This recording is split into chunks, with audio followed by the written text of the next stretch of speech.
After months of speculation, the season of hope is upon us. Today, chaos finally becomes reality, and we're going to cover every single second of it. This is Yahoo Sports Draft Live. I'm your host, Jason Fitz, and for the next couple of days, we're going to be here for everything. Every pick, all commercial-free, bringing you all of the expertise you could possibly ask for from an amazing panel. Gentlemen, let's get this thing rolling. Nate Tice sitting next to me. Nate, how are we feeling? I'm doing great. I'm happy to be here in LA. Got here this morning, fired up. Finally here on draft day. And especially great to do it with you guys too. It's like actually doing it in person is always fun. This is going to be electric, C-Mac, mostly because Charles McDonald, we get to share a couch. I Do you feel as excited about this as I do? It's the closest I've ever been to you, I think, for this long. We'll see how that goes throughout the course of the evening too. Like this couch is going to get longer and longer. Matt Harmon sitting over on the side, very thankful that you don't have to be on the couch. How you feeling, buddy? Yeah, I feel a lot better that management responded to my request with put the distance between you and I, but otherwise,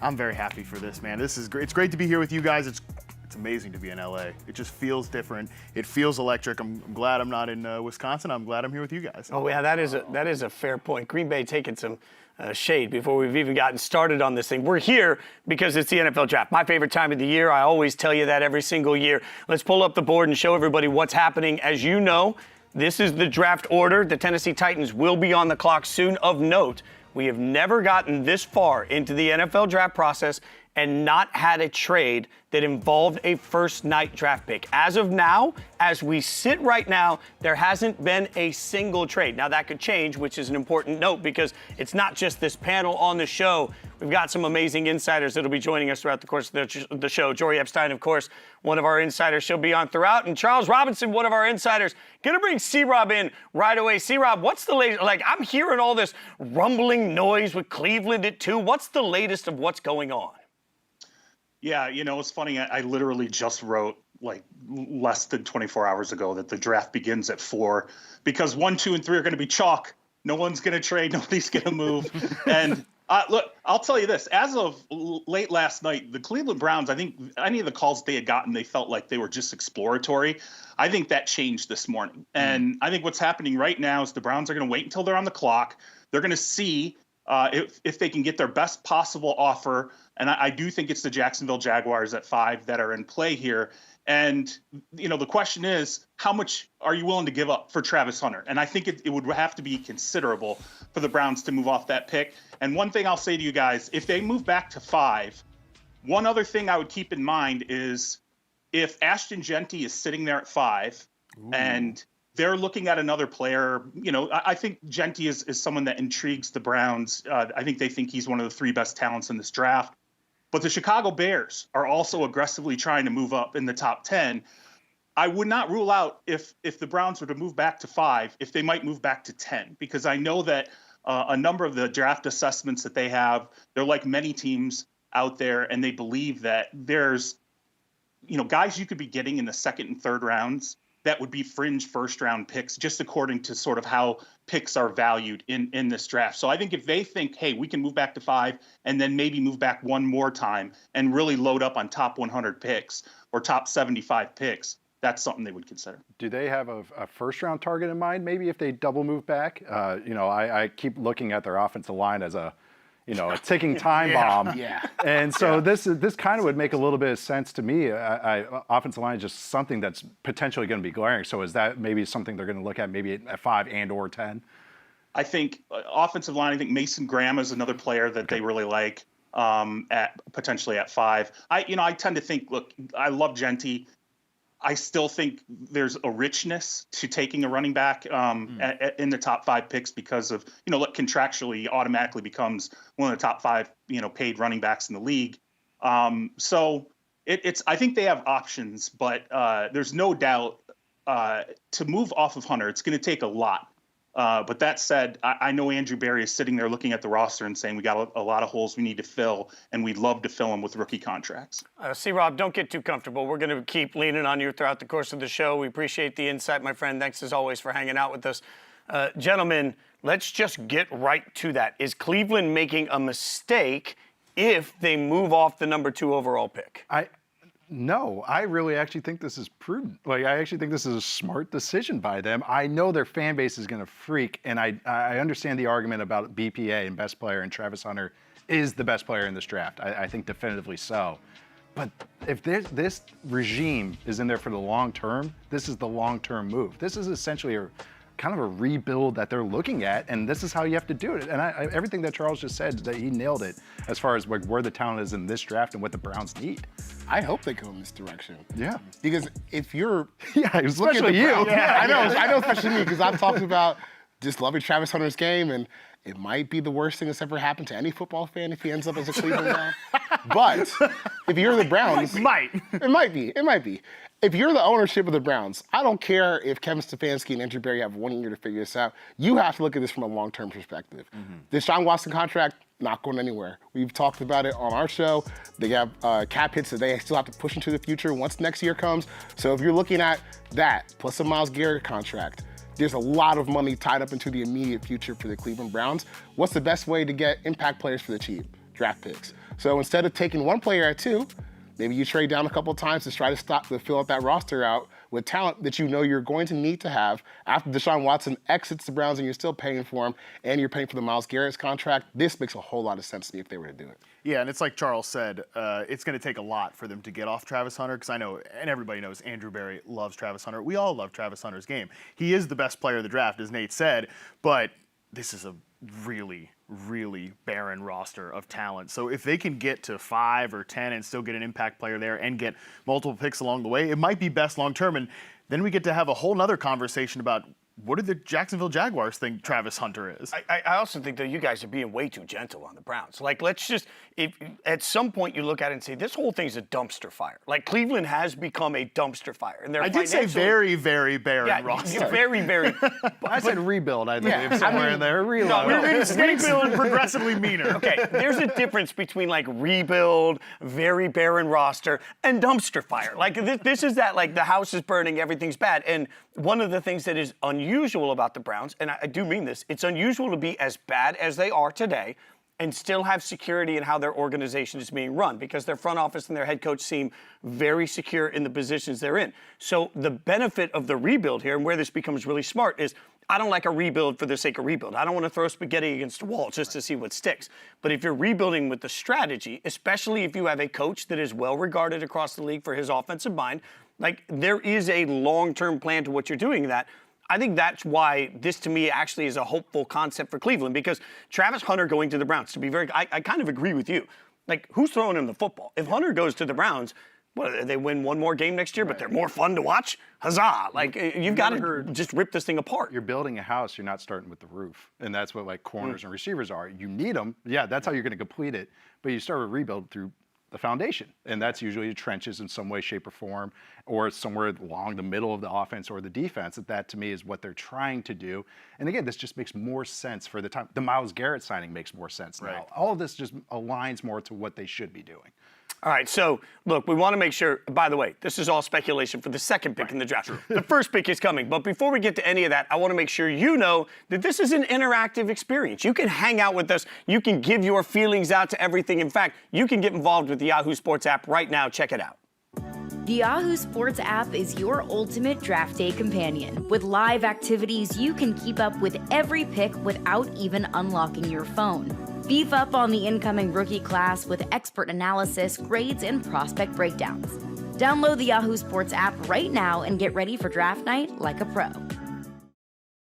All right, let's take a look at number 1 quarterbacks. The quarterbacks selected top overall in the draft over the course of the last 10 of them. There's a reason we're showing you this, because you go all the way back from Cam Newton. So from Cam to Cam, because it's widely expected the Tennessee Titans, who are on the clock right now, are going to select Cam Ward. We're going to bring in Jori Epstein, our insider right now, who has just written a feature and knows more about Cam Ward than most of the world through this process. And Jori, I just want you to give everybody a little bit of insight, what you've learned about Cam in this process that we need to know going into tonight.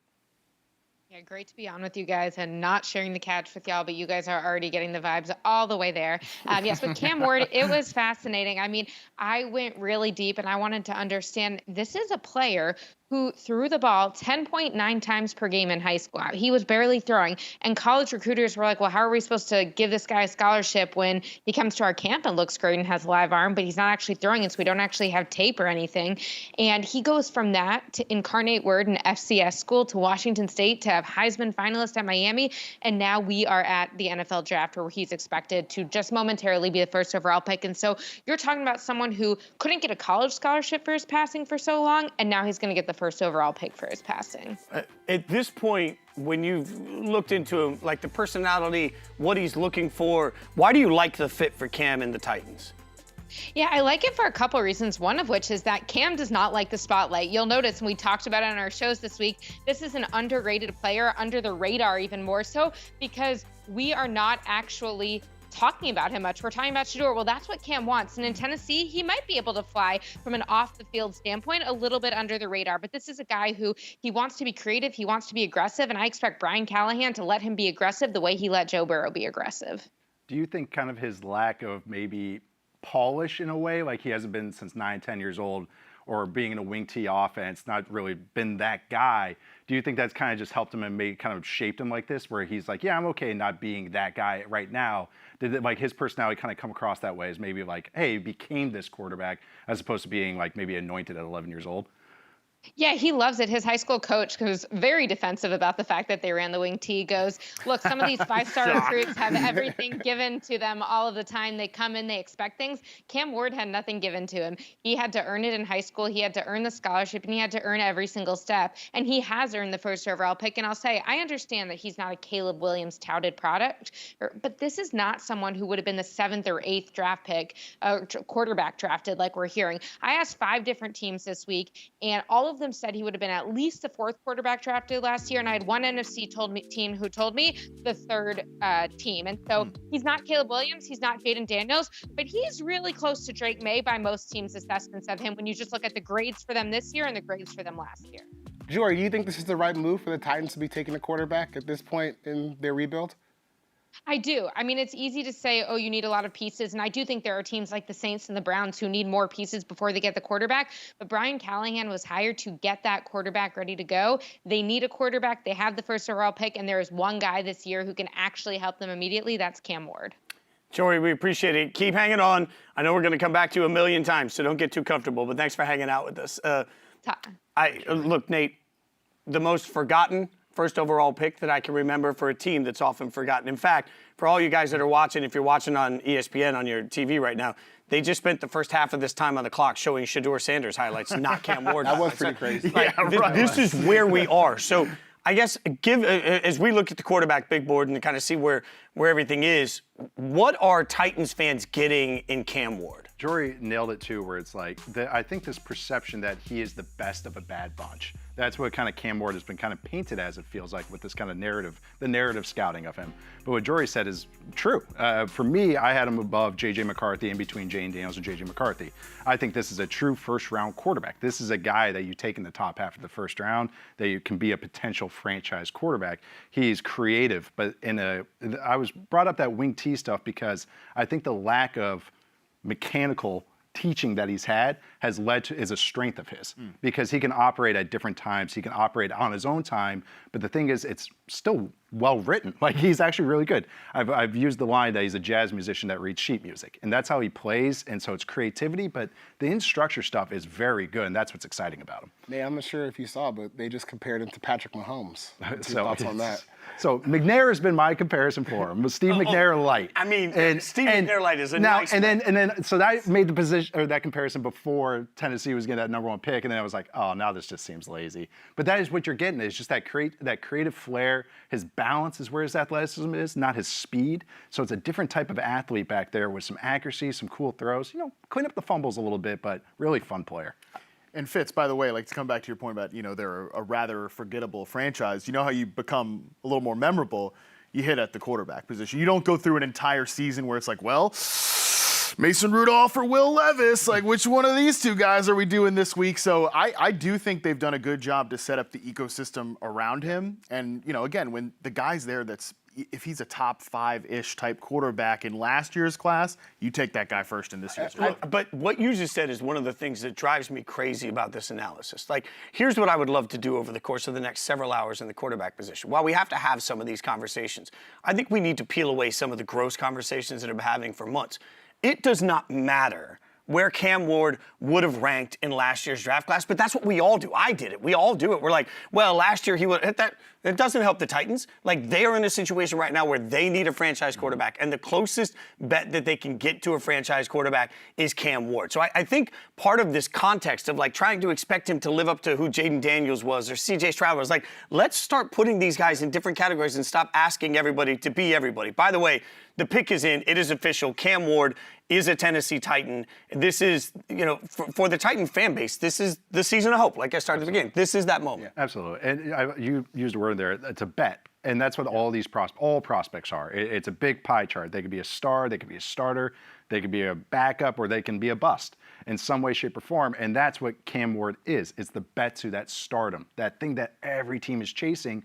But I do think his floor is way higher than it's been made out to be, where it's like, I think he has a high likelihood to be a starter with more to tap into. That's what makes him fun. And Charles has mentioned this, but the ecosystem, and what Matt's mentioned, the offensive line they have around him, I think it's going to be a kind of a fun rookie year with some ups and downs, but it's a better ecosystem to start him out. But where we see ecosystem differently, and by the way, oh boy, we do have a trade. Okay. It is official. We'll get you the information when we have it, but the Jacksonville Jaguars are on the clock. So it took all of one pick to get our first. There we are.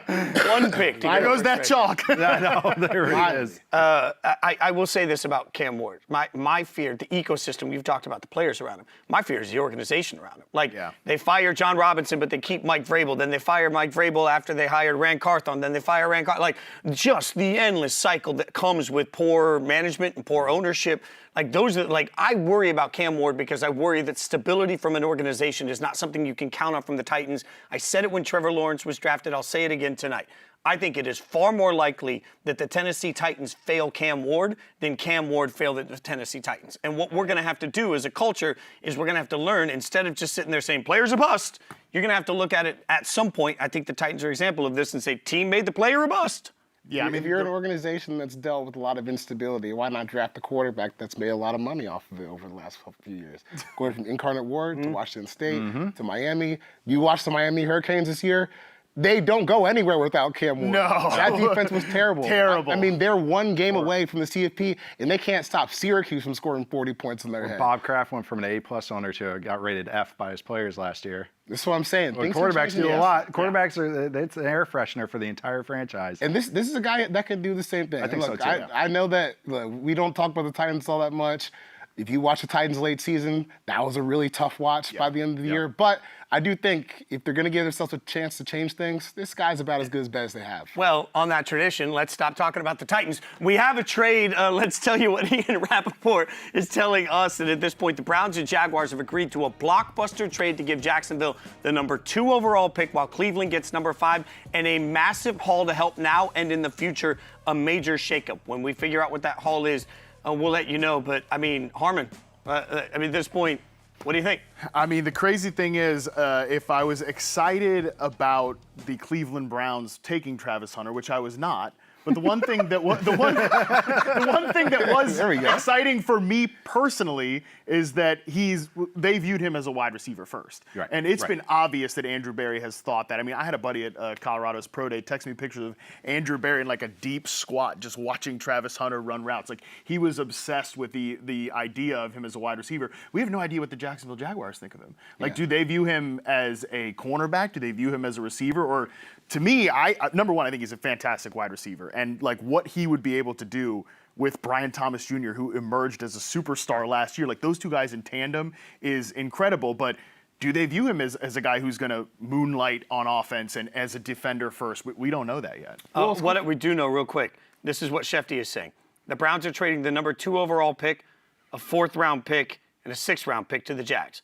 The Jags are trading the number 5 overall pick. We knew that. Their 2nd-round pick, number 36, a 4th-round pick, and their 2026 1st-round pick to the Browns. Whoa! So they gave up their 2nd-rounder. They gave up 1st-rounder. You've got it there from Ian Rappaport. Well, they better hope that he's going to play both ways. That's what I'm saying. They hope they're getting 2 players in one. Play both ways. And we're James Gladstone, who was his mentor, Les Snead. Yeah. F them picks, baby. That's right, baby. F them picks East. That's what they're doing right now. And man, it's actually pretty. If a guy's going to play both ways, they have Tyson Campbell at corner. They have BTJ.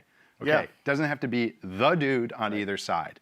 If you're going to play both ways, it's a much easier proposition in the weirdest way in Jacksonville than it is in Cleveland. Because it's like, all right, well, we got Jerry Jeudy. Okay, such a limited player in comparison to Brian Thomas. Exactly. And so that actually is more of a interesting proposition to me. I still think he's a corner first, but this is really more interesting because they have dudes on each side that can kind of take the brunt of the load. I think the Tyson Campbell point is really smart because it does give you a chance. Either side of the ball, he's going to have someone that's already been there and done that. And also, if you play him at cornerback, Tyson Campbell's been a guy that's missing games over the past few years. So at least you have the insurance on that side of the ball. Well, if Tyson goes down, we're still going to have a top flight guy. And if they're both up, then you have two of the best cornerbacks in the league potentially with a pass rush that has a bunch of potential in front of it. It's a steep price.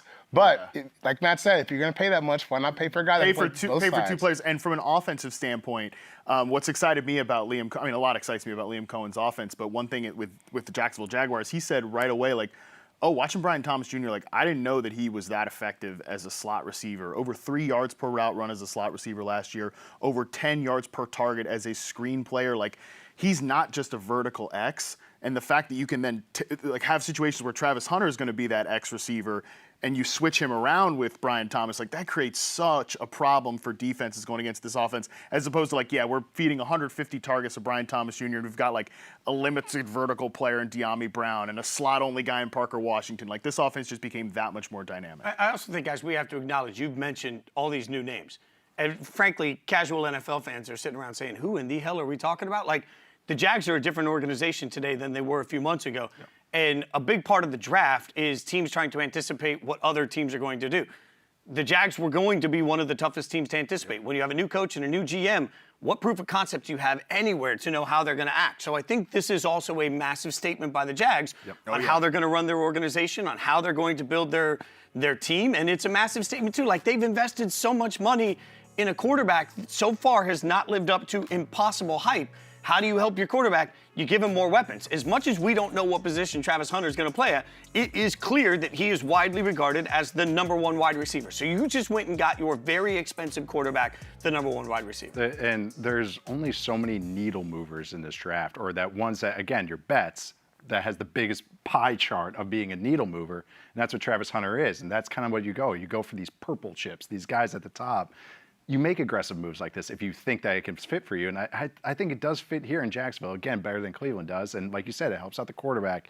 It creates ease of load for the coaches, too. All right, this guy's going to make us right. And that's what the old Jacksonville Jaguars whole roster was. It was guys that are very specific roles. Let's get a dude that no matter what, is going to be able to move the needle. And what's exciting about this from an offense perspective is you've already have some proof of concept that Liam Cohen can be a guy that's willing to change his ways to fit the personnel that he has. Because last season you start off... Dude, they ran the offense out of K-Dot in like 3 weeks, man. But you start off... it was good. You start off the season, we got Mike Evans and Chris Godwin. That's our offense. Yep. Chris goes down, Mike goes down. And on the fly, like you said, we've got tight ends, running backs, offensive line. That's our offense. So he's done it in the same season.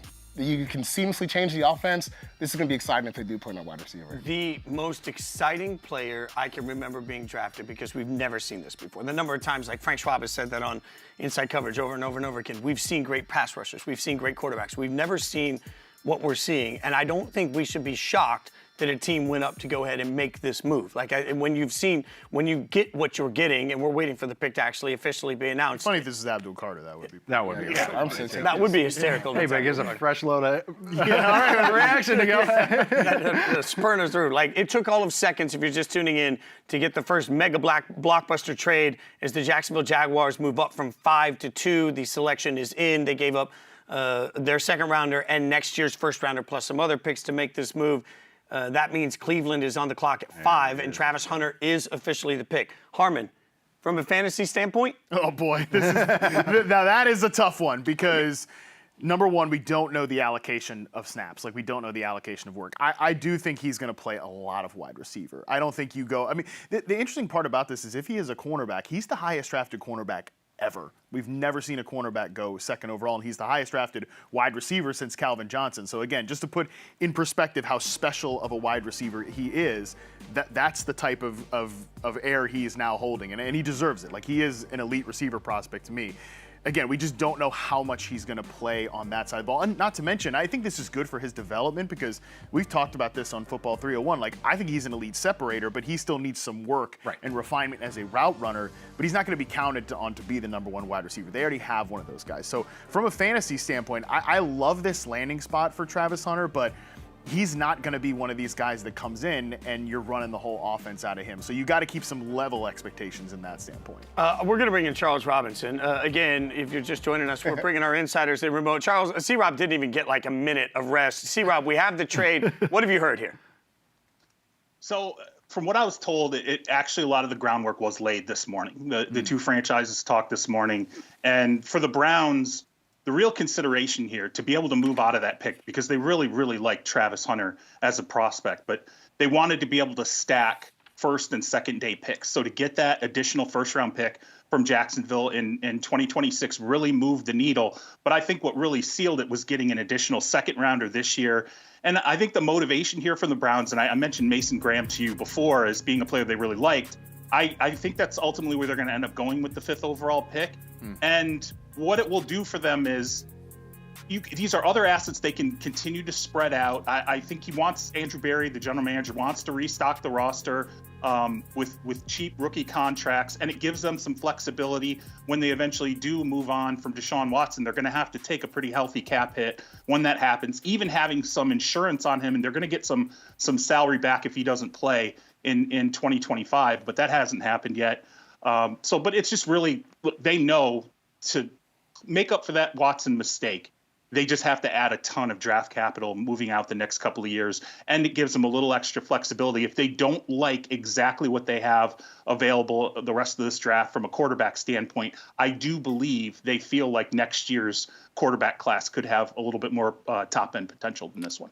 Thanks, C-Rob. We appreciate it. We'll keep checking in with you. And that next year's quarterback class is something you're going to hear that phrase. Look, if you're drinking with us, don't take a shot every time you hear that, because next year's quarterback class is going to be it's fire. Always better. Garrett Nussmeier, you got Lenora Sellers, you got Arch Manning. That guy. People are already in love. Let's see. I think we've got the reactions in the app coming up here. 70% of the reaction is fire. I don't know what the hell you people want if it's only 70 people. Like, what are the other 30% angry about at this point? I just envisioned, and Matt, we talked about this so much during the season, was just, oh yeah, the Bucs and their screens. Okay, they're running screens for receivers, then running backs, then it didn't matter, Cade Otton. It didn't matter who was healthy. The screen game was so good. Yes, some of that was the offensive line, shout out, Graham Barton.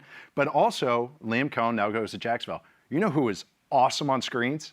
Travis Hunter. Like, absolutely fantastic. He took several to the house. Just unbelievable with the ball in his hands. And also, throughout this whole process, the Jaguars are getting rumored for every which way. Their new regime was having a lot of fun putting rumors out there. And they said the entire time, we want to get an offensive weapon. We want to get an offensive weapon. We want to get an offensive weapon. Well, all right. I think I know where they're kind of leaning a little bit to start out. Yeah, and it looks like, according to some of what we're seeing on the web, they're going to play him on both sides. They're confidently saying that. By the way, you guys are chiming in on the YouTube comments. Didn't know that Harmon had so many fans. Like, I'm getting many commenters saying that Matt Harmon is a beefcake. Also, Matt says, always surprised how much hair Nate has. Only seen him in hats, and then he flaunts that head of hair. Like, I'm scared. These are the YouTube comments you can only get, you can only get. Somebody did ask, Kay asked, will Cohen play Hunter as a full-time wide receiver one, asking for a friend? The fantasy element of this, I will go back to. It's almost impossible to know right now, right? Here's the thing, and I said this for a while when I thought there was a chance he might slip to number 4 and be the Patriots draft pick. Obviously, that's been long out the window.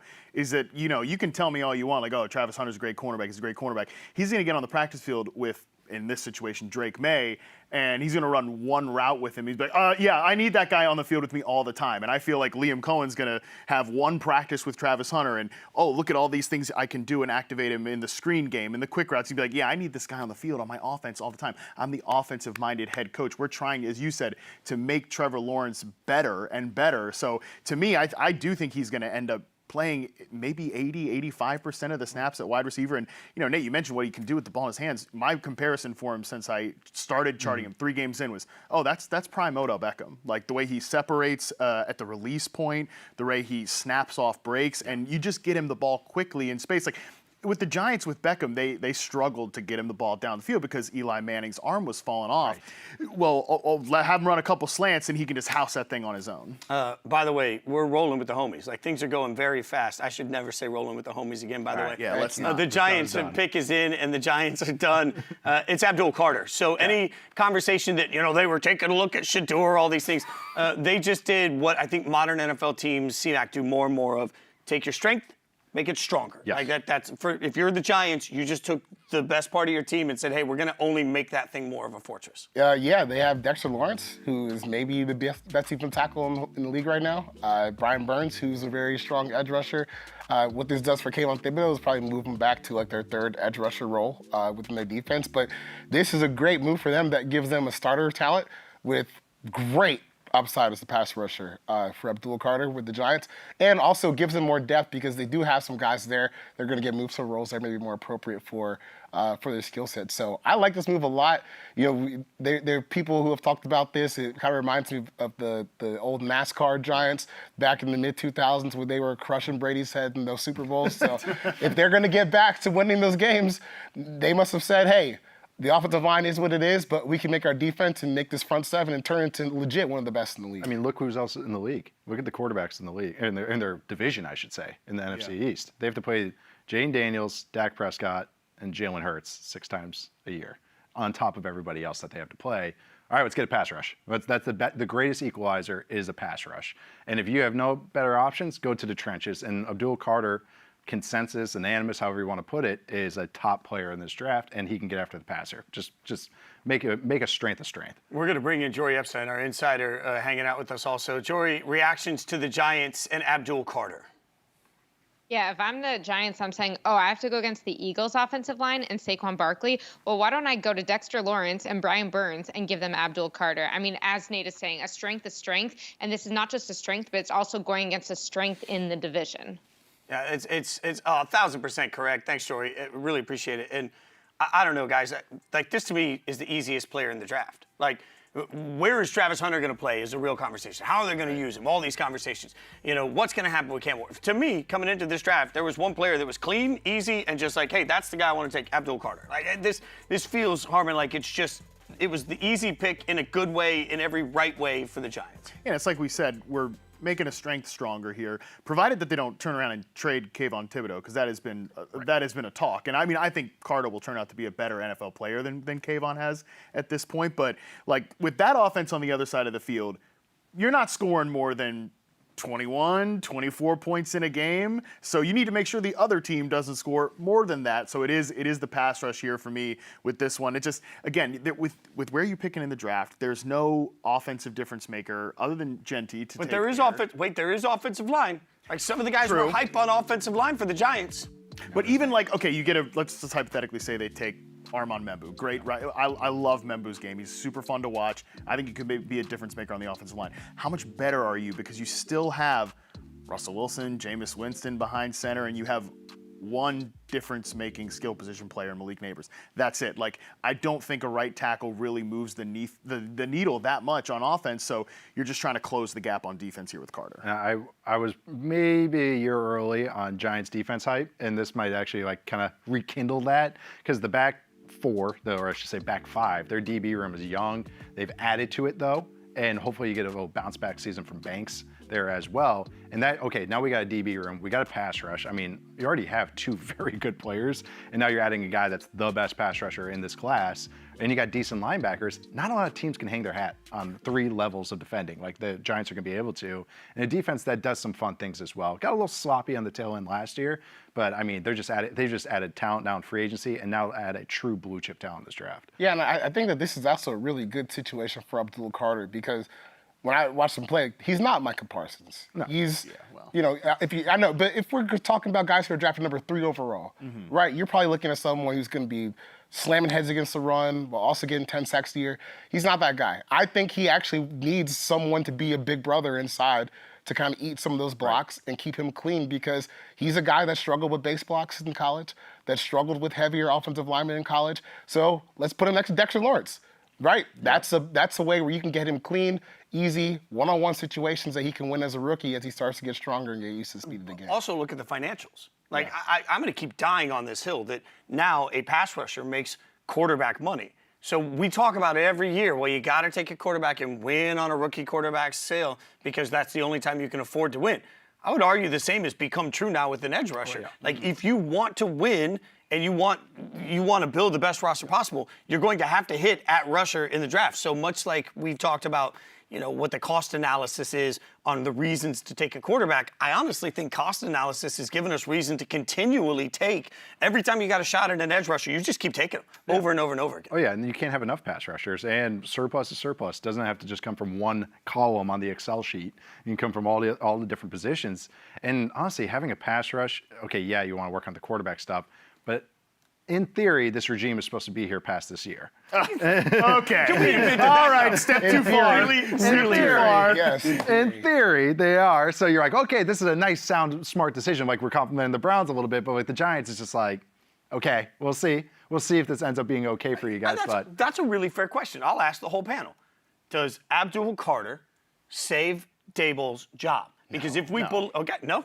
Only Russell Wilson can save his job. Yeah, no. Look, man, if I have to go home to my family and be like, guys, we're eating next year because Russ, like, I'm not feeling good about it. Like, no, I'm not feeling good about it. Look, I love the pick of Carter because I just think he's the best player available at this spot, and you know, you can't make decisions and just think about saving your own job. I mean, that's what most of these guys are doing. Like, that's going to happen all night long and into tomorrow and into the next day. But still, like, the health of your overall franchise counts on you having real difference-making players, which I think Carter will be. But is it going to be enough to make them any better than the 4th best team in this division? I don't think so, man. Like, honestly, every Giants season is the same. Like, the defense is just good enough to get, you know, football dorks like us excited about the defense. Like, oh, it could be pretty good. And then the offense is just, it's a mess in one way or another. They cycle in, you know, mediocre quarterbacks. They might have one really good skill position player, but they're never fully maximized because of what's going on from a chaos perspective. So I don't know, man. Again, I love Carter. I think it's a great pick, but is it enough to save Brian Daboll's job? I'm skeptical. They're going to be aggressive. There's a lot of smoke about them moving back up, maybe for a quarterback too. So that's something too. And does any of those guys change your equation? Not to me. Yeah. Not to me. But okay, so let me answer that though. I don't think when you draft a rookie quarterback, I don't think wins and losses save your job. Development of that one player does. So if you draft a Jaxson Dart and you play well enough that they see Jaxson Dart progress from where he is in week 4 when he gets his first start to week 14 when he gets his 10th, that will save a coach's job. I agree with you, wins and losses won't. You're not going to win a lot of games. But if they see potential and growth in a young quarterback, they're not going to disrupt that growth. The thing that's scaring me, no matter, say they do draft a exciting young quarterback that everyone's, the biggest weaknesses of the quarterbacks they're potentially drafting are they get skittish under pressure. So if it's Jalen Monroe, Jaxson Dart, or Shedeur Sanders, I'm just throwing Tyler Shuck, actually, I'll throw him in there too. Yeah. Oh, yeah. All right, every one of these guys that's in that next crop, okay, they kind of fold under pressure. All right, we have talked maybe a little bit over the last month as a theory, again, maybe they throw an offensive lineman in there and really boost up the offensive line because Russell Wilson is a guy that has some issues against pressure. Jameis Winston will turn the ball over against pressure, or a rookie will turn the ball over against pressure, one of these potential rookies. So that was one other path that they maybe could have gone, maybe if they did want to maybe really try and build something, because then that gets you excited, because now we already got the lineman and we got the quarterback. Look at our offense. We got Malik Neighbors. We got Tracy. We got my guy Theo Johnson. I'm maybe the only guy that's excited about Theo Johnson, but still, it's like they got actually some pieces with some young offensive weapons. Maybe an easier sell. It's Yahoo Sports Draft Live. If you're just tuning in, we're going to be here for every pick tonight. We're going to be here for every pick tomorrow. We are not going anywhere. Nate Tice, Charles McDonald, Matt Harmon. I'm Jason Fitz. Plus, we have Charles Robinson and Jori Epstein joining us throughout the course of the show. And the next pick is, everybody said the draft started at 4. Turns out the unpredictability started at 2, where we already had a mega trade. The Jags trade up into that number 2 spot. And now what you end up with the 4th overall pick, things go kind of chalk. Will Campbell, the offensive lineman, is now a New England Patriot. Nate? They gotta protect the franchise. The franchise is Drake May. That is the most important person in the building. All right, you do this, and what I think Will Campbell, more than anything, more than arm length, anything we're going to talk about position, the thing that he brings to the table is by all accounts class leader type, like a guy that is, I meant to say like class, like your class, not like this, but this is a guy that's going to lead the team. He's going to be a future captain, that type. This is one of the smartest players in this draft at any position. You don't see young left tackles calling out blitzes like he does. So he's going to bring that kind of, they're trying to change the culture there, re-establish the culture, the Patriot way. That's what I hope Drake May will be, and that's what Will Campbell will be.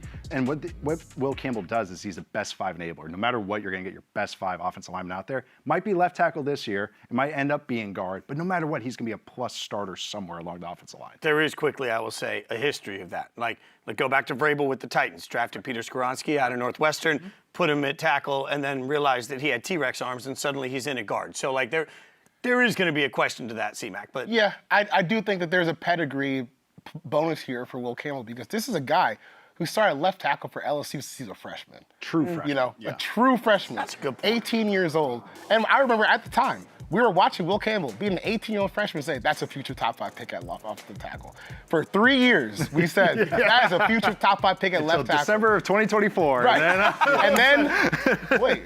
But are his arms too strong? Shit, I watched him play 40 games in the SEC. That would suggest that he's okay at doing this. And if you're concerned about the arm length, the good thing is he checked off every single other box athletically that you could want. 40-yard dash, jumps, agility, like elite scores across the board. So if you're letting all of that be outweighed by arm length, I think we're missing the forest for the trees a little bit. This is a very, very good tackle prospect, someone who can start a left tackle immediately for the Patriots, and it gives them a long-term starter at the position, I think. Yeah, and even if he becomes a guard, because the wingspan is like outlier small, that is just worth saying. It's worth recognizing. But even if he becomes a guard, I think he could be an all-pro guard. Exactly. And if he's, you took a guard at the 4th overall pick. We're paying like Will Fries. No disrespect to Will Fries, but it's impossible to say that after you started that sentence. But go ahead. Fair enough. But we're paying Will Fries like $10 million a year in free agency. We can take Will Campbell at the 4th overall pick. Yeah. I mean, just that's where we're at this point. I think that's a fair point. Yeah. But honestly, too, it's not just edge rushers getting after the quarterback. Their defenses are so smart and so good. We just talked about Abdul Carter and unlocking, look how much this defensive line, where they can put everybody. Guards matter, too. The best 5 matters. And what Charles was saying, too, he's going to have a shot to stay at left tackle. It's not just until we get he has a shot to stay there because he is such a good athlete and he has technique that's so good, that's so advanced for such a young player. That's what makes him intriguing, that he can mitigate any of those quote-unquote disadvantages. C.J. Stroud had a sophomore slump, in his second year, and in large part because the Texans could not pick up a stunt, could not handle any games up front. And some of that is just coaching and the protection plan and all the things we've all talked about. However, it's also because the interior stunk. Right. Those players were not up to the task. Again, if Will Campbell becomes a guard, and this is just in a less than ideal scenario where he's not just a great left tackle, but if he becomes a guard, he can help Drake May avoid that, sophomore slump or whatever you want to call it. I feel like one of the hills that I die on covering the NFL is that there simply aren't 32 starting caliber offensive linemen at every position across the league. By the time we get to week 10, week 12, week 14, you see it. The minute you have to get into depth on any team, we need to, in a quarterback-obsessed society, I understand we'll put them in a different conversation.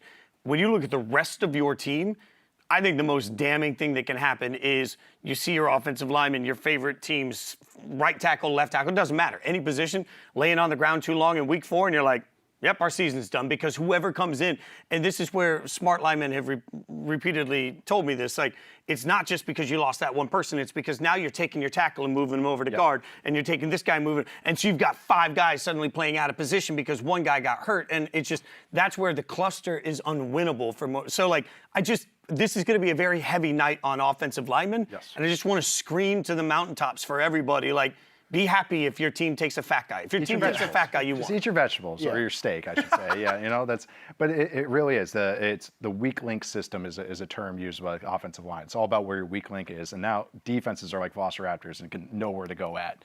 And that's the thing, is that you want to shore it up no matter what. The 5th pick of the draft is in.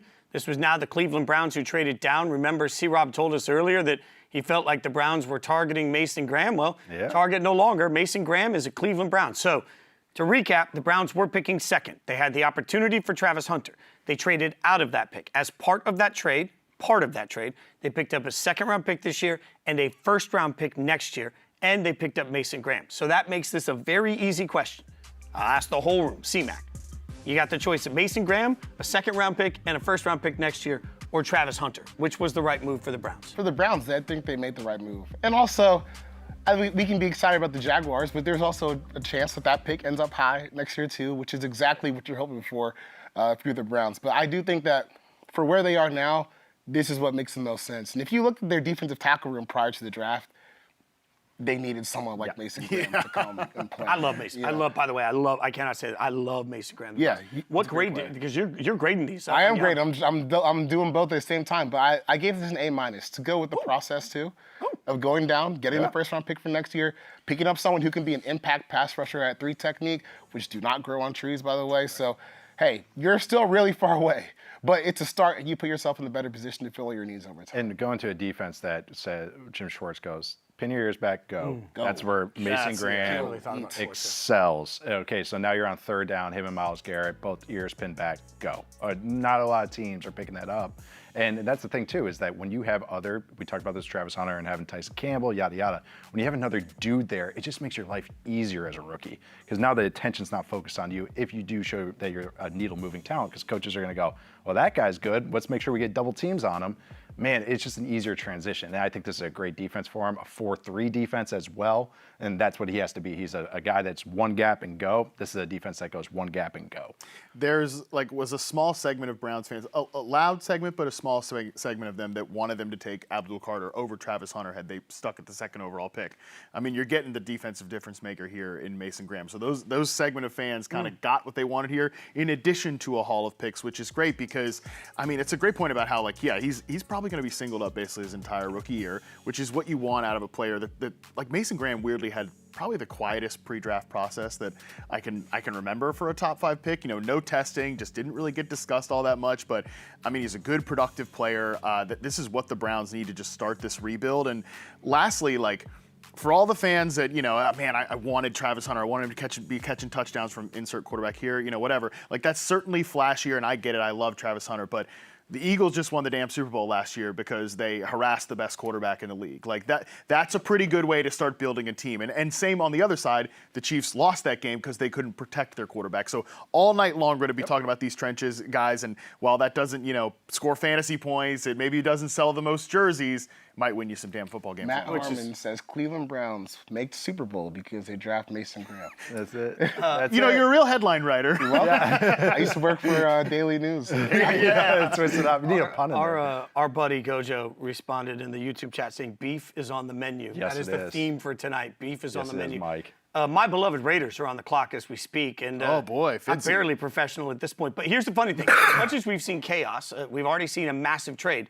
The top 5 picks were what most drafts were mocking as the top 5 picks. So as we sit right now, knowing that, as you see on the board, Cam Ward went first, and then because of the trade, Travis Hunter goes 2nd. He still goes 2nd, but because of the trade, he ends up somewhere else. Abdul Carter goes 3rd. Will Campbell goes 4th. Mason Graham goes 5th. I feel like I saw this projected on 100 mock drafts. So now the Raiders are on the clock, and this is where we start. We haven't said the name Ashton Jeanty. I feel like we've already violated our contracts by not saying Shedeur Sanders enough. Yeah. By the way. We're all getting a paid decrease. Yeah, so just for click purposes, Shedeur. Let's see if the algorithm picks it up. Cowboys? But Ashton Jeanty. Jets will come up soon. But the pick is in. So any speculation that there would be a trade, that the Raiders were going to move down, the pick is in. Gentlemen, I don't know what it's going to be. I know Jeanty has been long rumored, but also beef has been recently rumored too. I think Membou or Banks, and those are the two that have been rumored. Yeah. Kelvin Banks from Texas. So. I tweeted out earlier today, my prediction is that it is an offensive lineman. I do too.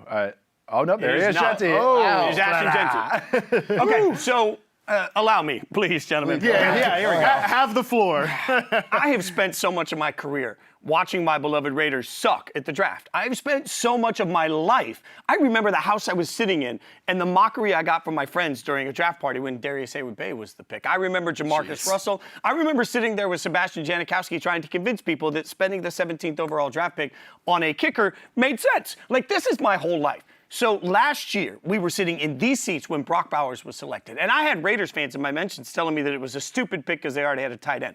All Brock Bowers did was go off for an incredible year to show that he is going to be one of the best players in the NFL for the next 10 years, barring injury, right? So I screamed after we left that, hey, best player available works. I just have to remind everybody, the Raiders have been bad for so long that they need talent everywhere. And at some point, you just have to help a team that needs help in a bunch of places. So to me, what the Raiders just did is they helped Geno Smith. The Raiders just helped Brock Bowers. The Raiders helped Pete Carroll. The Raiders helped Chip Kelly. They help everybody by going out and clearly getting the one person I think in this draft that you can look at and say, I need an offensive weapon. I have no question marks about Ashton Jeanty. This is a home run pick for the Raiders simply because you need talent everywhere, and he's a game wrecker. That's it. If you're giving a guy 20 touches a game, let's make sure they're good. Let's make sure they're good touches. This was the worst run game in the NFL last year, and I want to say bottom 3 the year before that, statistically and eye test. I don't think you even had to look at a stat to see how bad it was. That's why maybe the offensive line maybe was the direction they go.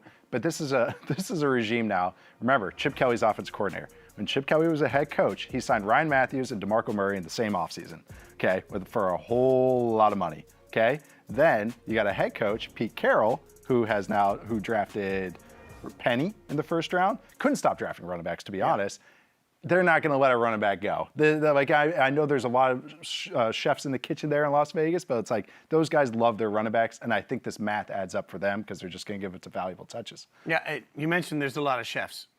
Pete Carroll, we don't know John Spytek, the new GM. Right. We don't know who has to say in all these. Tom Brady, and so I would say this loudly. If the Raiders organizationally believed in any of these quarterbacks, they could have gotten aggressive.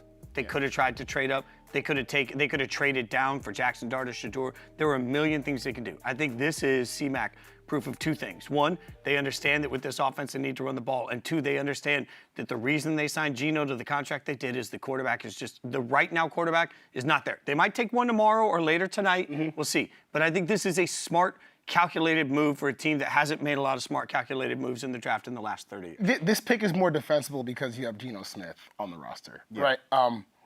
I still would have gone tackle here because the way that I look at it is if the Raiders, for the majority of last season, they had, no hyperbole, one of the worst rushing games in the history of the NFL. Yeah, thank you. I don't know that any one running back can fix it.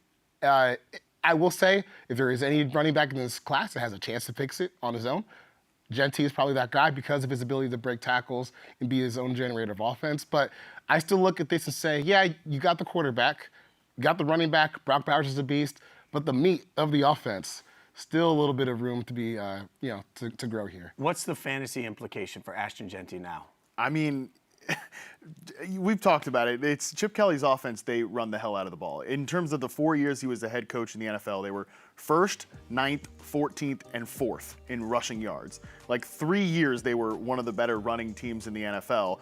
That's going to be the basis of what they are here in Las Vegas. He is the centerpiece of that. Because not only were they the worst rushing game last year, it's not like they added some veteran this offseason that like, okay, we can get away with him as a starter. They had Raheem Mostert, who broke down last year with the Miami Dolphins. If you just look at like consensus fantasy rankings right now at the running back position, it goes Saquon Barkley, it goes Bijan Robinson, it goes Jahmyr Gibbs, Derrick Henry. The 5th guy right now is like Devon Achane. Like, I'm ready to start that conversation at 5 with Ashton Jeanty. And I know there's a segment of people who's like, well, he never played it down in the NFL. Well, you never played it down in the NFL until you haven't. And he's going to come in here and play a lot of downs as a rookie. So this is a guy that's going to touch the ball a lot. I think this offense will be pretty good because they have a veteran quarterback. Right. They have a difference maker in Brock Bowers. While they could use some help on the offensive line, it's not a hopeless unit there. Again, I'm ready to start the conversation from a fantasy standpoint at the 5th overall running back spot. I also have to point this out. I watched a few years ago Josh Jacobs lead the NFL in rushing. Max Crosby put up one of the biggest seasons we've ever seen, and Devontae Adams go for over 1,000 yards. That version of the Raiders won 6 games. Yeah. What we have to understand is that no one player saves a team that's bad. It is going to take full roster construction of 53. And acknowledging that I don't think the Raiders were going to do anything in the next 3 days that suddenly took them, even as a fan, to the elite stat. Like, we know that's not going to happen. You got to do it in steps. So if I know that it's going to take me a couple of steps and it's going to take me 2 or 3 off seasons to get where I really want to be, I understand that the argument is, well, why take a running back if you're not ready to capitalize on him now? But man, you're trying to turn around a whole culture. You're trying to do things right as an organization, as an entire culture. You have to start somewhere with dynamic playmakers, understanding that I don't think that this suddenly changes what Vegas thinks the Raiders are going to do from a win total perspective. Sure. But I also think you have to acknowledge that building blocks. You just got a really good building block. There's a ton of work left to be done, but it's a building block. And well, also Pete Carroll is 72 on a 3-year contract. Yeah. Geno Smith is 35. Okay. They're maybe not winning this year, but this is a 3-year window. Okay, that's how they're viewing it. I mean, the guys that are in charge, the guys that are the key figures there. So I'm saying taking a running back early in the long term. Pete Carroll will be 74. 74. They just told me He looks in my great, ear. by the way, for 74. I was just informed of backstabbing on this very show. Somebody has given the Raiders a C- for this. A C- for the fans. 82% of the fans think fire. Somebody sitting right next to me had the unmitigated gall to give this pick a C-. Touche, sir. I just said this is not the pick. That's fine. Turn your back to me. Just like Ashton Jeanty will when he's averaging 3.2 yards per carry this year behind terrible. Oh my God. Hey, if it's gonna make you feel better, you know Chip Kelly will give them the ball 400 times to get to 1,000 yards. You know what? You know what's gonna make me feel better? When I get to grade the Falcons pick coming up. That's gonna make me feel if better. you think it was gonna be easy on the Falcons, you were sitting in the wrong chair, my friend. I am Auto F. to my core. My own teammate has done this to me. Oh, man. No, also the thing, too, I'm talking about teammate. What's tied into football. In fact, Jeanty is supposed to be a phenomenal teammate. You talked about the culture stuff. Everything the Raiders have done in the past 9 months, year, has been like, okay, let's refresh this whole thing. Yes. Let's refresh everything. They added new owners. Not just Tom Brady, but other owners as well. Influx of cash. They've went and splurged on Chip Kelly, which was out of nowhere for a big amount of money, $6 million a year. When OC money gets reported, you know it's big. Yeah. And so when Chip Kelly gets that, they're trying to say like, hey, we're like professional now. And I think Jeanty is a part of that because that's the type of player he is. The Jets pick is in. I'm still going to plan my revenge for a grade. Somebody in the Yahoo site, give me my hands. The Jets pick is in. Armand Membou is the pick, the tackle out of Missouri for the Jets. They go offensive line for the 2nd straight year. Harmon. Yeah, I mean, this was kind of like the missing piece, like the last piece of the puzzle for like a long multi-year rebuild of this Jets offensive line that was a consistent issue for the Joe Douglas era there. Like, they finally get the guy here that is going to be the starting right tackle. And, man, I love Membou's game. Like, I've said about Membou throughout the process that you don't like watching offensive line play. You should like watching offensive line play. But if you don't, you're going to like watching this guy because he is a riot. He's aggressive. He's got great movement skills. He's got a great, first set of hands there. I mean, he is just an incredibly powerful player with, like I said, great movement skills. So he comes in there, and I think the Jets have been screaming all offseason, like, we're going to run the hell out of the ball this year. They hire a defensive head coach. They get Justin Fields as their starting quarterback, who's going to be a big part of their run game. I mean, the only question right now is Breece Hall going to be a part of that run game? There has been whispers. There has been some rumors. Maybe they want to ship him off and get their own guy in this year's draft class. But Armand Membou coming in here at the right tackle spot, it is yet another signal that this Jets team is really going to try to establish a strong rushing game. The Olu Fashanu last year at left tackle, who, I mean, really came on before he got hurt, but he's like, okay, you're good. Like, you are a starter at left tackle in the NFL. We are good here. So, like, what you're saying is rebuilding the offensive line. What's the strength? What's the position room that has the most strength on the Jets offense? It's a running back room. They have 3 dudes, basically, that are valid guys that deserve touches. So, I get this. It's kind of funny, like the Jets not once have been rumored about a quarterback. It's like everyone's like, you guys are in timeout. You guys are in timeout. And I am happy to hear that. It's like, good. They needed to just, okay, keep this going. These are good things. again, eat our vegetables, eat our steak, however we want to put it. But this is how you build up a regime. Yeah, we don't have the answer at quarterback yet, but we weren't going to figure that out this year. Right. So now we got some strengths. We got some stars on offense, got some stars on defense. Okay, let's make the offensive line a true strength of our team. Aaron Glenn came from Detroit as well. Tanner Angstrom, the offensive coordinator, he came from Detroit. Like, they know what a high pedigree. Like, you can't over-invest in this position. I'm about to say the Jets are getting back to basics. We're going to run the piss out of the football. We're going to play. On the flip side, we're going to try to get back to what we have with those guys playing defense, because you still got Quentin Williams, you still got Sauce Gardner. There's room for guys to improve from where they were on defense last year. And I think, just getting back to we're going to run the ball, we're going to play some defense, we're going to take some deep shots off play action. It's a start. Now, is it the whole solution? No. But like Nate said, we're just trying to get pieces right. And you're also trying to insulate and protect a little bit on Justin Fields, right? Like, it's just like it's mitigating what could be a disaster. Like, you don't want to put too much on him. Right. You want to really build to the strength of his game. Like, this all makes a lot of sense. This is a measured approach to a rebuild. And I think at some point, the minute that they made it clear to Aaron Rodgers, whose name I cannot believe we haven't even had to say yet in the draft tonight, the minute they made it clear to Aaron Rodgers they were moving on, I think that at some point this told you that they were going to have to protect the ability to win games the best way they can right now, and also try and grow for their future. This is not the quarterback class to do that. Justin Fields, they consider their bridge. Like, this makes a lot of sense. This is not a rebuild in the New York Jets situation right now. They're fumigating the house. Like, what's been going on there the last 2 years with Aaron Rodgers? It's a disease that they have got to fumigate out of the house. I don't know if any of you guys have ever had your house fumigated before. I did here when I was living down the street in El Segundo. When you get that thing fumigated, you got to open up all the windows. You got to build back step by step. Like, okay, well, they killed this plant even though they said they weren't gonna. And now we got to kind of redo the front porch because this plant's dead, that plant. It's a little small incremental steps. So just like, again, eating the vegetables, eating the steak, that's what you do when you take a right tackle. There's a termite Woody Johnson joke in there somewhere. Let me think on it for a while. But we got a long time. The great thing is you don't even need to set it up. Just make the joke in the punchline later and then see termites. But back in the day, in 2006, the Jets took DeBerkshire Ferguson and Nick Mangold in the same draft. And it was like the cornerstones of their offense for years, even though it was a Rex Ryan defense and Mark Sanchez holding on for dear life. But that was like a cornerstone of their offense. That was the strength of their offense. You got Justin Fields. Justin Fields' strength is his rushing ability. That is what he is in the NFL. And we already mentioned the 3 running backs. All right, here we go. Jets games are going to take like 2 hours, because they're going to run the ball so much and have a good defense. Greg Maddux start. Every single Jets. They're going to be on prime time anyway. So. Oh my God, these games are going to be 2 hours and 15 minutes. It's going to be great. Like, it's like Greg Maddux is on the mound. Give them the Sunday night football games. I'm trying to go to bed. And East Coast fans are going to love it. Maybe this is bold, but like, I view Membou as someone who has like legit all-pro upside. Oh, yes. Yeah. He ended up, him and Campbell were next to each other on my big board, because he looks like a true tackle in the NFL. If you take the flashes that Fashanu showed last year, with what we've seen from Membou, like, this is real deal, like all-star tackle potential there for the Jets, which is, it's a start. It's a start. Which raises an interesting point about the offensive lineman. By the way, you're watching Yahoo Sports Draft Live. Nate Tice, Jason Fitz, Charles McDonald, Matt Harmon. We've also got Jori Epstein and Charles Robinson joining us throughout the course of the show with insider information. We're here for every pick, no commercials. You can hang out with us in the Yahoo Sports app. We're on YouTube, Facebook, every social media platform you can imagine. We're streaming right now. Keep hanging out with us. We'll be here all night tonight. We'll be here all night tomorrow night. And the offensive line conversation, I keep tweeting this to fans in general. Whatever fat guy your team picks, be happy. In part because I'll go back to listening to Football 301 and you were hanging out with your dad, and who obviously is a legendary coach.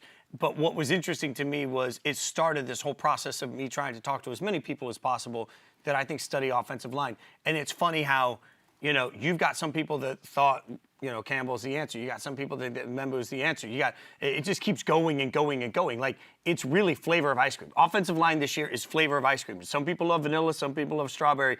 Whatever you love, it's there for you. So I think you just kind of got to trust your team's evaluation on the board. What's nice with you just mentioned, like the flavors of ice cream. That's the thing with this offensive line class. It's not an overall down class. It's maybe the top end isn't like top end of other drafts. But there's just a lot of good starters that maybe have a blemish. For Membou is, he only played right tackle. Guess what? He goes to the Jets. He gets a stick at right tackle. So that blemish isn't as big for them as it would be maybe for another team that was maybe looking at him in the top 10 or top 12.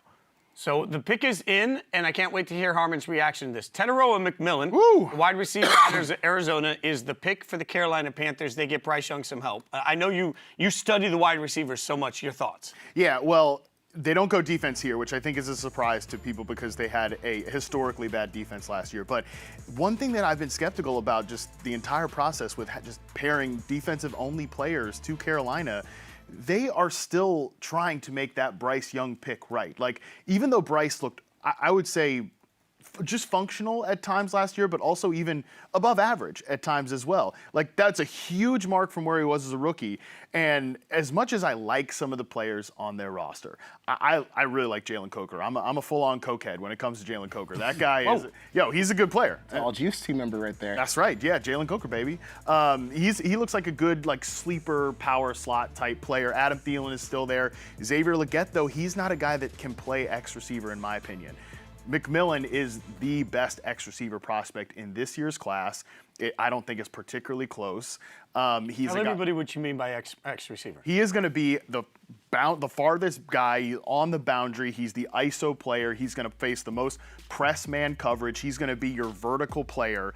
And even if he is not I think his separation issues are overstated. This is a guy that absolutely can win in the intermediate area. He's not going to threaten you vertically, from a speed standpoint, but he can go up and get the ball. He's going to be a vertical threat because of that. So that's why he can be that X receiver, because not only is he going to win in isolation there, he's also going to allow space for the other players, which is key for Legette, because Legette's a guy you want to get on these runway routes. You want him doing these in-breakers, off the line of scrimmage, moving him around pre-snap. McMillan, not only, again, is he going to win in isolation in that area, he allows more things to be done for the other players on the roster. Yeah, Legette is going to be the beneficiary of this. Yes, because now Legette does not have to be the X, like you said. He does not have to be on the ball.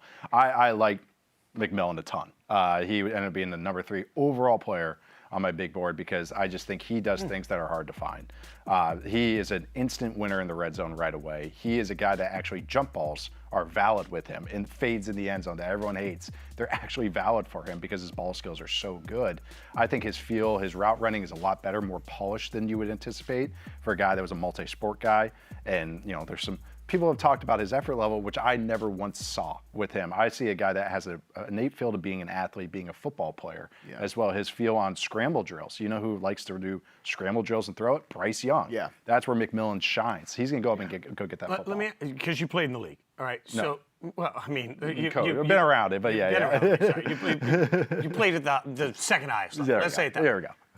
How much am I supposed to make of the conversation of he doesn't love football? Like some of the things that came out from 2 years ago where he's talking about, I don't really like watching film. I just watch film in my meeting rooms. Like, how much does any of that matter to you? One, that video was him as a freshman, which is no freshman watches football. No freshman watches tape.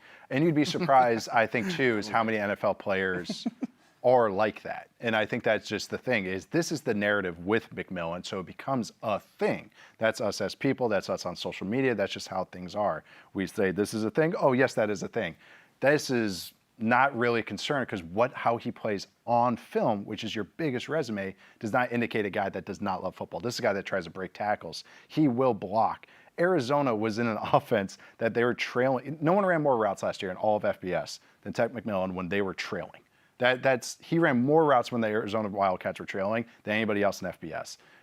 His quarterback, most of his routes or his plays were extended or he threw the ball away. He just had a lot of empty plays where he was trying, but it was difficult circumstances. So I didn't think the blemishes for him match maybe what they were for other players. Yeah. What grade did you give it, by the way? I gave this, I forgot. I gave it a B.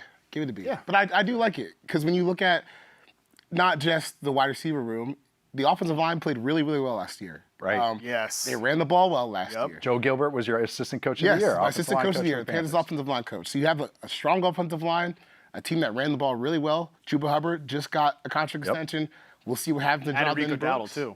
Yeah, we'll see what happens to Jonathan Brooks. Unfortunately had another ACL tear, so that's kind of up in the air. But now you have McMillan to lead it, and you have Jalen Coker.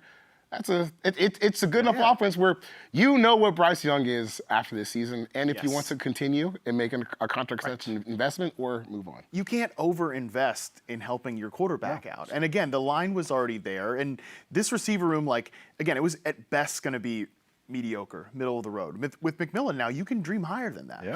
Can you count him from a fantasy standpoint? That's a little bit more of a difficult question.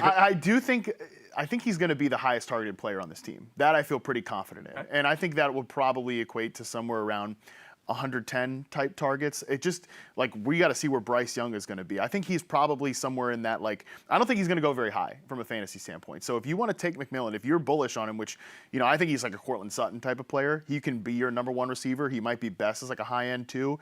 So again, using that sort of skill set, mapping it to what we saw in their offense last year with Bryce Young, I do think that can be a usable fantasy player as like a bench fill in, a flex guy. The Saints pick is in and being announced. This is where things could start to get tricky. But it is not. Yeah. Kelvin Banks Jr., for all the speculation about they could go defense, they could go quarterback, Kelvin Banks Jr., a tackle out of Texas, is the pick to the Saints. It continues what is going to be a theme tonight on offensive linemen. And I'll go back to the whole room. C-Mac, I said this to somebody earlier on Twitter because they were like, well, I saw Banks was mocked as the 20th pick. It doesn't matter at this point. Like, these offensive linemen were so close in the minds of so many. Yep. Do you like this? I like this, honestly. And Banks is the guy that grew on me during the draft process. Because at first, look, I'm first to state my own biases. I'm a big Georgia Bulldogs fan. Texas played Georgia twice. They kicked their butt up front twice. To the fact where I was like, these are supposed to be first round guys? Like, I didn't get it. But you go and you watch the full sample size of everything you should. And this is a really big, explosive, powerful guy that I think's got a lot of upside at guard or tackle. I think this makes a lot of sense here for the Saints, where they got a whole lot of needs. They just announced Trevor Penning's probably going to be on his way out pretty soon. Tyrese Fuaga, who was their first-round pick last year, played really well, I thought, given the circumstances where you look at him as a right tackle or a guard, he ends up playing left tackle and looks pretty solid. So now here's a running mate for him for the long term. I think Banks is a really high upside guy.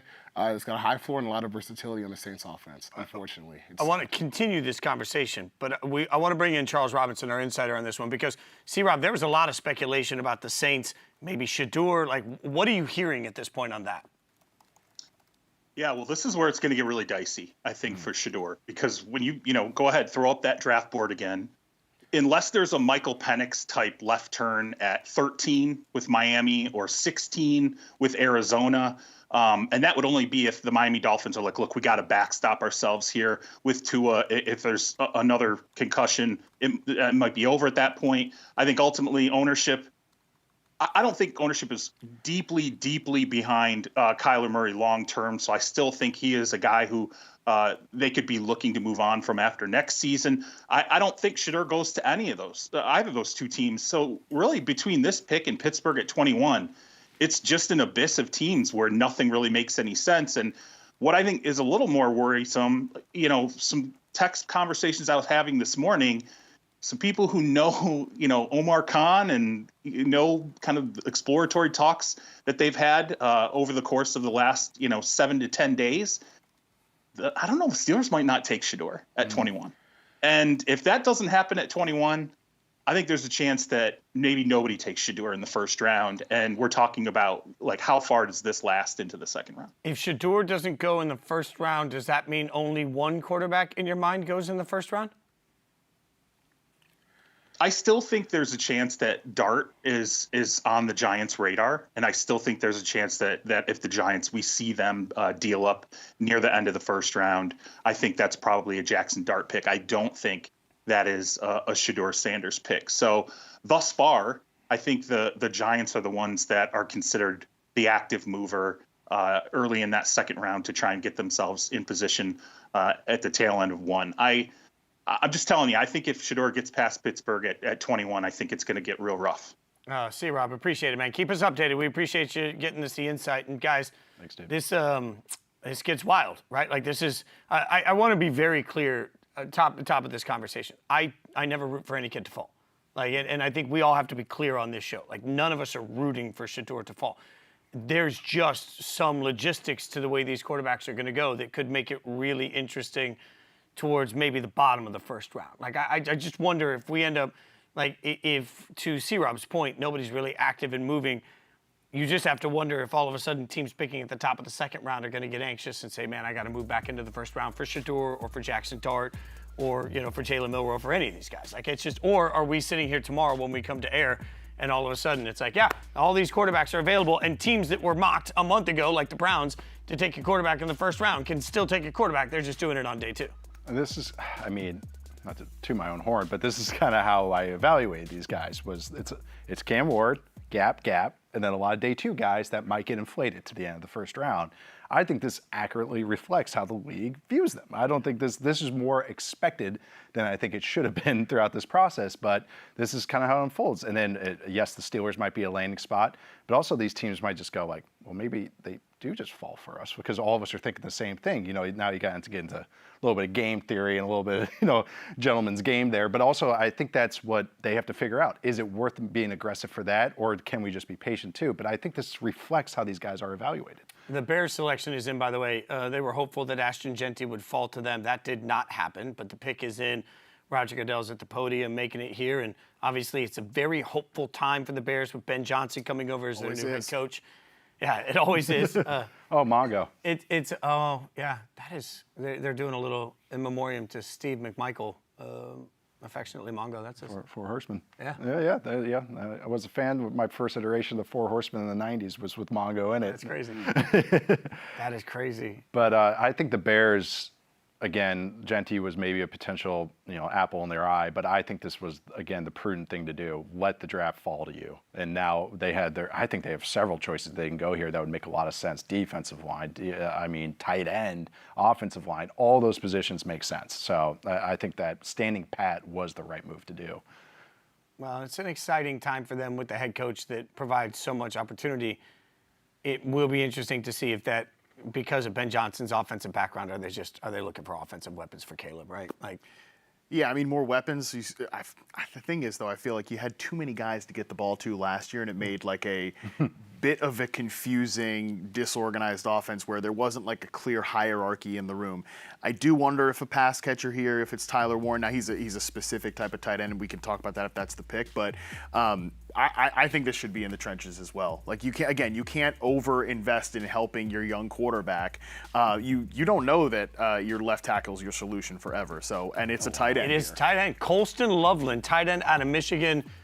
There's a lot of Colston Loveland fans here. We nailed this. Yeah. We had a Colston Loveland to the Bears one, and I went on a Bears show. Hogan Johns, shout out. I went on their show, and they're like, not Warren, not Tyler Warren. Loveland ended up being my tight end 1 in this class, and I get this. I think he has all the potential to be a true inline Y tight end, which is one of the hardest things to find in football. And what a Y tight end is. Thank you. I'm just here to translate. A Y tight end is, though, this is a great differentiator between these two players, Warren and Loveland.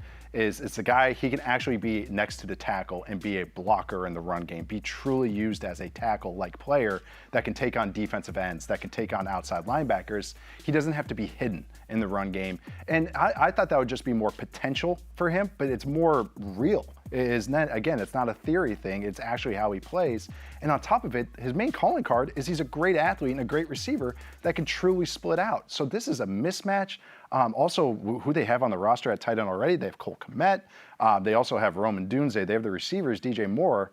Wow, and they can get a running back on day 2, maybe another lineman in there as well. That's an offense that makes a lot of sense. There is the word that is going to, make corporate America happy, synergy amongst this offense. But I really think this pick makes a lot more sense as you marinate on it, and the fit makes a lot of sense. Adrian in the YouTube chat just asked, Nate, this is the Bears' Sam Laporta, isn't it? How's that comp work? Yeah, no, it's as a receiving option, yeah, he could be that potential, but I actually think he is a much better blocker than Laporta. Laporta is a guy that has to be hidden, and this is a credit to Ben Johnson, what he did in Detroit. He is one of the best coaches at quote-unquote hiding a guy's deficiencies. I don't think Loveland will have those. So it's like, God, I don't want to get this short.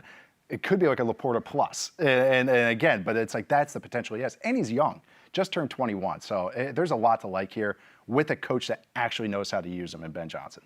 Yeah, I love that. Look, they've got guys who can play multiple positions. Like this has been a whole talking point since Ben Johnson was hired in Chicago. It's like, who's going to play the Amon-Ra St. Brown role? It's like that role is not going to be in this offense because The reason that there was an Amon-Ra St. Brown role in Detroit was because they catered that role to St. Brown's particular skill set to accentuate what he does best and hide some areas of weaknesses that were there when he was a day 3 rookie playing early in his career. Like these guys with DJ Moore, Rome Odunze, they can play all over the formation, and Loveland's a guy who can play that inline tight end spot or kick out and be that big slot. So having 3 guys that can move around and do multiple things for you, that's critical. That's the role in this offense more than it's just like, let's take a facsimile of what we did in Detroit. I'm not as bullish on the blocking as you guys are. I still think there's some room to improve there. I think you see the 245 pounds show up every once in a while. And I think against NFL linebackers and edges and full-grown bodies, it's probably going to show a little bit more. But you still have the effort, which is a lot of guys don't even have the effort. He's willing. He's willing. He's willing. And from time to time, like if he can get underneath someone's pads, he can move them. But I still think, like, obviously the big deal here is the receiving ability. And I think the Sam Laporta plus comp works there too, because a lot of where Sam Laporta was doing his work in Detroit is Ben Johnson scheming him wide open. Yeah. He's going to catch it and run, which obviously Loveland can do. But I think Loveland's better running routes. I think he's better at the catch point. I think he's like more physically dominant receiver than Laporta. So like this is a true first-round tight end, and I think it fits for where the Bears are. And obviously you have proof of concept with Ben Johnson, how he ran his offense in Detroit. Yeah. Where you can see this working. And actually, you know what's one of my things that I'm hoping, like my fan fiction, is Roman Dunze as a power slot.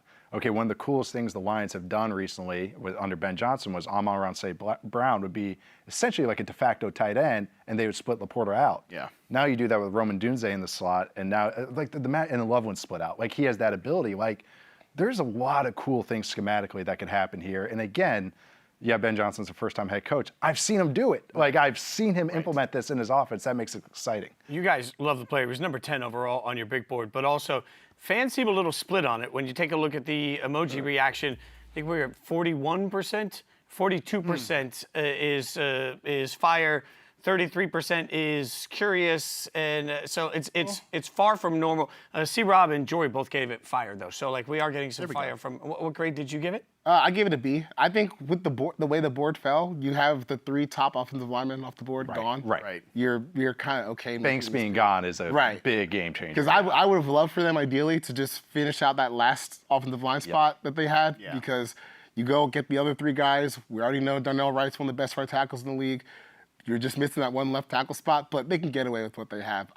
This is a good pick for the way the board feels. Maybe they package those 2 second-rounders and move back up in and try and get a tackle in the 20s. Dude, you know those 2 seconds are burning a hole in Ryan he's Poles' trying. There's no way he does so not want to bad. make those. There's no chance he wants to make those. And also all the edge rushers there were like kind of some dicier propositions as well. Yeah. So hey, just take no pick is safe, right? But like an easy to project player to the NFL. Defensive line felt like, to me, it was a luxury thing. It was like, hey, that was a cool way to bridge what you have and maybe really build something, but it wasn't a need, which is weird to say about team picking 10th, but they actually have, oh my God, the hope builds. Oh, this is Bears builds, but they hopium have season, such a more interesting roster than you think a team that's picking 10. The broadcast showing Shedeur hanging out at the house, and Looks spirits good. seem high. I think, I hope they stay high. The 49ers pick is in at this point. We'll get you sort of caught up on where everything is in the draft so far, obviously, as we are 10 picks in. We've made it 10 picks, 10 ways through, and as we pull the big board up there, you can see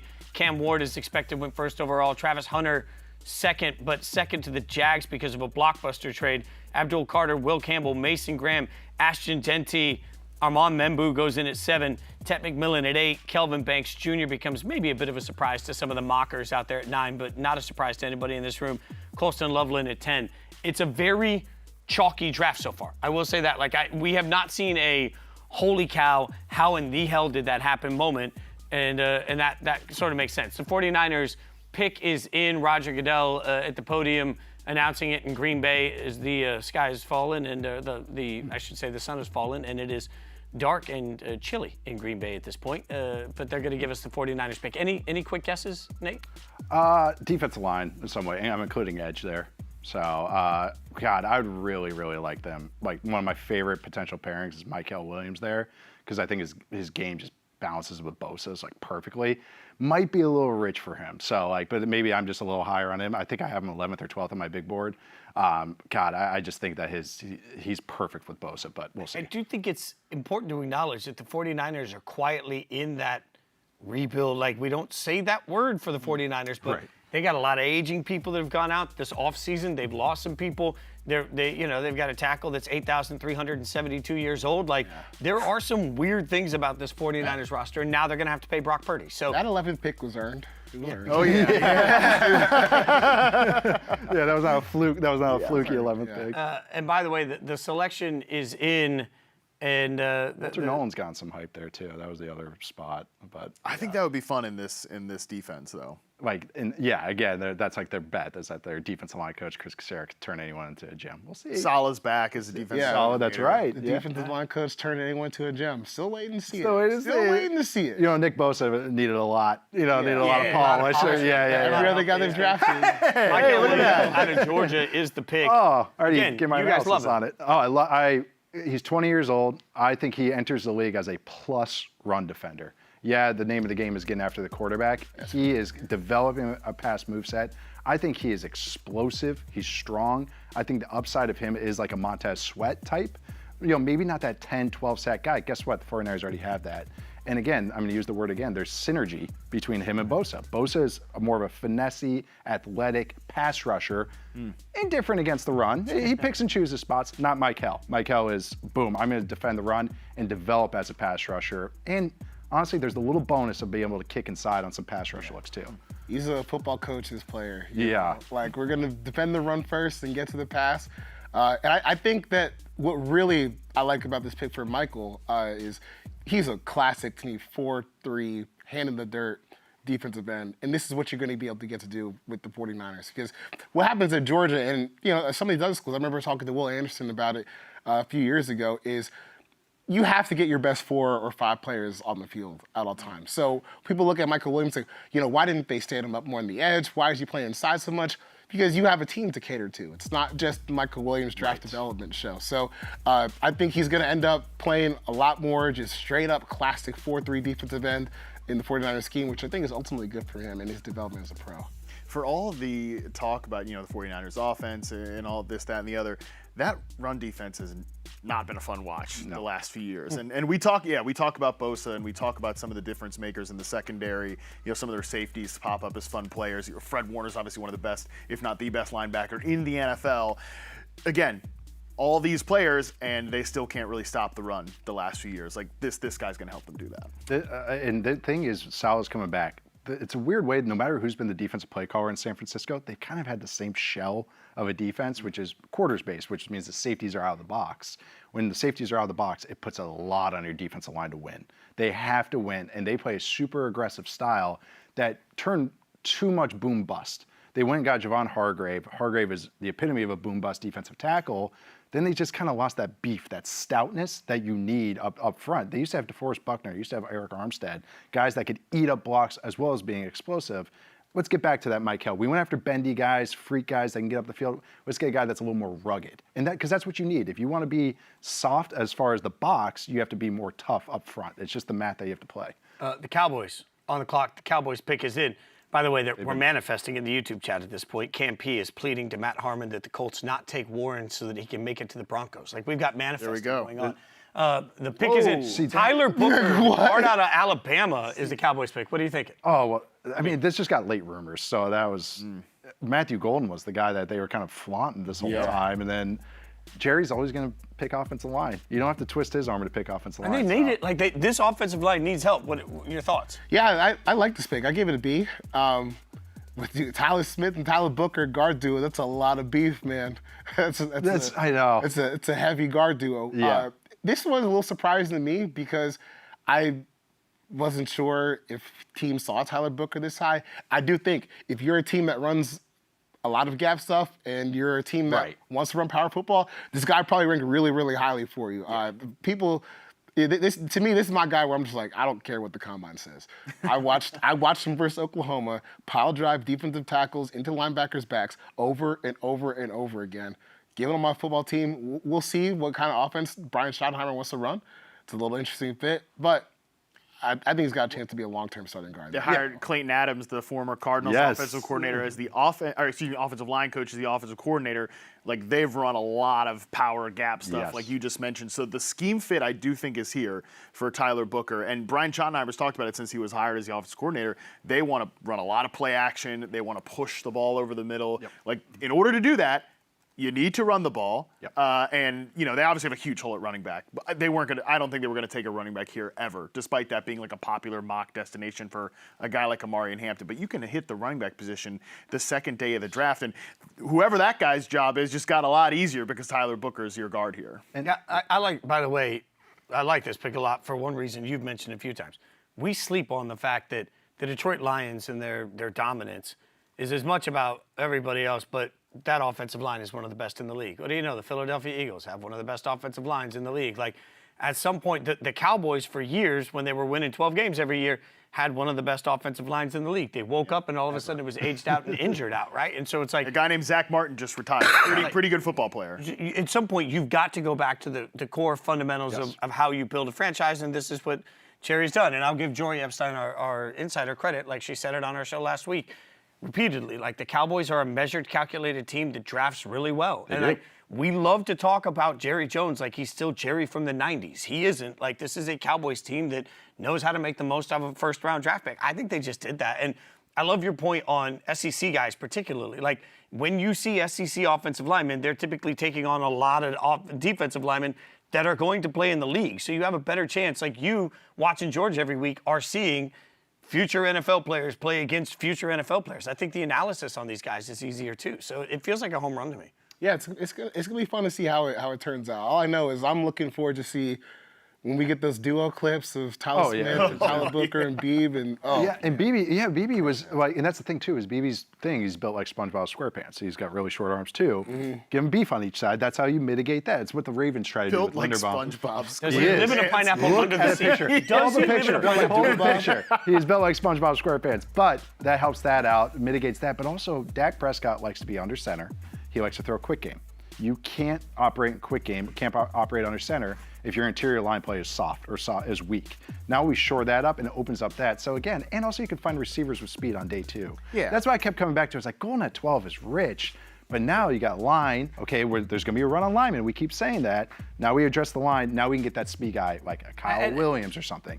I want to reiterate something here that we're saying a lot, but like for everybody just tuning in, tomorrow is like this narrative that this draft isn't good, I think is really wrong. Me too. The narrative on this draft should be this is a really good draft without some of the superstar today potential. So like I think good's the best word to put it. There's a lot of good players. Just maybe not that elite high-end talent, but there's a lot of good in this draft. I feel like tomorrow when we're in round 2, we're going to be sitting here saying, "Oh, that makes a lot of sense. Oh, that's a starter. Oh, that's a difference maker." Like that's really going to happen in the second round at a different level. Like a lot of times second round feels like massive development to me. Second round this year feels like guys that are going to plug and play a lot. And I think the receiver point is a good one here too, that, Matthew Golden's been mocked at that 12th overall spot so long. That pairing has been discussed over and over again.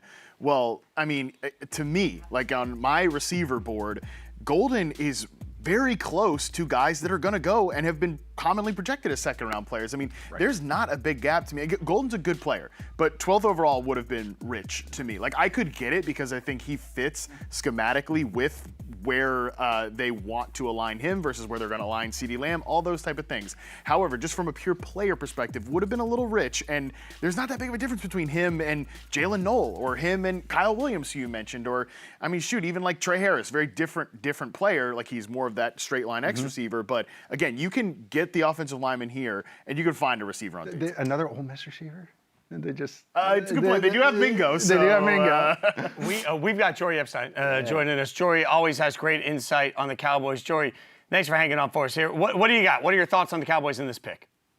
Yeah, absolutely. Since the Cowboys drafted Dak Prescott in 2016 and really beforehand, the success of the team and the success of the offensive line have been directly correlated. This has been a good investment. The Cowboys have shown in the first round they can find offensive linemen. I mean, we're just seeing in the last couple weeks, Zach Martin, all-pro guard every year, retiring in Tyron Smith, all-pro left tackle every year, he's retiring. And so this is a position they know how to draft, and they know if they give Dak Prescott the time to read down the field, he is going to make them right. And that is going to help him even more potentially than that extra weapon at receiver. So any idea on what they might be looking ahead to next?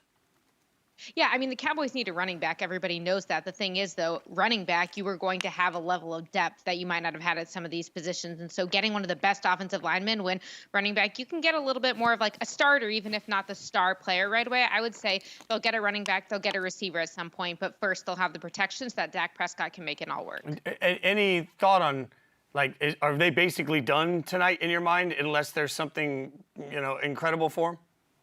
Fitz, you said just a few minutes ago that Jerry isn't the Jerry that we used to think, and now it's like you've forgotten all of it. This is not freewheeling. This is not freewheeling Jerry. This is not 1997, 1993, whatever you want to say. And so I think that they are done tonight. I mean, they're not done paying attention, but I don't expect them to trade back in the first round. This isn't a team that needs a quarterback. Jori, you're not done tonight. Take a little time off, though. We appreciate it. Thank you for the insight. She's right. I'm a prisoner of the moment. I like chaos, and I was trying to manifest more chaos coming into this. Speaking of chaos, by the way, the Dolphins pick is in.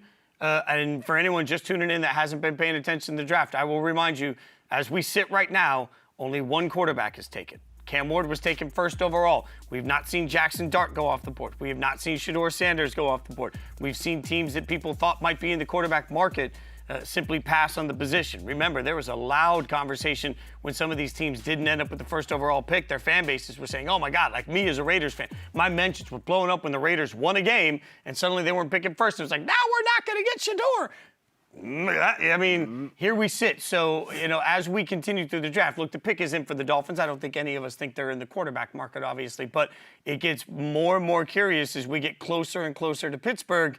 Just, what's going to happen? Will there be another move? Will there be another trade? So far, we've only seen one trade. It was a big one. We right out of the gate saw a huge trade as Cleveland moved out of two. But it's been quiet otherwise, guys. So, at this point, Dolphins pick is in. But so far, the draft has been very measured by everybody. I thought the Panthers might have been a movement spot. So that, once we passed 8, I saw pick was in. I was like, oh, that's interesting, because they were probably very excited McMillan was there. And maybe they expected him not to be there, because that actually was once – maybe a trigger point that I thought would happen.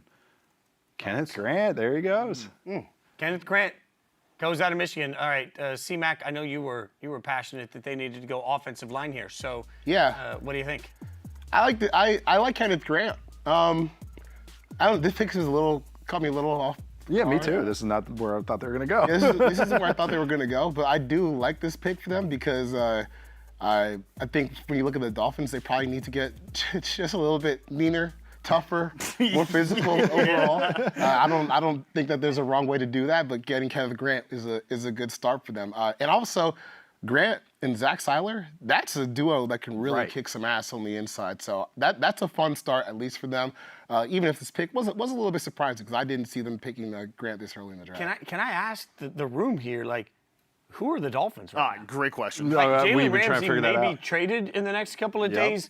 Like, Tyreek Hill may or may not want to play, depending on the day. Tua, they've got a lot of money invested in, but we don't really know what they're doing with the future. It felt like 2 years ago they had a coach that everybody thought was the next big thing and going to be explosive, and now it's like, well, I don't know, the team might be revolting. I'm like, who are the Miami Dolphins? That's what I'm trying to figure out. I thought they were going to go offensive line here. Like, that was where I just thought they were going to, okay, we have to eat our vegetables. We can't just keep saying we're going to scheme stuff up.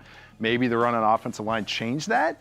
Maybe, like, a guy that I really like, Josh Connerly from Oregon, maybe they're like, well, he's a tackle. We just drafted Patrick Paul last year in the second round. We kind of like Patrick Paul, and maybe we can't so maybe they're just like, well, okay, we're going to reinforce the trenches. It's just interesting to me because they have, Bradley Chubb, Jalen Phillips, Zach Seiler, like, that was kind of a strength along the front. I know it's always hurt and always injured, so maybe that's what they're thinking too. Okay, we'll get a young guy that we can count on and develop. Kenneth Grant is an exciting player. I will say that. If he ends up the best defensive tackle in this class, I would not be shocked.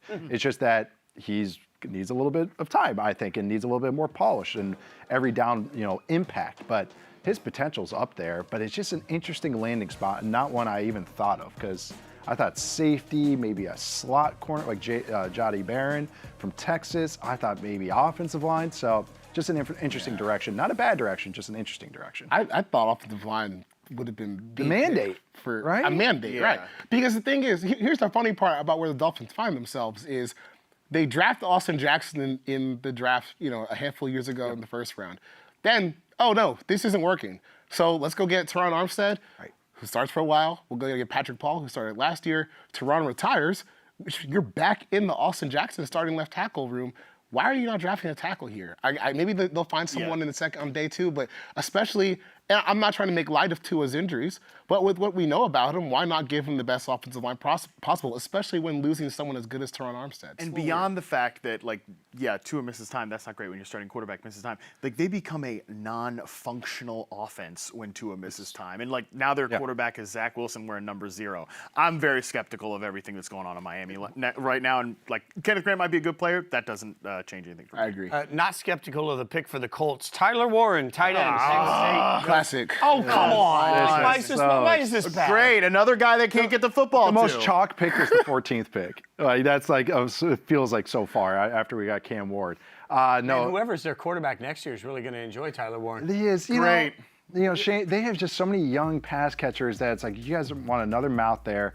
Tyler Warren is a dynamic player, but it's just that he's a schemed up player. And it's not a situation that this is where he fits because there's other guys that have the same skill set.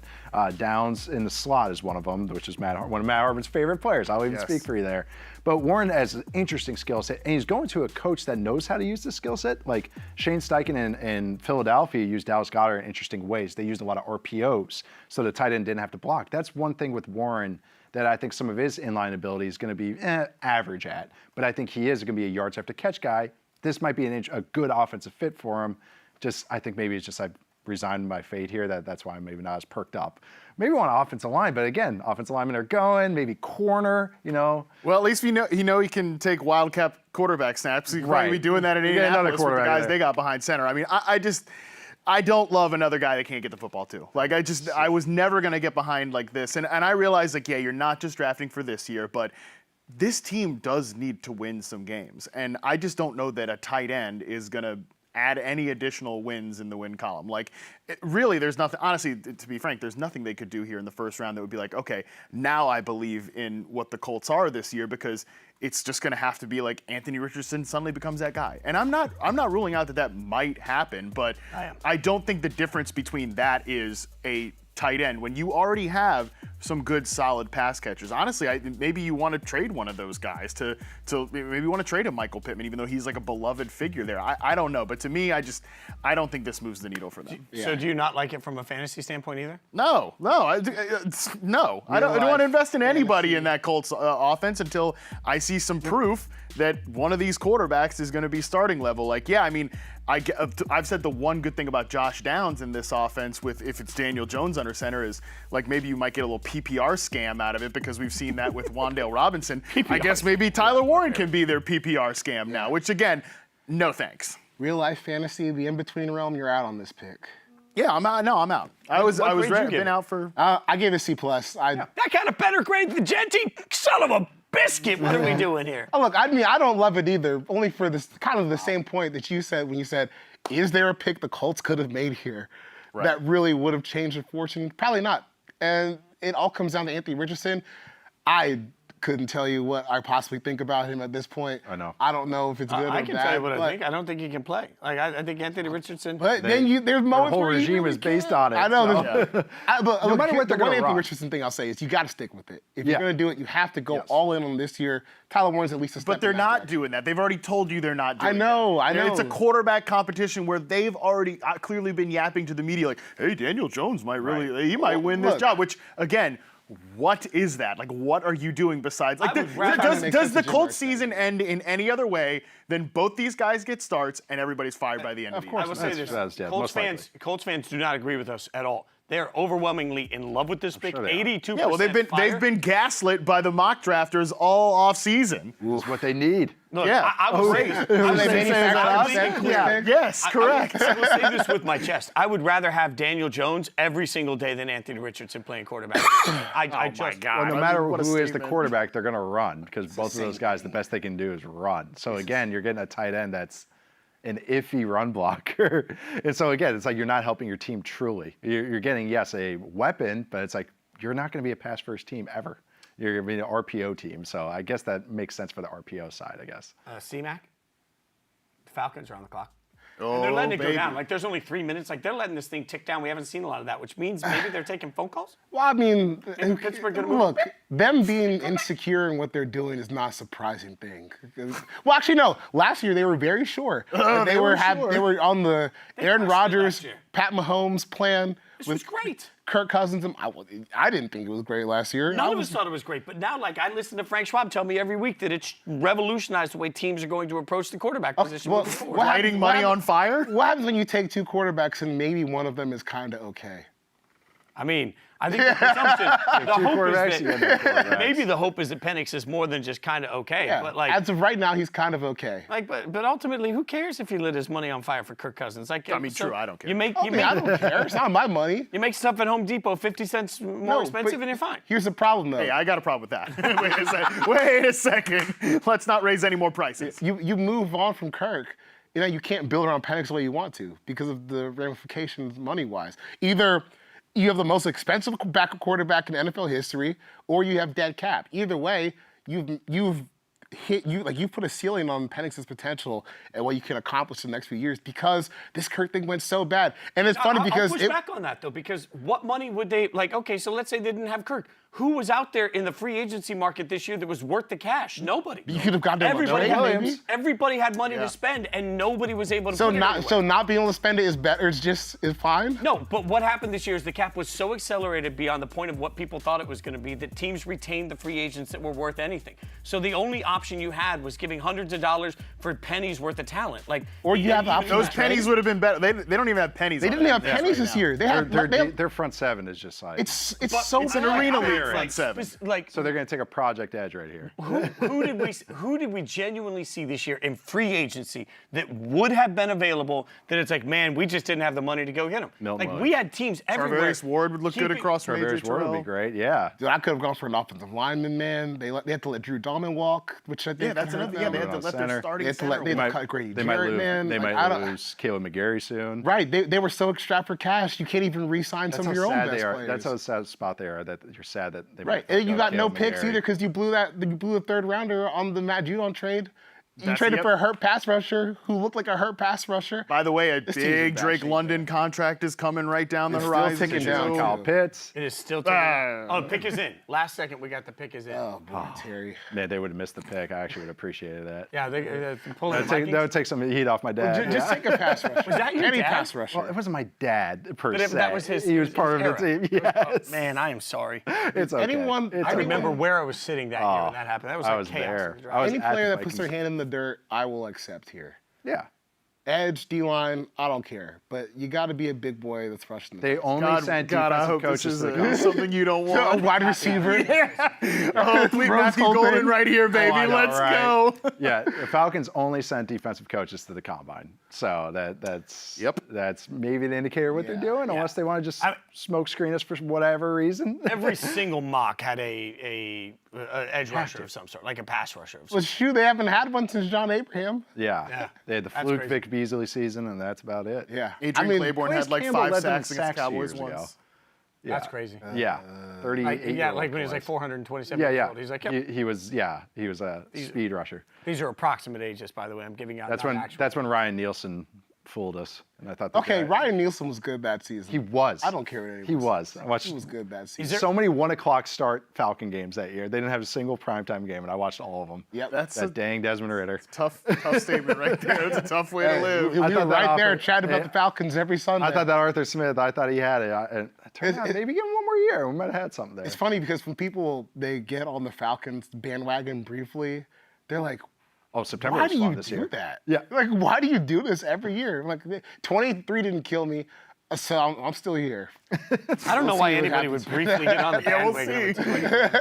Like, if you're going to briefly get on the bandwagon, look at who's won the most Super Bowls in the last few years and be like, I'll try this one out for a couple of years. Right. Like, if I'm picking a new team randomly, it would not be like. Getting any back of to your these. original point, when we were talking about Cam Ward and talking about reinvigorating a franchise and everything. Dirty bird. Flag. Kansas City's got a lot of bandwagon fans now. You know, that's what a good quarterback can do, though.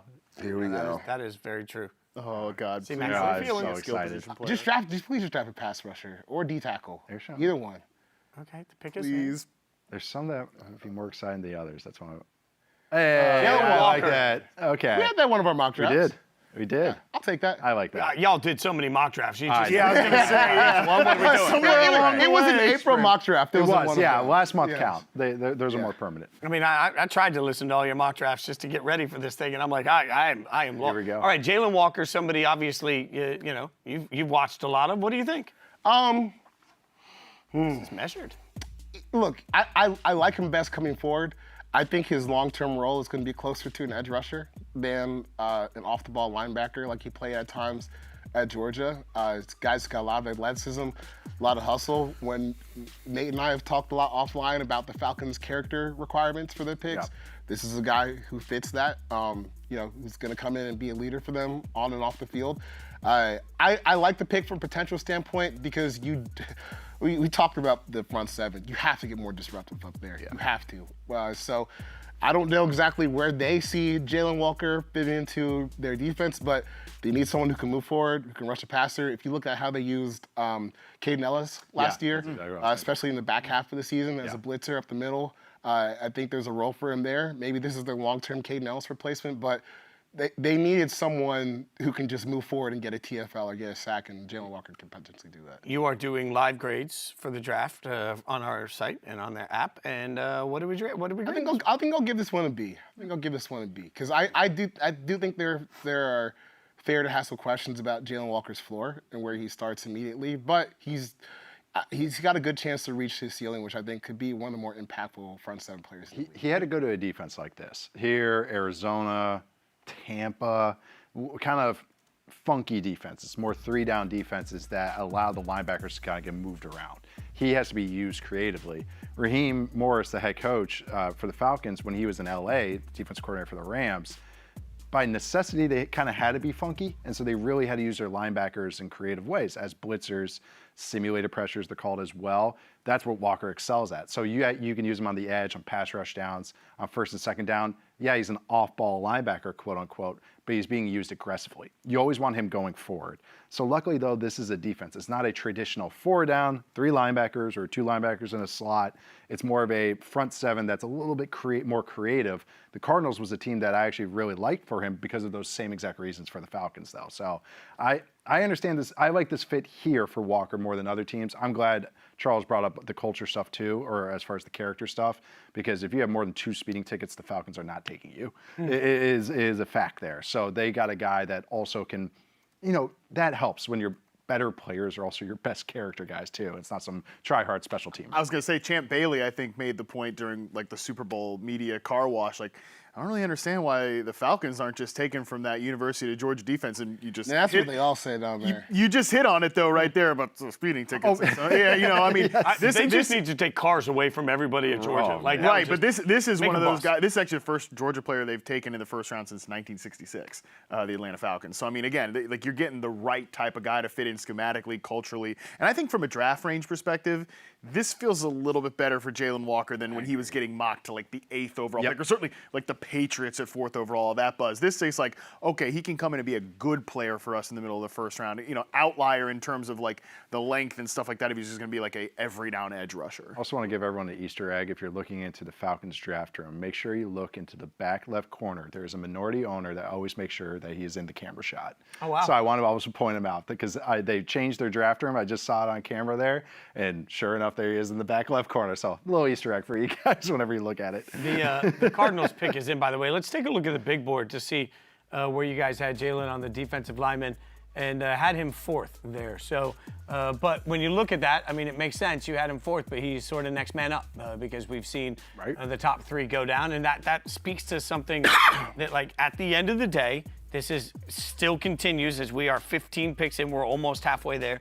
This continues to be a very chalky, predictable, measured, calculated NFL draft, and I think the second year in a row I've said that. Last year felt very calculated. And it's almost like 2 years ago in the draft where we did see the wild moves for Anthony Richardson, and it felt like there were big name splashes all over the place. It's almost like the league is just taking a big old deep breath from that, and it's like, okay, we're going to calm down and kind of follow the board. There really hasn't been, other than the trade that started the whole night, the massive trade 5-2, and but that was still to see Travis Hunter end up in Jacksonville. It's been a very calculated night so far. Yeah, absolutely has. I know last year was funny, even like doing big boards, and I was like, man, 10 offensive players in a row, 12 offensive players in a row. Oh man, that doesn't feel right. And 14 went. This one's been a little bit more varied as far as the positions, but then there's the quarterback differences as well, going from 6 to 1, as far as this point in the draft. But yeah, I feel like there's been some that I do think, as much as we like to make fun, I like to poke holes at, front offices have gotten smarter. And they've understand what things are worth, maybe not perfectly, but better. So I think that they hold on to these picks or F them picks in more measured ways than maybe, Mike Ditka trading up for Ricky Williams. We're also still in this era now of NIL, transfer portal, kids playing more college football, getting more tape on people. I do think that it's going to make the league better evaluators the more tape you get.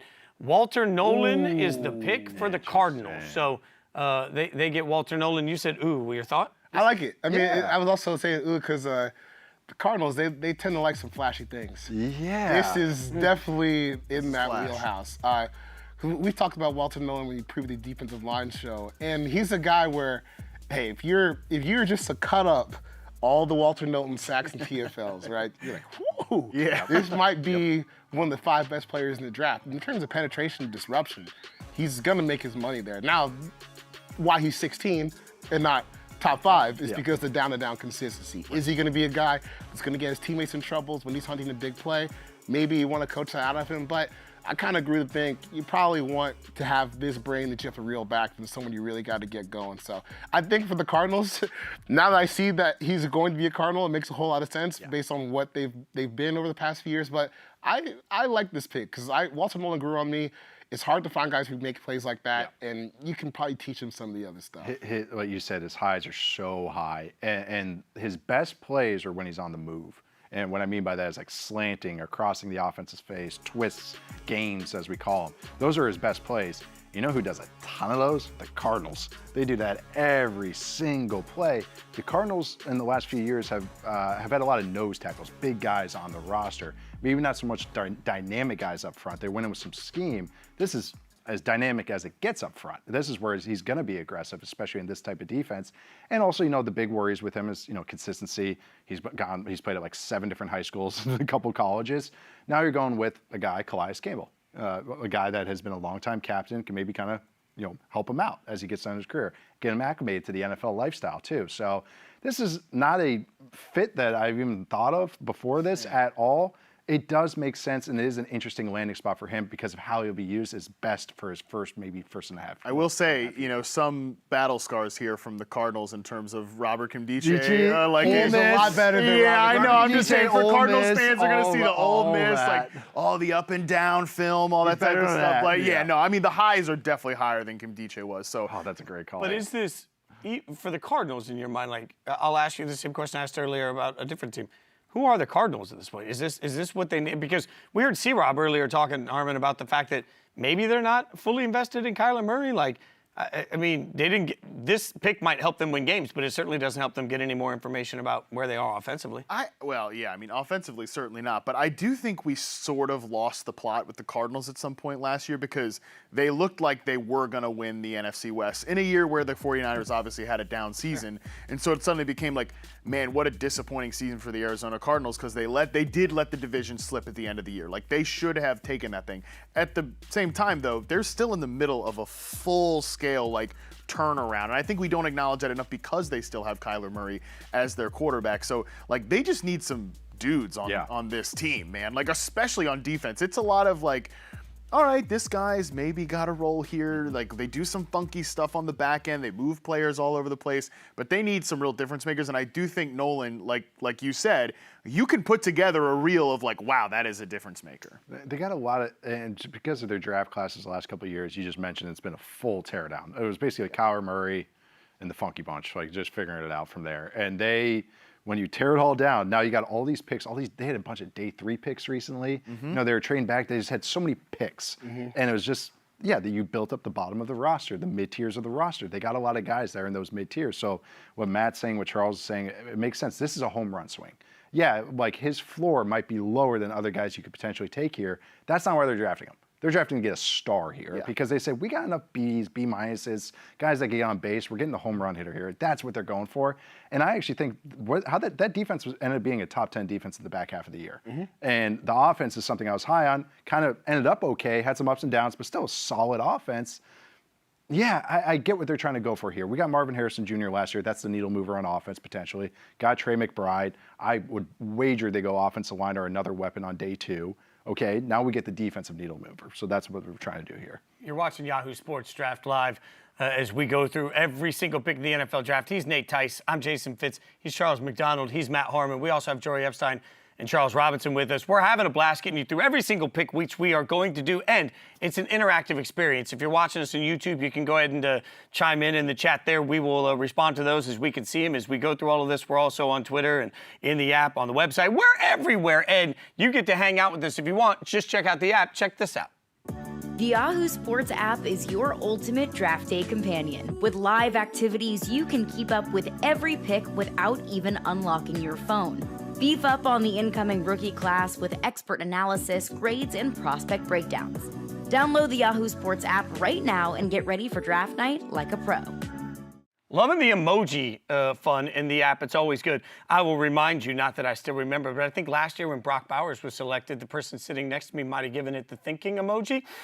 Which is only significant because last I checked, C- for Ashton Jeanty so far is your lowest grade. Where did the Raiders pick this year?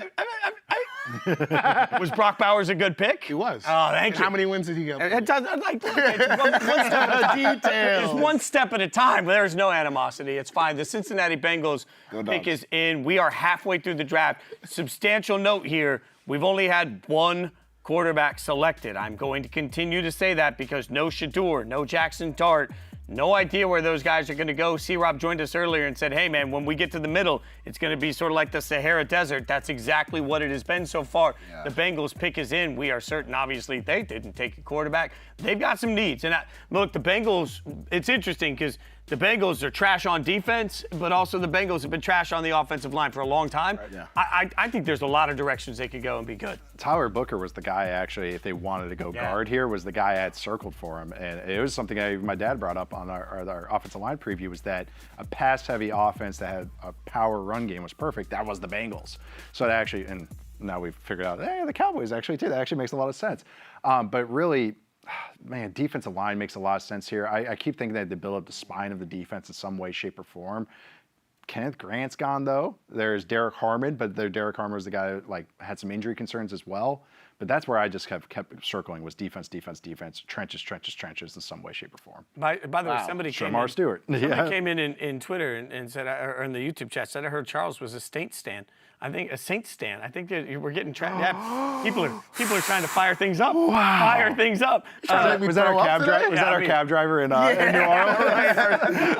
Shemar Stewart is the pick, the edge rusher at A&M. You said love that? I don't know. I think I like it. Stewart is traits. And going opposite of Trey Hendrickson, you probably couldn't get more opposite of a player. Yeah. This is the guy that has all-world talent. Production has yet to be there. Kind of like a horse, he plays with blinders on. Like he really doesn't just impact the game as much as you want, but you really can't get a better tool set to work with than Shemar Stewart. Interesting that, again, we were just talking about this with the Cardinals. This is the home run swing. Mm-hmm. This is tilting the shoulder back, trying to get a needle mover, trying to get a guy that could be a 12-sack guy. I'm really cool with that. Not that they give a damn about my opinion, but I'm cool with that concept of swinging for the fences when you're picking here. Right. I think there's a total difference between hey, we're just going to swing for it at 5 versus we're just going to swing for it at 17. Easiest way to find stars is in the top 10. All right, this is a guy that you can maybe get that top 10 talent. And even with the Trey Hendrickson, looks like they're going to be keeping him for a few more years at least. They still need another guy because the Miles Murphy pick has not turned out to being the player that they wanted to. The defensive end they drafted out of Clemson a few years ago. So let's go again. Another big, super athletic defensive end. Shemar Stewart, 6'5", 270. That's a hell of a hug on Raj there. He's a big dude. He hit Roger harder than he did most of the quarterbacks this year in college football. I'll tell you that. That's true, though. He had 1.5 sacks this year. Yeah. 2, if you're counting like Pro Football Focus does. But it's 4.5 career. He really is pretty far away from being an impact down-to-down defensive end. I mean, that didn't get it done. But Trey Hendrickson's here. They have some guys. For now, do we think Hendrickson sticks? I do for now, because it's really hard to find guys like that, and even to trade them away for a first-round pick when you're still trying to compete for a Super Bowl. I think that's what they. You don't pay Jamar Chase and T. Higgins to go, let's revamp this thing. They've also basically been okay with saying, like, okay, Trey, that's nice. Like, Yeah, right. For like 2 years now. I mean, that was the quietest, like, hey, I want to be traded because you're not going to extend me last year that we saw. I mean, he made a whole stink about it, and they were just like, okay. And that's kind of how they've approached it this year, too. And I like your point about how you're trying to hit the home run here, because you're not going to find enough defensive players in this draft from a quantity perspective to make that a functional unit. So you're going to try to do it all in one guy here, which I think is the idea with Shemar Stewart. I want to go ahead and bring in Jori Epstein in, our insider. I know Jori has some thoughts on Shemar Stewart. We're getting her thoughts here. Jori, thanks for hanging out with us. What do you got? Yeah, absolutely. When the Bengals had Jamar Chase, T. Higgins, and Trey Hendrickson up, there was this idea that they would sign 2 out of the 3 to long-term deals. And everyone said, can you really sign 2 receivers? The Bengals decided Joe Burrow and his receivers, that was going to be their strength. They would find defenders other places, including at low prices like the draft. The question everyone had with Shemar Stewart is traits versus production. And because of that, he fell a little bit below that top 10 that some people thought he might go. And I think they got a great value on this pick. Amazing. Thanks for the insight on that, Jori. Really appreciate it. And Jori's done a great job of covering that throughout the course of Inside Coverage. I will tell you, if you're not checking out Inside Coverage, you should. A great show every week, along with Football 301. We're doing God's work out there. By the way, Axel on YouTube says, I like all these guys, but the haircuts on those 2 dudes are diabolical. I don't know which 2 dudes. I'm thinking it's always like somebody's always commenting. Probably not Charles. Yeah, I got my cool coach hat on. Well, And also, diabolical, is that good or bad? I'm going to take it as good. I'm going to take it like, look, it's high and tight. It's high and tight. Like, I'm not going to lie. It takes a lot of work to do this, but, I'm good with it. Like, Get back in the chat and clarify which team. Axel. Yeah. And if it's good or bad. If it's good or bad, Axel. Like, do you Actually, if it's bad, just keep it to yourself. Yeah. I I kind of want to know now. I think 2 of us have similar high and tight haircuts. I think it's going to be the 2 of us. He doesn't like the suburbanite. He's just suburban. That's why I asked for my hair. Look, I think you're rocking it personally. Appreciate it. I'll take the scary comments on it. The Seahawks pick is in, by the way, and also an interesting time for the Seahawks. Let's not, twist it. This is a much different Seahawks team today than it was 2 or 3 years ago. They did make an investment at the quarterback position. They made a change at the quarterback position, so they're going to feel much different this year coming. Like, this feels like, Kenneth Walker is really the Seahawks' identity offensively moving forward. Well, they actually have been rumored they might trade one of their backs, either Zach Charbonnet or Kenneth Walker III. So they're totally revamping the team, it seems like, especially on offense, and also just like personality-wise, it seems like too. And I think they want the upgrade. Zabel is the pick for them, which, this is. Yeah, I've seen this one coming for a few weeks now. Zabel from North Dakota State. Offensive line versatility. Has not played center in college. He's played left guard, left tackle, right guard, right tackle. Might be best as a center long term. But I do think the Seahawks is a great landing spot for him, because they have a guy right now, Oluwatimi, who played the second half of last year. Say it again with your chest. Oluwatimi. It's so funny. It's well done by you. Thank you. I appreciate it. I've said this before. If I like you and I think your film's good, I'll learn your name. But he stepped in, and I'm not saying this guy's going to be an all-pro Pro Bowler, but a solid center. And now Zabel can be a guard, because at the very least he can be guard, and maybe long-term bumps him to center, but he doesn't have to. They needed interior line help in some way, shape, or form. Didn't look like day 2 would be set up right for them to get that interior line help. So I think Zabel, this is a match for, maybe this was the top end of his range, but I know teams love him. I really like him. He has versatility. Again, this is an offensive line that's faced a lot of injuries over the years too. So even be able to play tackle in a pinch is not the worst thing in the world. Yeah, I really like this for the Seahawks. We've talked about Zabel in terms of where his fit goes for teams. Basically, if you have a left tackle and you have other spots that need to be filled, this is the kind of guy that you should be drafting. Because he can play guard, he can play center, he can play right tackle, he can play right guard. Which is something that the Seahawks still need to figure out about their offensive line. Who is playing where and when. And this guy at least helps you get your best 5 out there. And I think that's what they really need to do, especially coming off of how things looked for them last year. I wish you have Charles Cross. They have one spot. One spot. Okay, all right, now you left fair tackle. Everything else is up for debate. But I mean, what's been clear about their off season is that they're all in on like this offense. With Yes. Clint Kubiak and like changing over into that system, which is a huge transition from what Ryan Grubb did last year. And, you know, that was just kind of a disaster. It was kind of a mess on offense for Seattle last season. This helps them get on track here. He's a system fit. He was awesome at the Senior Bowl. Everybody just raves about him. So again, this is a nice like no shiny objects, Seattle. You know, just don't look at that over here. Like stay on track, stay focused. I really like the pick. Yeah. The one naysayer for me on this, like as you just mentioned, the fact that he has so much versatility, which I love. I just think sometimes with young players, particularly on offensive and defensive line, when they have versatility, they're asked to do a bunch of different things, and it just stunts the entire development process sometimes. Like when you've got a guy that's playing a little bit of guard and then a little bit of center, and it's like, no, he kicked out here. And those are the guys that so often I feel like we wake up and it's year 3, and it's like, well, I don't know, he's kind of this, he's kind of that.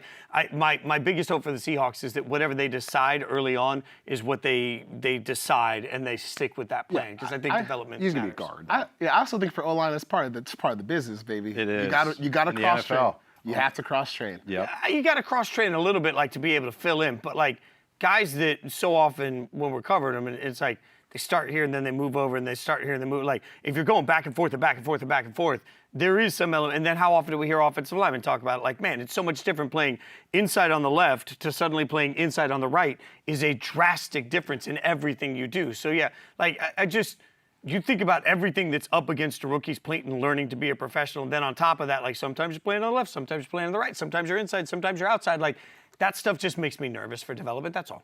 Yeah. Well, if you want to build an offensive line, you got to take them though. So that's the thing is if you're rebuilding it, the guy's going to get dropped in some less than advantageous situations. No, but I think that's part of his appeal is that the Seahawks have been beaten over the face year after year, or at least the last 2 to 3 years when one offensive lineman gets injured. Well, this guy can't play guard because he's only a tackle. This guy can't play guard because he's only a center. So, okay, we get a guy that, in theory, but he has shown it in college that he is not only just started there a game, started there long term at several spots, and also just shows that he can hang against NFL caliber athletes at the Senior Bowl. So it's, again, he's checking boxes. You're projecting all of this. But I do think that he is a guard. Like, he is guard year 1. We have Abe Lucas. Hopefully he's healthy at right tackle. Guard. Oluwatimi is our center. Okay, then after the first year, then we could talk about maybe shifting the position. But I think, I'm glad you brought up the scheme fit too, because it is evident that they're just going, we are Kubiak Shanahan type of offense all the way. Zabel is perfect for that. So I do think that this, I get what you're saying, Fitzy, but it's just like, I do think this one makes more sense because he's done it before. Mm-hmm. And I do think they have a plan for him, at least from the outsider's perspective. This also had to be part of the overall, overhaul of the Seahawks, right? Like, we knew the minute that, McDonald came in as the head coach that, hey, like, look at what Ravens players said when he was running that defense. Like, it took him a couple of years to figure out that. Like, I think we needed to acknowledge that this was going to take 2 or 3 years to get an entirely new identity for this team. And we've got, some Seahawks fans that work behind the scenes on the show, and they were all in the production room today. It was like offensive line. Oh, yeah. Like, in that sense, this is a home run. It's just part of the reimagining of who Seattle is. Like, what's the grade on this one? I gave him an A+. Ooh, this is my first A+ in the draft. Yeah. I love this player. Nice. I love the fit. I think this is a home run pick for. I think this is like you're grading differently as the draft goes on. Personally, I think if you want to revisit anything that happened around grading 6, good picks, And we've had a theme. We love offensive linemen around here. We do. That is true. We love offensive linemen. That is the league. Do we love the Seahawks as they stand today? No, but I love this pick. I'm still skeptical about all that, but I will say, like, it's very obvious that Mike McDonald did not like this offense last year. I wonder, like, when it crystallized for him, like, yeah, I think I'm going to blow this thing up in the offseason because, especially with the run game, like, he talked often, and which is classic, of course, defensive head coach, he's going to talk about the run game. He talked about that, like, we got to be better running the ball. Like, that's what this is all about here. Like, I mean, you're hiring a proven guy off of the Shanahan-Kubiak tree. He's literally named Kubiak. Yes. For all of the mess that the New Orleans Saints offense became at the end of last year under Clint Kubiak, they really ran the ball well and, like, had an offensive line, by the way, that outkicked everybody's expectations. Yes. So getting an investment there is key to this all coming together, even though, yes, I'm still skeptical like what the ceiling is on this entire. They also trying put to raise the $100 floor, million though, into a quarterback that notoriously is skittish when things get after him. Yeah, funny money there. Okay, funny, yeah. but It's still, a one-year deal. Yeah, It's a one-year deal. Yeah, but I get what you mean. either I get what you way, mean. But they don't want either it to way- be a one-year deal. They want it to be successful. Yes. This is how they're going to make it successful. You got to keep things away from his feet. That's all I'm saying. How we all know Matt that. wrapped that up, though, is like they're trying to reestablish the floor of their offense. This is going to be a defense-first team. Yeah. The defense is going to be a strength. It's going to be a top 10 defense. I'll say that right now. They're reestablishing the floor of this team so injuries just don't wreck everything. Okay. The pick is in for Tampa Bay. Emeka Egbuka is the pick, the wide receiver out of Ohio State. Okay. I mean, you throw this to me? Yeah, interestingly, Sort I this think that one. if Emeka Egbuka is going to hit his ceiling as a player, I actually think he could be like a Chris Godwin player. No, that's why I was laughing. And they It's- just re-signed Chris Chris Godwin. Godwin. I would have bet heavily that this was going to be, even if they took a receiver, I would have probably thought it'd be like a Matthew Golden type, because I think Jalen McMillan's okay, but he's more of like a rotational player. Like, get somebody with speed to stretch things out. Egbuka, again, he's to me, Nate, your term, it's a power slot. Like, he's going to be a dog in the run game, and he's going to be a layup producer for your quarterback. Again, that is who Chris Godwin is. So it's interesting that Godwin was brought back, and like they made it a 29 priority. too. Like he's not. Chris Godwin is not. He's not young, but they did just. He's not pay old. him. Yeah, right. Exactly. He's coming off an injury too. I don't know. That's an interesting one, but make no mistake, he is a quality player that I'm very, very high on. And Jason Light, their GM, low key should be considered one of the best GMs in the NFL. Yes. Like year in, year out, what he does with the roster year in, year out. And the best thing he does is like the Colossus of Rhodes, where he bridges the present with the future. All right, this is our roster now. We're going to draft a guy that, okay, we have depth there right now, but in a year or two, we're going to need that dude. I thought that was going to be Jihadd Campbell at linebacker, as with Levante David. But I think, again, when you look at the receiver room, you look at the ages of the players, you look at the injury history of Chris Godwin, I think they're trying to do And Mike that. Evans, too. And Mike Evans. Yeah. Mike Evans is 32. 32. And coming up after a contract. And after misses this year. games All every the time, year. 2 to 3 games a year, and his contract's about to end as well. So again, trying to bridge it, I just thought it was a different position room that he would do it at. Let's pull up your wide receiver big board here. Oh, yeah. Because I think that's an important part of the context of this is Emeka Egbuka is him. the pick here. And yeah, I mean, to be honest, the other guys have gone, right? Like, so this is the third guy on your big board, and there we go. So I think that I'd seen so many mocks that had Egbuka going a little later. I feel like maybe I got mock crazy. I love the player, and the production certainly supports this pick. Like, I love the player, C-Mac. Yeah, he's a really good player. I don't love the fit here. Especially because honestly, I'd forgotten that they re-signed Chris Godwin. Yeah. When they were like, oh, okay, Chris Godwin's going to be out after this year. Egbuka is long-term slot. But no, that's not the case. Maybe they feel a bit more bullish on Egbuka's ability to win on the outside than maybe I do. But right now, for 2 years, it seems a little log-jammed at slot receiver, which doesn't really seem like a position you need to load up like that on. So we'll see what happens. But in the immediate future, I think this is a little bit of a clumsy fit. Yeah, it also, like, McMillan showed flashes last year. It wasn't like he was just like, like a whatever rookie. So like that's interesting. It just didn't feel like such a necessary glaring need. Maybe they think it is more. They're going like, hey, Godwin's going to take some time. I will say I'm pretty skeptical of McMillan being like a down-to-down consistent contributor. I think a lot of like his big plays, and like he definitely made those big plays last year.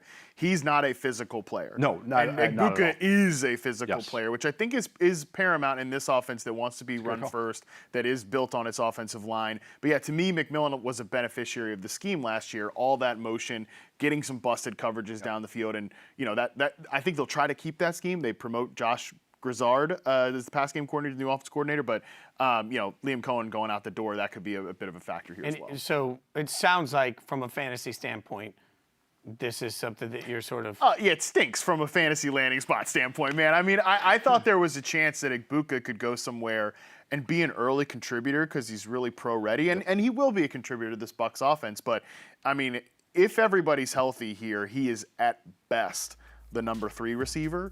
Now, there might be moments where if Chris Godwin comes back slow from a serious injury last year, again, is there a signal here that they're a little concerned about that Goddard injury, but shoot, if they were, they probably would have just let him walk out the door. I don't know. Right. So that part's the conflicting signal here. But if he does start slow, then yeah, maybe Egbuka just slides right into that role. But if everybody's healthy, there's not a lot of opportunity here. The Broncos are on the clock, and they're letting as much clock run down as possible. They've only a minute and 20 left to get that pick in.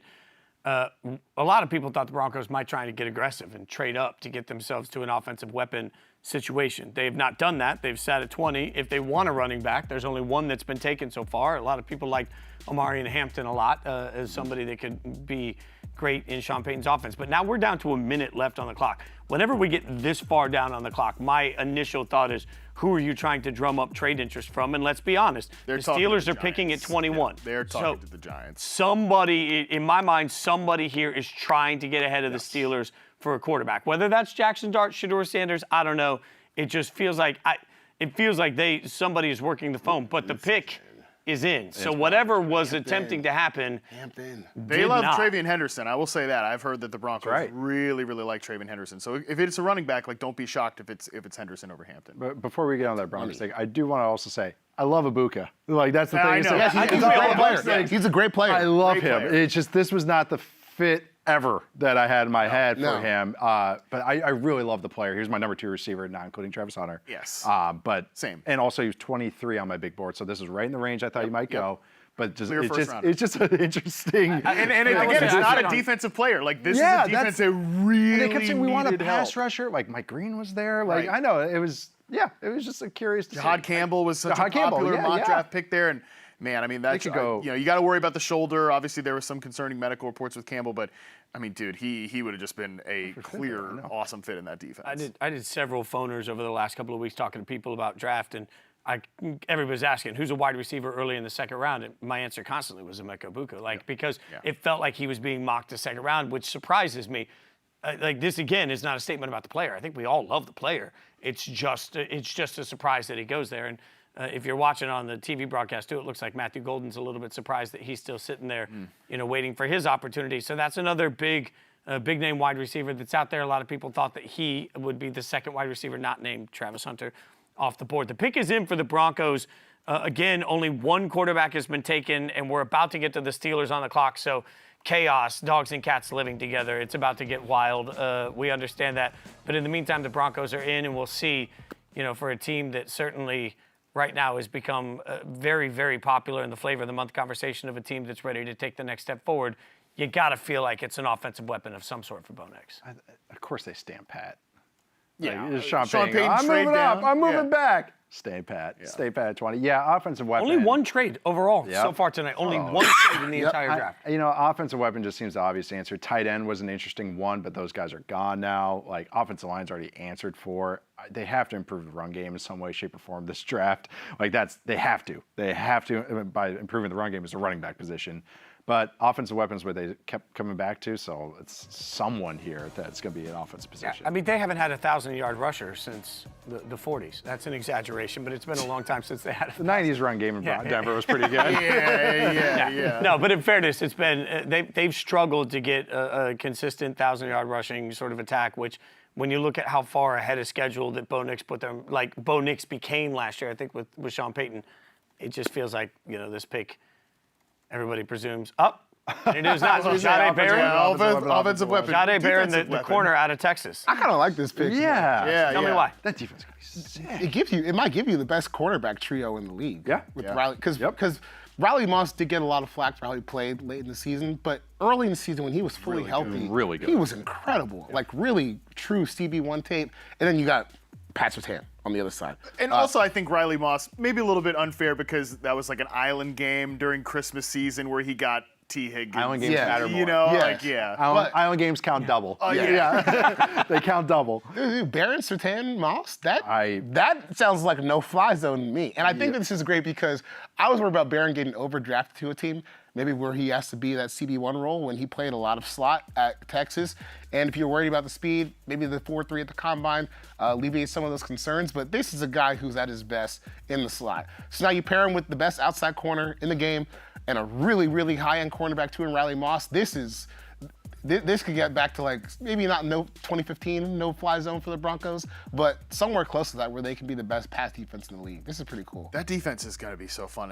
They added Dre Greenlaw and Hufanga from the 49ers too. So, I mean, they've got some guys who can be real like flash playmakers and like sound disciplined guys as well. So, I mean, that was already one of the best defenses in the league last year, and they've just continued to like double and triple down on it. But it's in a division where you're going to have that, right? Like, this division is getting consistently more and more physical. If you look at the defensive side of the ball for the Chiefs, right? Like that is the Chiefs for the last couple of years have been more of a defensive team that happens to have the best quarterback in the world, right? Like, look at the way the Chargers have played. Like, this is a team this is a division, I should say, that is, not afraid to punch you in the mouth over and over and over. In this defense, they were loving because they had such good corners, and Riley Moss and Patrick Surtain. We're playing man. We're playing man coverage. Yeah. We're playing man coverage. Beat us. Now we got 3 dudes that can play man coverage. Not a lot of teams do that. And Barron's one of his best attributes is he's a great blitzer. And so he can play in the slot. He can guard tight ends. I actually thought one of his best aspects of his game was how he guarded tight ends. Now he's a physical tackler. Jaquan McMillan, who was their slot player last year, was fine. He wasn't bad, but he was definitely the weakness. And I mean, just even looking at the stats, he lit up a 57% success rate when he was targeted. The other 2 guys were about 50%, so which is very good. So, okay, let's just make our strength a strength, and I think this defense, with all the blitzing, all the man coverage, this is a great fit for him. The Steelers pick is in, by the way. I have to acknowledge the Steelers pick is in. They used about half their clock. The Steelers pick is in. Broadcast has got all eyes on every quarterback. And look, I'm not sure it's a great situation for the Steelers to be in, but realistically, they're in this situation. They didn't move up. They didn't give up future equity. They have a quarterback if they need one, and they don't have a quarterback right now that can help them win. But also, I was hosting a live draft stream the year that they took Kenny Pickett, and we all sat there and said, man, just because you need a quarterback doesn't make him the right guy to take. Like, we all felt that in the room. So I ask you guys before we see the pick, if it's Shedeur or Jaxson Dart, does quarterback desperation make that the right pick where they sit right now? No. If you guys were running the Steelers, so go across the room, if you were the GM of the Steelers, would you take a quarterback right now? Would that have been your pick? No. It would not. No, I mean, they have needs elsewhere, man. Yep. Like, their running back room is completely barren.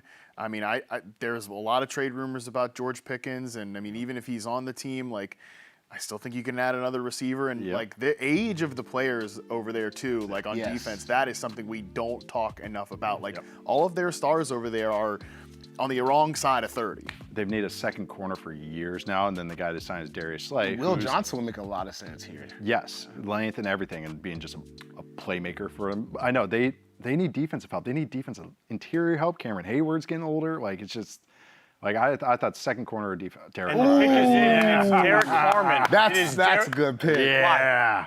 Harmon, he's okay because he's such an awesome player. Yeah, he's a Steelers type of player. Yeah, he is. Don't overthink it. Yeah. He's a big body, and you watch him clear. Defend the run. He can get up the passer. Maybe not a savant at either, but a really good player that has high ceiling, high floor. I don't know. It's like when the Steelers kept adding, Stephon Tuitt and Cam Hayward. Right. Like, that's exactly what this feels like. That's Cam the Hayward's kind of succession plan right here after he's come off a career year, too. All right, I'm gonna interject here. We're gonna go to Charles Robinson, our insider, and try and figure this out. C-Rob is gonna join us, and we'll get his thoughts. C-Rob, no Shedeur here for Pittsburgh. What's it mean?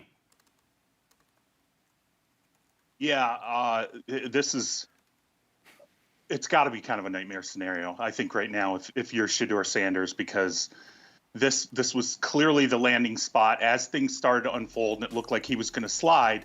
This was clearly the landing spot that was looked at as sort of the save position.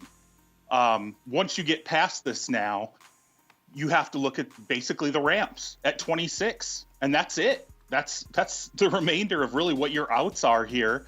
And I'm trying to find out if there's any shot the Rams, bail him out at this point, or if there's another team that moves up from the top of the second round to try and get in and take him. But yeah, it's got to be very disappointing, I think, for Shedeur Sanders to have gotten to this point and see that there's no clear and obvious landing spot here prior to Friday. Give me the clear and obvious idea of what Pittsburgh is trying to do at the quarterback position overall now. Well, I listen. I think Rodgers, and I've said this all along, I think Aaron Rodgers is going to be their quarterback in 2025. I think that when Rodgers came out and effectively said that the Pittsburgh Steelers know where I'm at, and you've got the owner who's talked about feeling like there's a good indication he's coming that way. And Rodgers, to me, clearly wants to play football. The landing spot there continues to be completely obvious to me. So I think Rodgers is their guy. I do think that they go and they select another quarterback in this draft, but it's going to have to be much later for them because they don't have a second-round pick after dealing it for DK Metcalf. So it scrambles things, I think, a bit for them. But I fully expect Rodgers to be their starter in 2025. Rob, keep us updated, brother. Thank you so much. Appreciate you, man. Guys, this is just a shocking. I don't want to take anything away from a young man that was just drafted. So, obviously, this is a big moment for the Steelers. But to see Rob's point, we've heard for months, Jaxson Dart, we've heard Shedeur, we've heard Jalen Milroe leading up. When you look at the teams left to select in this draft in the first round, Chargers, Packers, Vikings, Texans, Rams, Ravens, Lions, Commanders, Bills, Chiefs, Eagles. They all have a quarterback. Right. Yeah, they're picking at the bottom of the round because they went to the playoffs last year because they got quarterbacks. So, this immediately becomes where the top of the second round, obviously, if nothing happens, then it's pure bedlam. And look, we're going to have record-setting eyeballs on the second day of the draft. That's just real. All of these quarterbacks are going to be sitting because Cleveland, the Giants, the Raiders, the Jets, they all pick at the top of the second round in the first 7 picks of the second round. So now it becomes, are you willing to trade up equity of the future to try and get one of these guys? And I don't know what the right answer is on that. Certainly we all agreed that it wasn't smart for Cleveland, for example, to pick Shedeur at the top of the draft.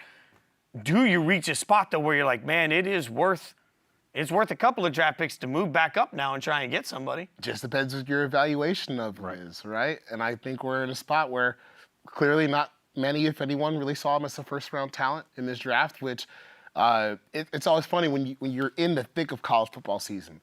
The NFL guys haven't really gotten around to watching the tape like that. So anything that says, Shedeur Sanders is a surefire lock to be, that's a media creation. That's something that we do.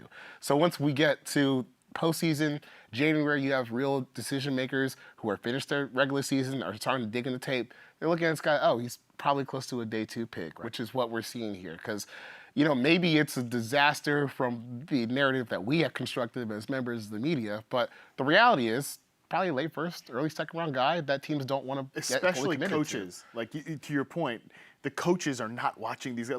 Ryan Daboll had thought about Shedeur Sanders for 0.0 seconds from, friggin' August until, maybe November. Maybe started thinking about it. In fact, I might be coaching in college next. But had a real serious thought and actually watched the tape and dug into it. And that's been all the reporting out of New York is that, hey, there's some people that like Shedeur, and then there's some people in the building that don't. And I think if you read between the lines, it's the coaching staff that's not on board there.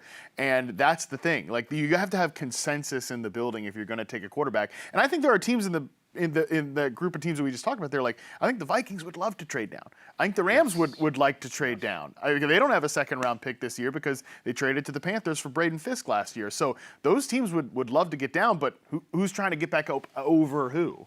The only thing I'd say is, to me, every one of these quarterbacks that's falling today, it feels like the sky is falling. I think it's the best thing that could happen to any of them. The expectations are different on a quarterback taken in the second round. The opportunity to develop is different on a quarterback taken in the second round. The way we view success or failure is different on a quarterback taken in the second round or at the end of the first round.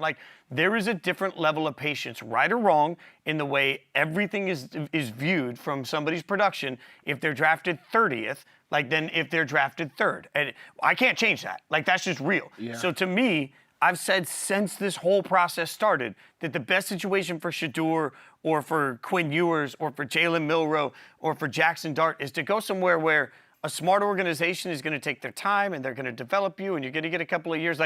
All of these quarterbacks have a better chance of being successful, in my mind, in a Jordan Love world than they do in a plug-and-play today world. So I honestly think even though right now it feels epic that nobody is taking Shedeur or Jaxson particularly, I think, Nate, in the end, this can end up working out really well for both of those players. Well, you said all of them need time. Like, I mean, every quarterback needs time. None of them, no quarterback since Andrew Luck has entered the NFL, like, and been like, yeah, I'm ready to handle this. And it just doesn't happen. And I think it's the reality. Charles hinted at it, or Charles got to it. It was that the real decision makers didn't end up watching these guys till February, or middle January, I should say.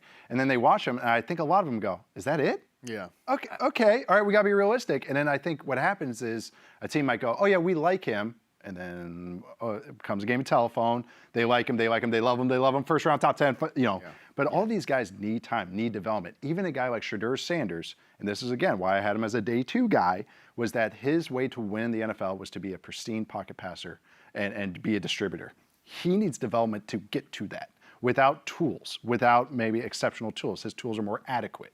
So I thought that the math of it, that's a day 2 guy. A guy like Jaxson Dart, good athlete, not great. Good arm, not great. Just a lot of okay stuff, interesting tools to work with. That's a day 2 guy. Mm-hmm. So I think that's just the reflection of what these guys actually are and what actually has to go into them. And again, we have expectations for how these things are going to unfold. I've been shocked by a couple picks so far, but I think this quarterbacks in the quote-unquote fall is more just a resetting of reality. Well, and that's where Jori, our great insider, tweeted this out. This is Jori's tweet. Worth noting when people think Shedeur Sanders is sliding or falling, by whose standards? Plenty of team evaluators viewed top 20 above what his value warrants. We knew it's not a strong quarterback draft, not a knock on Shedeur, just because outside narrative inflated his stock. We have to remember that. There's a difference between what teams actually think and what actually happened. Now, I will say, I think phones are running because the Chargers went all the way down to 5 seconds left before they got their pick in. Like, I don't know if that's the Chargers making calls. I just know that in my mind, I'm just using the logic. Logic in my mind says Cleveland's sitting with the first pick in the second round tomorrow. If you want a quarterback, you're probably best to get ahead of Cleveland. If you want to be sure that you have your pick, probably best to get ahead of Cleveland. So I would guess that everybody for the rest of the night is going to be working the phones to see how badly you want to get ahead of Cleveland. But to your point, that's going to depend on the grades you got. If you don't have a demonstrable difference in your board between Jaxson, Shedeur, and Quinn, and you're sitting there, or Jaylen, and you're sitting there, you're like, all right, I think all 4 of them are kind of the same, then you don't give anything up. You just sit there and wait. We always say it takes one team, but that's the thing. It takes one team. It takes a team. Right. A team still has to like you. Like, we always, it only takes one, but what if it's 0? Or what if everybody's in agreement? That's day 2. You know, and also getting back to like the Steelers, which, you know, starts the spiral. Yeah, sorry. Is actually the guy that I thought would be the best fit on, and you know, Charles also talked about this, is that they go down the Rodgers path, is Jalen Milroe. And Jalen Milroe, I would take on round 3, which is where they have a pick. That's a guy that makes sense to me. The timeline, the appeal of him, also Arthur Smith using him in creative ways. Plus, I just want to fulfill my prediction as that he's a Zoomer Cordell Stewart. So like, there's a lot of things that are working for me that I want to see. A lot of agendas working there. So in round 3, Steelers, Jalen Milroe, yeah, let's do it. But again, they have to have the fit that does make sense. And quarterback coaches are tough. Like, they are. They get fired if they're wrong. They don't want to work with guys that they don't want to work with. Like, they want to actually sign off on it. So again, when it's a much easier when it's unanimous in the room. We talked about it with the Giants, but when it's unanimous from everybody in the building, much easier to coach that and really see the long-term benefit of it. The Chargers pick is in. I always love when they show the draft room celebrating gloriously. I'm like, what are we doing? Like high fives after every draft pick? I don't know. It's a big release. We did it. We used the phones the whole time. Omarion Hampton, running back.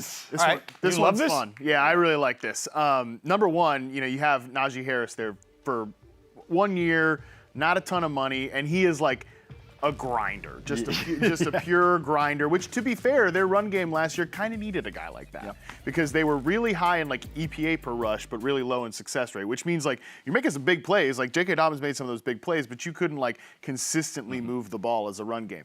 Najee's going to help you with that. This guy's going to do the other thing, which is make the big plays. And I think in a gap scheme like what Greg Roman runs, you're blowing holes with a big-ass interior offensive line there. Mekhi Becton comes over from Philadelphia. They obviously got Joe Alt as the right tackle last year. Zion Williamson's still somewhere in the interior there. Like, you're going to hit those big holes, and this guy, again, can make the big plays from it. So, I mean, this was my dream landing spot for him from a fantasy perspective. You might have to deal with some veteran deference in September if you take him in your redraft league because they're going to give Najee some carries, and I think he does deserve some carries, but I'd be stunned if by the end of the year this guy is not the lead speed runner in a very good Chargers rushing game. I think this is a wrong pick for them right now. I mean, that's fair enough. But this is fun. Because the Chargers offense last year they're wasting so many downs. Like just running head first into a brick wall over and over and over again. I don't think that this fixes that. I think their offensive line still is a huge work in progress on the interior. Mekhi Becton is more flash and substance, where he'll make the big block that's pancaking someone on the ground, and 3 or 4 times he'll let someone get away for a TFL. So if you're still going to be the team that wants to run on first down, wants to run on second down, wants to run on third and medium, wants to run on fourth and short, you needed to get so much better on the interior than they looked last year. And to me, this still looks like the Justin, it's 3rd and 8. You're up. We did it again. We did it again. Please help us. Dad, I like this is definitely a better step. Hampton's a big upgrade over Najee Harris, and I think you'll see that in probably some of their rushing stats. But down to down, I don't think this makes them the offense that they want to be just yet. I just thought they would go defense. Like they did a hell of a job last year of like making the most of what they had, and some of it was smoke and mirrors and kind of fell apart when they faced better teams. And so I thought that was the easy ad, especially where they're selecting. So I'm in between you two, like on this. It's more fun to me, but I think there's gonna be a lot of. Yeah, let me be clear. I was speaking from a fun perspective, and so, like what I kind of like would be cool to see. Because what Charles is saying, the offensive line woes are going to continue to be. Have issues too, because there's a lack of detail sometimes with Greg Roman's offenses. That it's like, and some of the ideas are nice, and some of what they're trying to get to is, in theory on the whiteboard that was great, but sometimes there's a lack of adjustment. So I think there's going to be some frustrating touches for Hampton because of just the offense that he's in. But I do really like Hampton. Like Joe Mixon's been my comparison for him this whole time because he's that quality. That's another critical thing too, is they didn't have a running back who could like just throw a swing pass, like replacing what Austin Eckler did for them for years, where, hey, it is 3rd and 8 or Justin's in trouble, like let me at least not get crushed when there's pressure back here. They didn't have a back who could do that last year. I do think Hampton could do that. Trevor in the YouTube chat earlier said all the Chargers targets are disappearing. Well, you got one, Trevor. I mean, be happy. You got Omarion Hampton. Is that? Let me ask you this. Because we also always talk about, wins above replacement for running backs. Omarion Hampton versus, let's say, like earlier, I think you said, is it Judkins or Henderson you liked? Henderson was the guy the Broncos liked. But so like Omarion Hampton versus the other running backs that are going to be there presumably tomorrow. Is there a discernible? Yeah, let's pull up the big board real quick on this one and see where you guys had the running backs. So what's the difference in your mind between? I know Caleb is somebody you've been hot on too, but like, let's say some of the prospects that may have been there in the 2nd round versus Omarion Hampton. Yeah, I think Hampton's in a tier of his own. So it's like Jeanty at the top, and then Hampton the next tier, and then it's the next group of guys, and really it's like the next 7 guys. But I thought he was a valid guy to go in the 1st round. Like I don't have that top 20, top 15 in any draft grade, but like his skill set makes sense because he can pass protect, he can catch, and he's big. And he can take it to the house. All right, well, that's a guy you can take. Yes, running back's the 1st round, yada, yada. But these are valid touches for a guy that could take those touches. And there's not like, well, okay, we got to teach him to do this. He already shows that he can handle a lot of like what the NFL is going to ask him to do. But also, that's the thing is that because of that, and because he checks all those boxes, all those other guys might be missing one thing. Judkins, long speed. Henderson running between the tackles. Caleb Johnson, maybe is a zone-only guy, can't run a gap scheme. Like everyone has that. Hampton, to me, was kind of scheme-proof in a way. He's one of those running backs that made sense in any type of offense. The Packers are on the clock. I think there's going to be a tradition for the next 8 picks. They're going to use all 10 minutes. Like we're down to 2 minutes and 40 seconds left on the clock. Part of this also is the annual tradition of milking it when you're in front of the home crowd, right? Like the Green Bay crowd. Yeah. Fired up for this. It's funny because our friend Justin Mosqueda, who covers the Packers, kept saying, they got to make a pick. They have to make a pick or else it's going to be, World War III over there in Green Bay. I was like, who gives a crap? But look at this crowd. They better make a pick here. Can you imagine? You can take Wisconsin off the U.S. map if they don't pick right here, bro. You're out there eating your cheese curds, having a good old time. You've been there since 2 in the afternoon to get a spot. I know. Green Bay Packers have traded out. Oh, man. The crowd's insane right now. But yeah, they better make the pick. I also think there is a unofficial mandate that if you are hosting the draft, you cannot move off your pick. You have to have a 1st rounder. It's like, no. We got to cheer and clap. Everybody there would be so and look, I think the draft is the coolest experience live you can go to. It's the NFL draft. Like there are so many fans from all over the world that come in. Like the party is unbelievable. Like That is a other lot of world. that That's is a lot of Miller Lite out there. That is my nightmare right there. That's so great. I'm like, I love all the chaos. And C-Mac's like, get me away from that. Specifically that crowds group of though, like fans. staging crowds are like, yeah, Pavlov's dog. But You're like, also, like, there's more people right there than is usually in, Green Bay for weeks at a time. Like, that is one interesting thing about Green Bay, the host city. Like, I've been to that area a lot. There's not a lot around. no, Like, it's gotten better. That's the funny Yeah. thing. It's still not a lot. All Love those people Madison. standing out there to hear somebody's name, Woo! some dude's name. That's oh, why it's so I much love the bigger line. than that. My, It's so much bigger than my that. favorite's the maybe. lineman hesitation. A lineman gets drafted, and then it's the pause and look around before they take it. But They no, wait to Wisconsin see love the you guys. emojis that Go Badgers. C-Mac gives it, and then they figure out if they can cheer for it. That's Ooh, yeah, all the emojis I've given tonight for sure. Yeah. Oh yeah, a whole bunch of them next to your grades. You're like the Ram scouting system. I wonder What what did all you these give people Omarion want Hampton? out of I this. gave it a C+. C+ for Omarion Hampton. They got a quarterback. That Now, I at think this is point, better you're than just that. messing with me at this point. You're just Well, we'll see what the you're Packers trying to do get me here. to drop an F-bomb on TV. That's what's happening. Like, that I get it. I would love to make that happen. Fun. Fine. Those are the F-bombs I'm talking about. Pick is in for the Packers, by the way. No trade, which means I'm going to safely say no quarterback is going off the board here. Nope. I feel confident in saying that to you. The next pick might be interesting. That would be the one trade back candidate that's kind of circles the Vikings. Minnesota for sure. Yeah, the lack of picks. We're in the 20s. I know. It's been a pretty chalk draft so far. Fun. What The about Harmon Steelers pick fired me up. That was That good. gave me some juice because I was like, yeah. Classic that I'm glad for Steelers, him let's too. go. 'Cause there's a lot of like medical questions and stuff. Yeah, Like, could he some be? people had him going way late. There were people slipping him out of the first round. That whole thing. So that was really. He obviously was emotional about it as well. Yeah, so no, that's cool. It makes sense. And then him and Hayward him and Keanu Benton, it's going to be a lot of fun. Yes. Those guys got some Long term. kind of interesting skill sets together. I got people asking in the YouTube chat a bunch about the Rams and a quarterback. So that's also like, before we just dismiss the possibility of a landing spot, let's at least acknowledge that the Rams might still be. Yeah, the Rams are such a wild card team. They truly could do anything, and I'd be like, oh, okay. If they take a quarterback, I'll be like, Oh, that's wow. brilliant. And if they don't, I'm like, that's brilliant. Oh, did you get it? I just saw the pick. Okay, I'm excited. I'm excited. I do think quarterback We for the Rams would be a little weird considering like this entire offseason's been, all right, Stafford's back. We bring back Alaric Jackson. We signed Devontae Adams. We're trying to win this year and develop the guy for the future. No, Which maybe sure, that's that- smart team building, but for this year it'd be a little. I bet Matthew Stafford would not be too thrilled. I know anything Sean's ADHD can last with that. Like, oh, I got to give this guy reps now? No. We got the 49ers to prepare for this week. No way. No, that's a great point, too. I think, too, it's like, God, they're another team. I want them to go beef. It just makes sense. They're also, like, the Rams are so close to the Super Bowl, like, at this point. They're in that window. It feels Right. like, do you waste a first-round pick on a developmental thing? I think that's a fair argument. But also, if if you're in love with one of the quarterbacks on the board, you stay true to your board. And McVay, I think, is so smitten with tight ends and doing like 2 tight end looks. So like that's like the Mason Taylor potential landing spot too. I think he's so keen on like trying to do that. Like I think that's where he wants his offense to go. Matthew Golden's still on the board. I think he would be a perfect Rams receiver, even if they obviously did just bring in But those Devontae two, Adams, yeah. too. If they did, I want to stay in the left. It'd be like the Tutu Actually, Atwell yeah, role, that- but a that'd guy be- you actually throw the football Yeah. to. Yeah. Yes. Or like it's almost like an invert. Like okay, it's Brandon Cooks' role, but he's a Z. Yeah. Because you're taking it But off and everything. actually, reception perception, that was one of my comps. really? for Matthew Actually Golden. makes a lot of sense. I'm Yep. fascinated to see their reaction to this pick. Yeah, like Yeah, I know. Charles knows. I it. know, I yeah. already saw it. Yeah.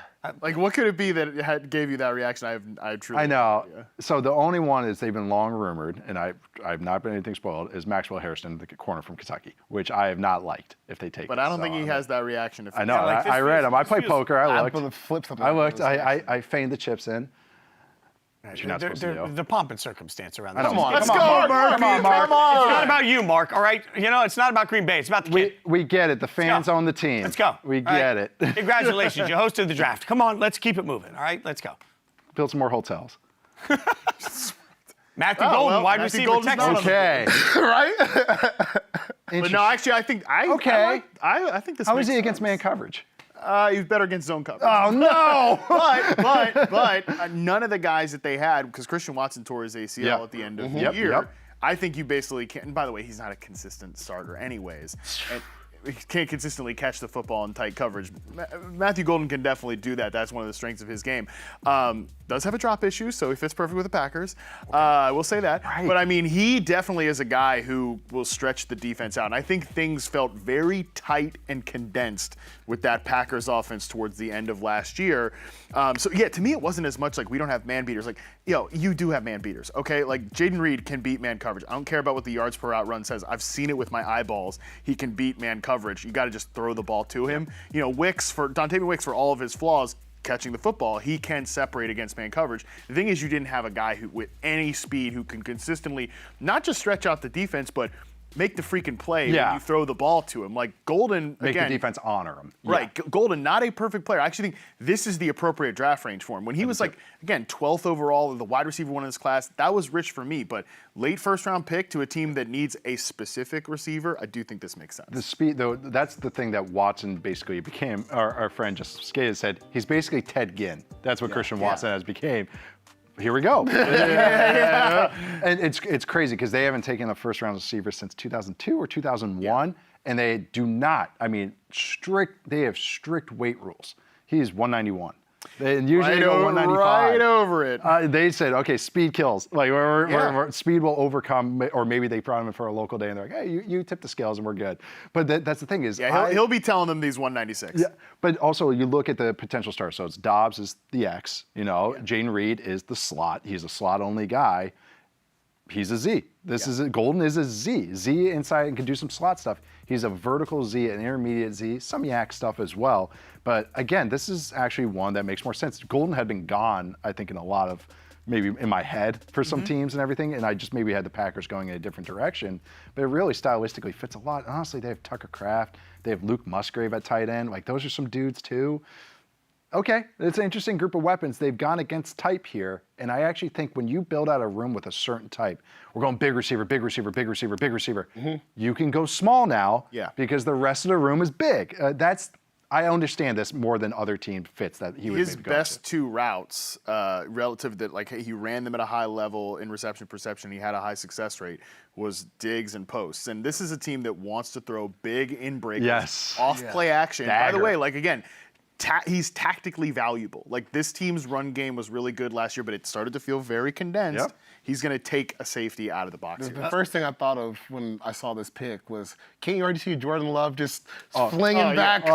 Where is he at? There's going to be a lot of it. By the way, the fans love it in the app. 77% overall love it, but 85% of Packers fans are in on this with the fire emoji. So there we go. It feels like not just the outfit is amazing, although the gold suit with the gold bow tie is well done. I don't know why you wear sunglasses at night for this event, but that's neither here nor there. But the fans absolutely love it. Everybody seems enamored with it. Are we still only at one trade? And the pick is already in for the Vikings. Yeah, we are still only at one trade in the entire first round of the draft.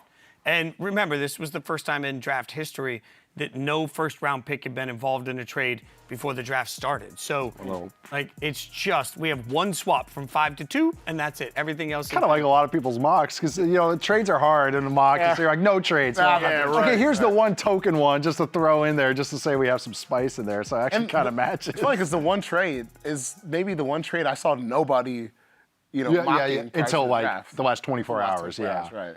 No, but it is funny. Like, if somebody asks you to participate in a mock draft exercise, the first question is, are we doing trades? And if they say yes, I'm like, I'm really busy that day. But if there's no trades, it's like, let's do this. Question two is every day I get on the mock draft. Question two is, are we doing what I would do, or are we doing what we think the team is going to do? Oh, God. Because honestly, I didn't think the Packers would ever take a receiver in the first round. I thought they were pretty adamant about that. I just think that where they're at makes more sense. And also just, other positions that have gone too. Like, like Harmon gone. Okay, that doesn't make sense to go defensive line now. Walter Nolen's gone defensive line. Not Deion Walker. Kenneth Grant is gone as well. So maybe those interior guys are gone. Maybe none of the edge rushers they're smitten with, now that Stewart's gone. And then at corner, I think some of the corners left, well, they have questions. And also they might be more viewed as day two guys. And if they have round one talent, they have concerns that are dropping them right now. Will Johnson, Ravel, a few of those guys as well. So, I think it's one of those where they got the handmade for them. The decision kind of made for them. Like, hey, this is our board. These make sense. This is our best guy right now. Yeah, I love the way you said that. See, you guys are just killing me over here. Yeah, saw the phone. I haven't seen this. What are we doing? I'm so good. It's not. It's fun away. All right, no, we're working here. We're working here. Working here. I was tweeting out my video, and it's over here. You know. I wouldn't mind if they went offensive line. The Viking pick is in, by the way. It's not about the pick. I would say that. Oh, okay. Oh, okay. Maybe it's a personal issue. Are you okay? Do you want to talk about it? I'm all set. You're all set. Donovan Jackson. Donovan That Jackson. would have been my prediction here. Love it. I really like this one. It's a good pick. Tell me why. They realized that their offensive line was really what hindered their entire team last year. It fell apart. They had a left tackle that gave up more pressures than anybody. They had a center that gave up more pressures than anybody. They had a left guard that gave up the second most pressures of position. They benched a right guard that gave up more pressures than anybody at his position, and they got a good right tackle. So when you look at this offensive line, We have a trade. That's what I saw. Texans trade the pick to the New York Giants. okay. Giants coming up for a QB. Okay. It's not the team I thought would. All right, which trade quarterback? I think it's gonna be Dart. Yeah, I think it's tough. Giants coming up for a quarterback. We have a trade. Sorry, you were breaking down the No, offensive line. this is exciting. And I will quickly add to that, J.J. McCarthy, we all need to remember, is now starting. Help your rookie, your essentially your rookie quarterback. Help your second-year quarterback by increasing, by bettering the offensive line. in front. All their moves this offseason, the Vikings, were trenches. So it made sense. We'll just keep building it up. Let's get real dudes and have some vets, and then we have some youth. Ryan Kelly's the center. Will Fries got paid. He's a good player as well. Blake Brandon is okay, but now we have a guy that's can be our guard this year and a long-term guard wherever, and in a pinch, because Christian Darrisaw has yet to finish the season, it feels like. Okay, he can come out, kick out the left tackle. And again, a theory, but he has shown that he can do it. I love Jackson. I'm one of the highest guys on him. He's one of my favorite players in this draft, and I actually love him for the Vikings. This is one of the landing spots that I really like. Okay, so now let's get to the fun stuff. The Giants are like, who are the Giants taking a quarterback? Come on, Jaxson Dart. Tell me, C-Mac, who are they taking? I think they're gonna take Jaxson Dart. Personally, I would have just waited to the second round to see who's left. But you're looking at the quarterback room. Last time I checked, it was Russell Wilson, Tommy DeVito, Jameis Winston. Come on now. You have to add someone else to that. So whether it's Jaxson Dart, whether it's Shedeur Sanders, obviously they've come up here to try and grab someone with the 20th pick in the draft. I can tell you what the cost was. Mike Garafolo put the information out for us. The Texans trade the 25th pick for the Giants in exchange for 34, 99, and a third rounder in 2026. That's not crazy. So, yeah, that's not a crazy amount that's being traded. I mean, that's all it took to move up to get a quarterback. And I do mean it when I say that's all it took. Yeah. So that again speaks to what is, in my mind, a lack of desperation. You're moving back into the bottom of the first round, and in order to do it, you're giving up third, fourth round equity. Like it's not a big deal. So to me, I'm a little stunned that that's all it took to move back up. Yeah, especially for Houston too. I mean, there are definitely still some decent offensive linemen in this range. Yeah. They might feel okay with like their grades between now and like 34, and they also have pass catcher needs. I think they maybe are a little higher on the guys they added on the offensive line than we are. We'll see how that works out for them, but that's probably their justification for jumping back. And yeah, for New York, man, I mean, again, every Giant season feels exactly the same, and it will feel exactly the same if you roll into it with Russell Wilson and Jameis Winston, and that's it. Like, if this is Jaxson Dart, it at least gives the fans like something to hold on to, and we'll see how it works out. A quick note too for anyone that doesn't know, because so many teams had the same record this year, it gets complicated when it comes into like where the picks are and how the picks are going to go in the second round. It's not as simple as the Titans had the first pick in the first round. They do not have the first pick in the second round, because of the way the rotation works. So as a result of this trade, the Texans will own the second pick of the second round behind Cleveland. So still some quarterback needy teams at this point, and Cleveland has two of the top 4 picks in the second round. So Cleveland had plenty of ammunition if they wanted to move up. They just chose not to use any of that ammunition here. Also, the Raiders picking near the top of the second round, and the Saints picking near the top of the second round. So still plenty of teams that we presume could be in the quarterback market in day 2, but the Giants have done the aggressive thing and they've moved up. I mean, who is Jaxson Dart to the Giants if it is Jaxson Dart? Like, it's the thing with this is I'm going to start with a negative with Jaxson Dart with the Giants. If it is Jaxson Dart to the Giants, a lot of his flaws and a lot of his qualities are a lot like Daniel Jones. And that's where I'm just going like, do you guys have a type? Like, do you have a certain type that you guys just are into? Like, yeah, I know. Moths to a flame. But no, Dart, at the very least, has some tools to work with. Like, he is a good athlete. He has a good arm. The things with him is that offense that he played in at Ole Miss was kind of elementary. So he has development. Also, his feel in the pocket. He is tough, and I think that's one huge attributes to him is he's tough and athletic. He's willing to go up inside the pocket in between the tackles, but he also bails a little bit when he's feeling pressured. And I felt like pressure really devolved him and unraveled him, just like Daniel Jones. We're going to bring in our insider, Jori Epstein. Jori Epstein's going to give us some insight. Jori, what's the latest? What have you heard? Yeah, we've got the New York Giants back in the first round, trading up to 25 to take Jaxson Dart as the second quarterback overall. Before Shedeur Sanders, I mean, this is an interesting pick because we know head coach Brian Daboll, general manager Joe Schoen, they needed to have something to win now. That's Abdul Carter. If they want to keep their job, they've got Russell Wilson and now Jaxson Dart. Hey, you can sit a year. You've got Russell Wilson, you've got Jameis Winston, but you can have a long-term plan. And if you're Daboll and you're Schoen, you want to be convincing ownership that you have a plan. Any sense that you were able to get of just like, were there a lot of teams trying to move up, or is this a Giants move? Like, it's just a little stunning to us that they didn't have to pay more to move up. Yeah, it's definitely interesting. And I was talking to people around the league who really felt like there was not going to be another quarterback who was drafted tonight. So I think if you're New York, though, and you know how much is on the line, like, okay, what if it doesn't work out in 3 years? Well, if you're that head coach and general manager, that is not your timeline. So I think that when you look at what the Cleveland Browns have done compared to what the Giants, and maybe I'll be eating my words with the Shedeur Sanders trade at some point. I'm not saying that. I'm just saying if that happens, I would be eating my words. But I think when you look at it, we have a sense of desperation coming from the New York Giants, and that's what kind of seems to be coming through to me, but tell me if you guys disagree. No, Jori, can I ask you a question on that wavelength? Yes, C-Mac. What if I said no? What's it? Yeah, she asked me that on the pod all the time. She's like, what if I said no? What's the chances that Brian Daboll even gets to see this thing through? And That was my thought, too. Right. That was my thought. I think that it's unlikely he sees it through for like more than, let's say, 10 games of Jaxson Dart starting. Well, that's the double-edged sword, right? Of the whole, hey, you can sit a year because we've got Russell Wilson. Is Russell Wilson going to be good enough for, like, Brian Daboll and these boys to survive into 2026? And then, well, I guess the next coaching staff, like, how do you feel about Jaxson Dart? All right. So no, that's definitely the biggest challenge here is that if you're that next coaching staff, you're not getting your quarterback. And that's kind of what happened with Brian Daboll and Joe Schoen when they came in and Daniel Jones was there. But there are people in that building who say, look, Jaxson Dart's athletic. He's got good size, big arm. He needs to sit and learn how to play a little bit. And I do think they believe that with Russell and Jameis in there, he'll be able to do that. So I will say there are people in that building who are like, if we're picking someone at this standpoint, we want it to be Dart and not Shedeur. And that's what they got. Jori, appreciate the insight. We'll keep hitting you up as things change. Thank you so much. I will tell you also we've got more trades. I can tell you right now the Atlanta Falcons have now moved up to 26. So the Falcons have moved up, at least according to Mike Garafolo. So Jaxson Dart is officially the pick. And so we see that, the official pick. And I don't know, like we saw that there was a trade, but I'm not seeing that on TV. So hold off on the Falcons. Oh, there we go. Yeah. Now we get it. The Rams have Well, they can traded. take quarterback again, Okay, perfect.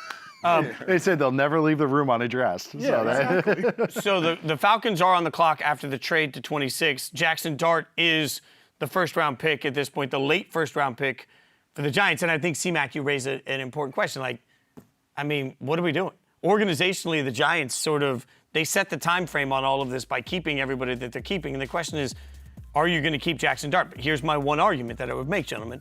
I think when you draft a quarterback in the first round, if that quarterback continues through the course of the year to grow, you're hesitant to make a change at the head coach. Even if you don't win a lot of games, I think weirdly, in this process, it's fair to think that Brian Daboll may have bought himself more time if Jaxson Dart shows potential at the quarterback position. Yeah, I just. But for what? Like it is okay. And my question really here is the billing on Jaxson Dart and really every quarterback, and I mean every single quarterback that has played in the Lane Kiffin offense. You are so far away from being able to start in the NFL, whether that's actual NFL players or if you look at his college tenure, the best quarterback that Lane Kiffin has put into the NFL over the 20 years of us knowing him as a big-time NFL coach is Matt Barkley, and that was almost 20 years ago. So this is not an offense that's trying to get guys ready for the NFL. Nope. We're trying to score touchdowns and hit the bar after the game. You know, it's something that you might see on Madden after you've had a few too many beers at your own bar. So this is a big jump for him. So by the time he's ready, what's your record? How many games have you played up to that point? What year is it? What year is it? Right. What year is it? Brian, where are you when he sees the development track through? So if they're trying to save their jobs, I mean, there's nothing they could have done that would do that because they're just not good. And when you see dude, you look at the NFC East, Dallas, Philly, Washington, you're so far away from all three of those teams. The more evidence we see with what they've done this offseason, it goes to show they should have cleaned house after the season was over because now you're in no man's. When's the last time that's actually happened? Like, a young quarterback is drafted and it saves the head coach. Like, it never happens. Look at the Bears. Like, we take Justin Fields, we still fire Matt Nagy after the year, even though we showed a little something. It's like ultimately this comes down to wins and losses. This is the bet they made, and like that's the thing is I don't trust the regime to see this through. Like even if everything goes well, it's like, what makes this guy the QB guru? What makes this the guy that, like, everything's going to work out? And also, you got to think of personalities in the QB room. I don't have Matt Hasselbeck grooming the quarterback and helping him out. I don't have, one of these old-time quarterbacks there. It's Russell Wilson with a chip on his shoulder and Jameis Winston, who's competitive as hell. Okay, are they going to, put the guy, Jaxson Dart, under their wing? So now it's on the head coach, who's already fighting for his job. I don't know. You're just creating messes. Not a guy that's shown he can manage at all either, and not have his an emotional decision maker as well. Like this is, this is just like a Band-Aid over a bullet hole, and that's what the Giants should have cleared house anyways. Like I know I don't want to talk about people's jobs like that, but if they want to be as a franchise, that's how they should have done that. But this is like again, the timelines aren't making sense. They needed more. They still need offensive line. What I just read, Dart's struggles under pressure, and now you have offensive line woes. Let me hit you with one thing that I think is a little shocking here. Again, the Giants moved up to 20. The Giants move up to 25, and the Texans got 34, 99, and a third-round pick next year. The Falcons just moved back into the first round, and according to Adam Schefter, the Falcons get this first-round pick in the third round this year. The Rams get a second-round pick, next year's first-round pick, and a seventh. So somebody explain to me how in the hell the Giants moved up without giving up a future first round. I understand they were only dropping to the beginning of the second round, but the Falcons are making a more aggressive move. But they gave up and to do that, they get James Pierce Jr., the edge rusher. Again, James Pierce Jr., an edge rusher that I think is very good. I really like this pick. I'll say that. But they gave up next year's first-round pick also to move up and get this guy. Falcons just did? Yeah. Falcons gave up. That's okay. The Falcons gave up. Dude, they gave up like a ton. The Falcons gave up the 46th pick, the second pick this year. They gave up next year's first and a seventh next year. And for that, they get Pierce and a third round this year. They give the first. Terry. I know. Terry. I know. Terry. You said, why is there a difference? Is that? What are you talking about, dude? You give a first-round pick next year? Well, no, There's Nate. the owner on the left. Nate, it's okay because they're not going to be picking high enough. They're not going to be picking high, so don't worry about it. To last year, Always. they're not going to be picking high enough. So, I mean, to give up a first-round pick, that's ridiculous. That's stupid. But it's rich. This is what the Falcons do. So you gave up a first-round pick for a player who you hope can come in and be like a game-changing franchise or game-changing, like franchise-setting edge rusher for you. Whatever. I don't think that's a guy you're probably going to find at 26. I think that there's some concerns about James Pierce's game that would even make you hesitant from wanting to trade up this much.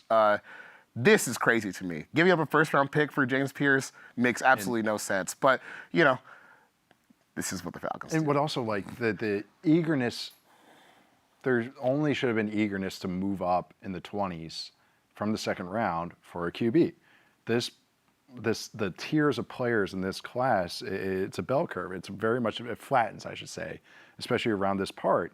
Like, there shouldn't be an eagerness to get rid of a future pick, a first rounder that no matter what is going to be more valuable than what you give up this year. I don't know. It's just not the class to be jumping back in to get an edge rusher with questions. And also, that's the thing. All right, I don't know how they're going to use Walker. If you have Walker and Pierce both as your edge players, teams are going to run for $2 billion. Oh, yeah, it's a great week in and week out. This is what they did with Vic and Tack, where you're hey, we got two 220-pound edge rushers, and we're just getting pass rushers have to be complementary. This is why I was so excited about the Mykel Williams to the 49ers. You need a pocket pusher, you need a bender, you need a bendy guy. They are just smitten with speed, and that's what Pierce has, speed. But okay, but now you're playing, who else is in that division? Okay, the Panthers with their offensive line. Saints got a lot of former first-round picks on their line, including one tonight. Bucks, yeah. are mowing down everybody. That's just your division. Yeah. Now I think other top teams in the NFC, who the Falcons think they are a part of, and they're not, and they're going to have to revamp the offensive line. It's just, they just create their own. That offense better score a lot of points. Yeah. Like That won't probably. And it probably won't, but I mean, that offense better score a lot of points. Caleb McGarry is the blindside protector. Because you've got to have like a lead with these type of guys. And I mean, it's nice that we've been saying like, hey, they haven't had a pass rush since like John Abraham, and it's like, well, now we've got 2 of them. But again, I think it's a better. They're doing. Yeah, they're overcorrecting. When they drafted Chris, I mean, this is a different regime. When they drafted Chris Lindstrom, then they traded up and drafted McGarry. Like they wanted to do the double down thing. They want to do. It feels like the Falcons keep trying to copy some of their team's thing. Like, okay, all right, well, we're going to be like the Packers and draft a quarterback and have a guy. Okay, who's another team that invested in this and they've double invested? Oh, look what the Eagles won the Super Bowl with. Okay, so they just feel like they're always copying somebody else's ideas as opposed to just doing their own thing and actually implementing what they should be doing. I don't know. They're a confusing team. They remain a confusing team. That's disgusting.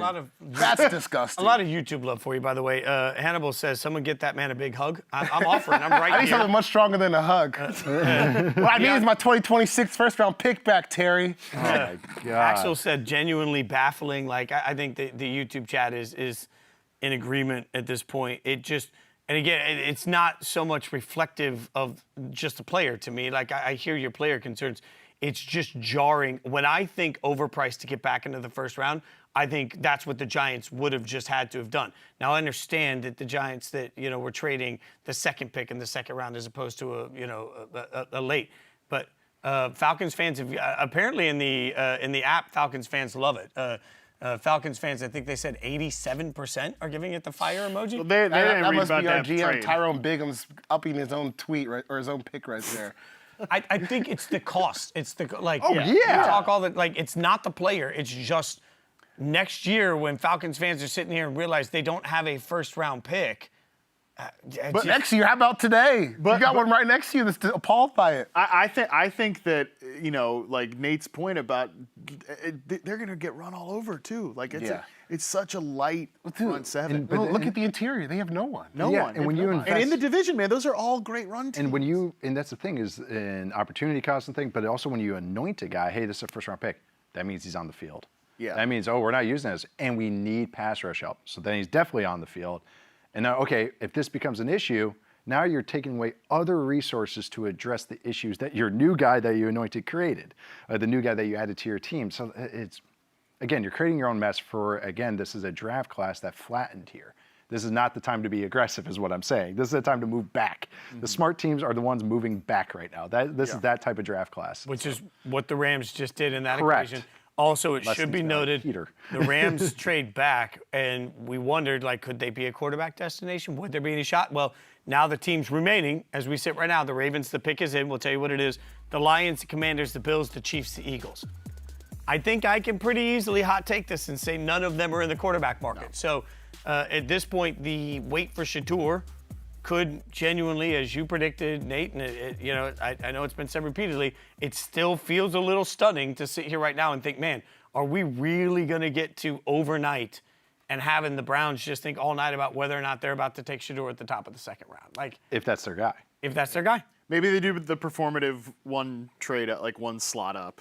They jump up from the top of the second round to the 32nd pick. To the Eagles pick? Just to get the fifth-year option. The fifth-year option, yeah. Or whatever. The smart kid pick. I mean, dude, the Panthers did that with Xavier Legette last year. That's right. They jumped up to Make sure you chalk that up. Yeah, exactly. As they draft another big receiver this year. Right.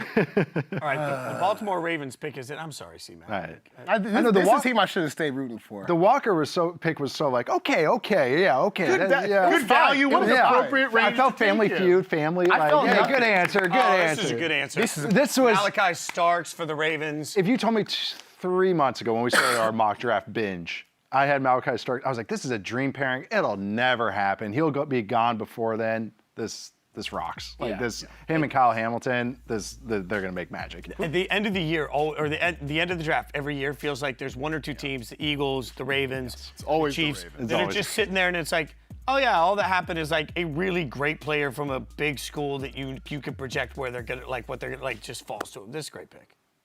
This is amazing. I think we might have had this in our mock draft this week. Yeah.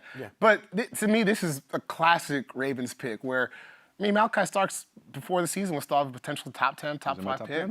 10, Maybe he doesn't have the start of the season that he wanted, but I thought he finished really strong and looked like the safety prospect from the first 2 seasons that earned a starting spot as an 18-year-old freshman at Georgia, which is not, this isn't a defense where they hand out, starting jobs everywhere. On the defense that had all the 5 guys that went in the first round, he started on that defense. So this is a really, really talented guy. I know he didn't have the greatest draft process in terms of some of the testing stuff, but I don't know. Just watch him play. I kind of view safeties like running backs sometimes, where you don't need to be the greatest athlete out there, but he makes a lot of big plays. Sure tackler. I think this is gonna make a lot of sense for the defense. It's really cool actually, because him and Hamilton, and you'll see some of his good plays are from the slot. He's a safety, but his versatility is part of his appeal and his intelligence. He's just a smart player. That's why it's so cool with what the Ravens have. They have Hamilton, who can play in the slot, play back. They have Marlon Humphrey, who can play in the slot, play outside.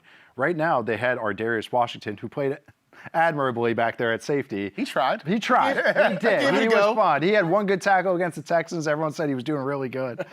He wasn't, but he tried. All right, but now no more Washington. Okay, now we have Hamilton, who was truly one of the best players in the league from the slot, still very good from the back end. Okay, but now, no matter what, one of those guys there, Marlon Humphrey can now kick back out to outside corner. It's just, like I said, with being like Will Campbell being a best 5 enabler, that's what Starks is going to do for this defense, which I just really, really like. He allows him to be really aggressive too. Yes. I think that's an amazing part of this. Safety's an instinctive position as well. I think he's an instinctive player, and when you're like the last line of defense for a good defense, like a guy like him is not going to get picked on where he might have in a different spot. So yeah, it just makes a lot of sense. Classic Ravens pick, man. Like good player from a big program. Just keep hitting like doubles and triples. By the way, Hannibal points out Rams have 2 first-round picks and a good quarterback class probably next year. They might be able to get one of the guys. Like the Always Rams a good just picked up quarterback. a second. And the Browns too. Yeah, I mean. Yeah, True. Hey, and Snead and McVay got carte blanche to do whatever they want. So like that actually makes sense. It's not like F them picks this year, but yes, but save them picks. they have sneaky been a save them picks. They have been. We're reaching that spot where like teams are actually flying through. The Lions pick is already in, so obviously. I mean, Detroit's not a team with a bunch of needs. Is there something that stands out to everybody that we feel like Detroit is looking for? Another defensive lineman in some way, shape, or form. A guy that complements Hutchinson. I've talked about that a few times with teams tonight, but it's kind of the guys that are there right now weren't exactly what I envisioned, like Mike Green from Marshall and then Donovan Izaraku from Boston College. Both of those guys I thought was more like finesse pass rusher type. So maybe not what I want with Hutchinson.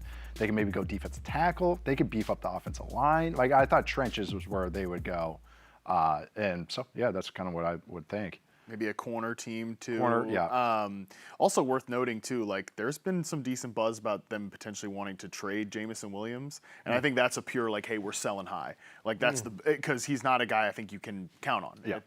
I think that's pretty obvious at this point, and his 5th-year option is coming up, so I don't. There's no like receiver here that'd be like, this makes a lot of sense, but just something to be on the radar about. Is there a receiver right now that you look at and you're like, man, this guy's a good replacement value for that? I love Jaylen Noel. He'd be my next ranked player. Well, Luther Burden too. Like those guys are kind of in the same tier for me. Just tough with St. Brown. It's just tough with St. Brown because he's a guy that needs like role catering and deployment. Yeah, right. I think they are in the market really for, even if Williams is on the team, I think they could use like an X receiver. The guy that to me is the next best X receiver is Trey Harris. Yeah, that would be a little aggressive at the end of the first round. So he's even Jaden Higgins, who's another what people think of an X. We both without even sharing notes, we both were like, I think he should be a power slot. Exactly.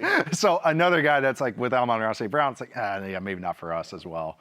I know. It lines. I mean, this is when the benefit of kind of like of winning. Could they be a Jihadd Campbell team? Yeah, I forgot he's still here. They've invested. I mean, they got Jack Campbell, right, who really came along, and then I think they just upped up another guy, extended another guy. Well, they got Anzalone, and then I think they got the other guy too. I'm blanking on his name right now, but they've invested in linebacker a little bit. Yeah, that would be one of their. I mean, they want to invest there. I'm trying to just even think of DBs. They don't care about injury concerns as much as other teams do either.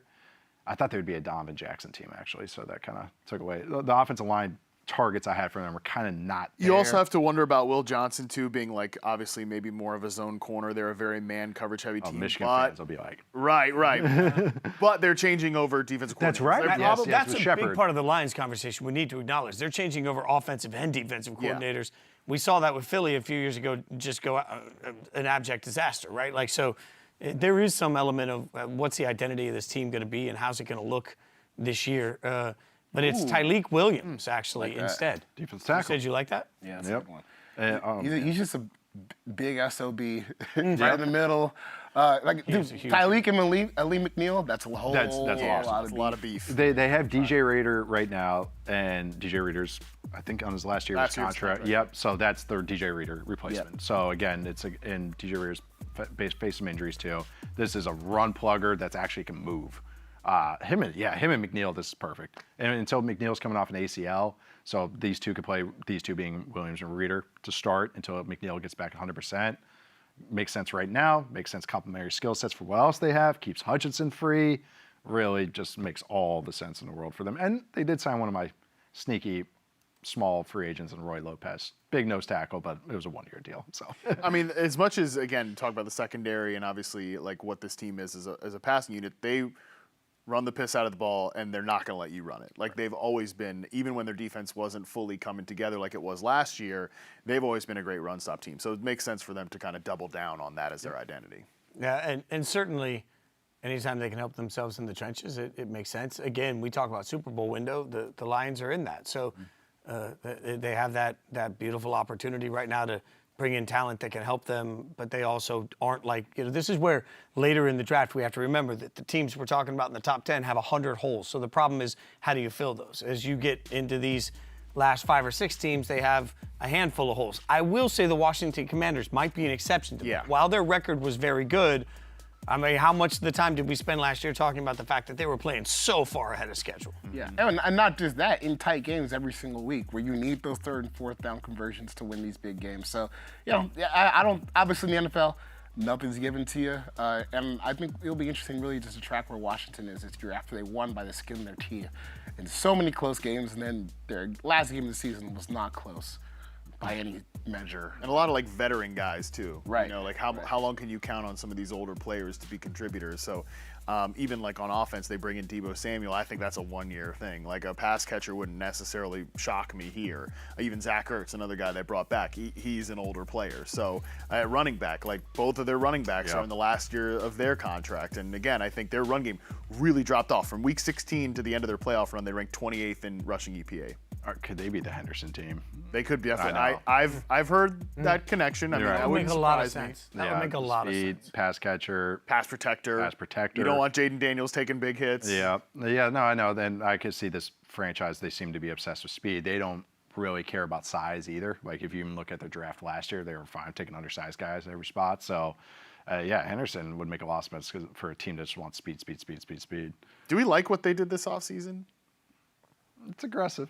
I'll put it at that. Some of their moves were a little... That's not an answer, Nate Tice. Come on. It's aggressive. I don't really. I think they're putting the cart before the horse a little bit. I think they're kind of betting that they are on the upswing. We got to take advantage of the rookie contract and everything like the Texans did the year before.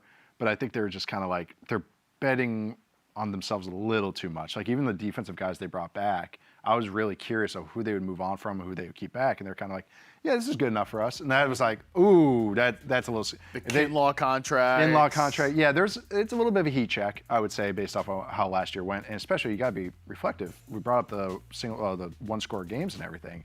We have 2 Hail Marys, 1 Hail Mary they won on, other last-minute finishes. I don't know. Hail Mary where one of the guys on defense was John with the fan. Yeah. And sent them spiraling. I am going to say here, the pick is in, so we know the Commanders have made the pick. They took a ton of clock.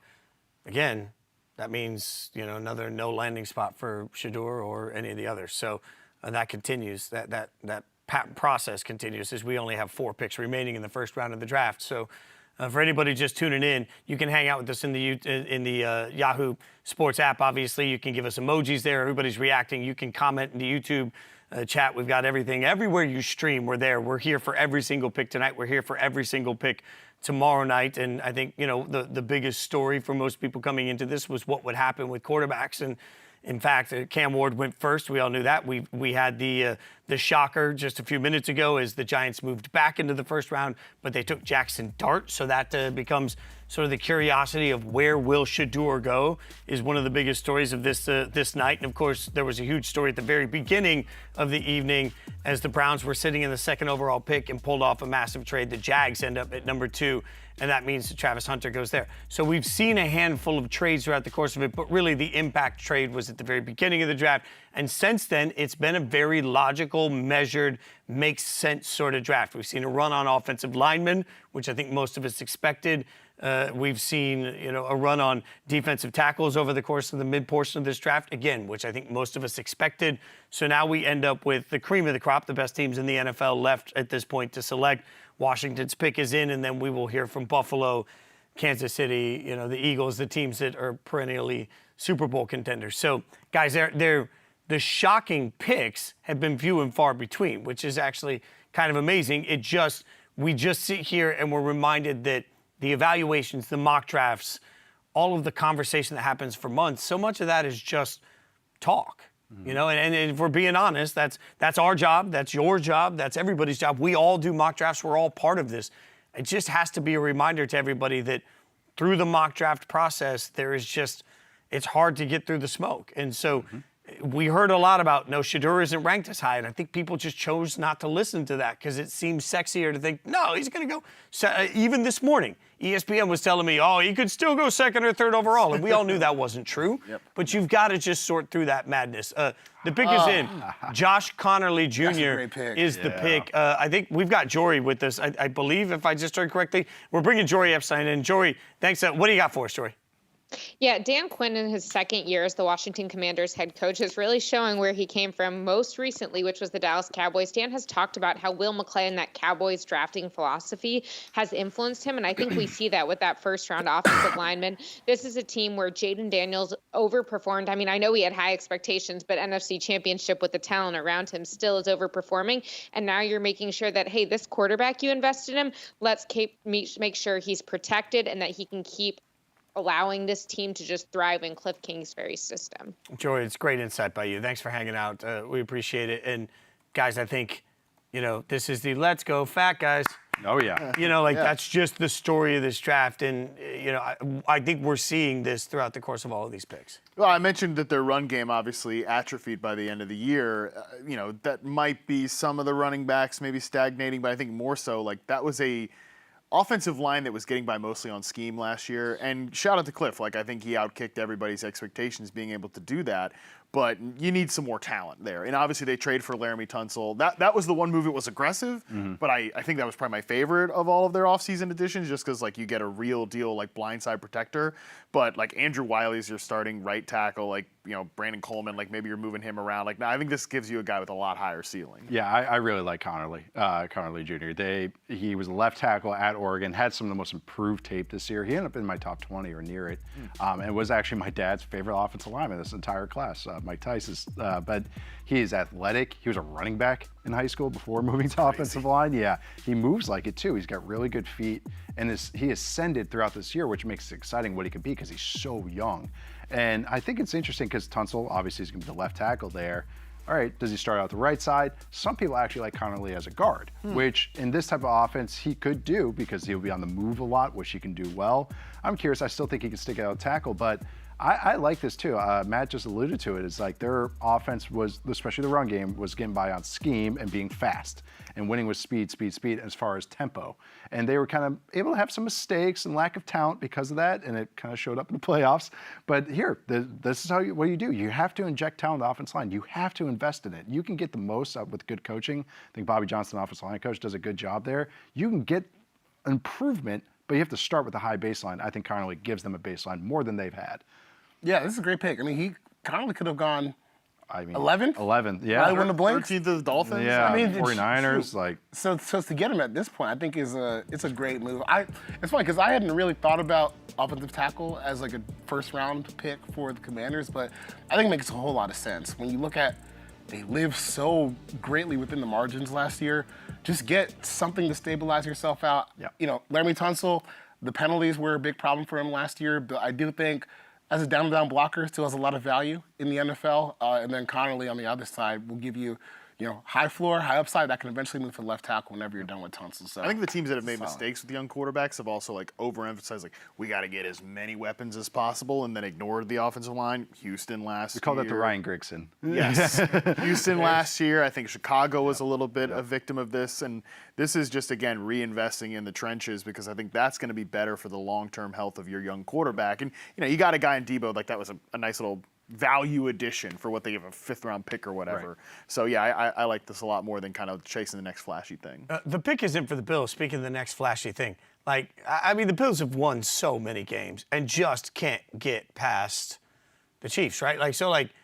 Is there something anybody in this room thinks, man, this is the one thing the Bills could get tonight that would actually make them a Super Bowl team? Is there one addition they can actually make tonight that makes that big of a difference? I mean, they're a Super Bowl team right now. Yeah. I think they just need young, and I'm not going to say position, just young defensive talent. Trey Amos. Anywhere that will help. Yeah, Trey Amos would be sweet here.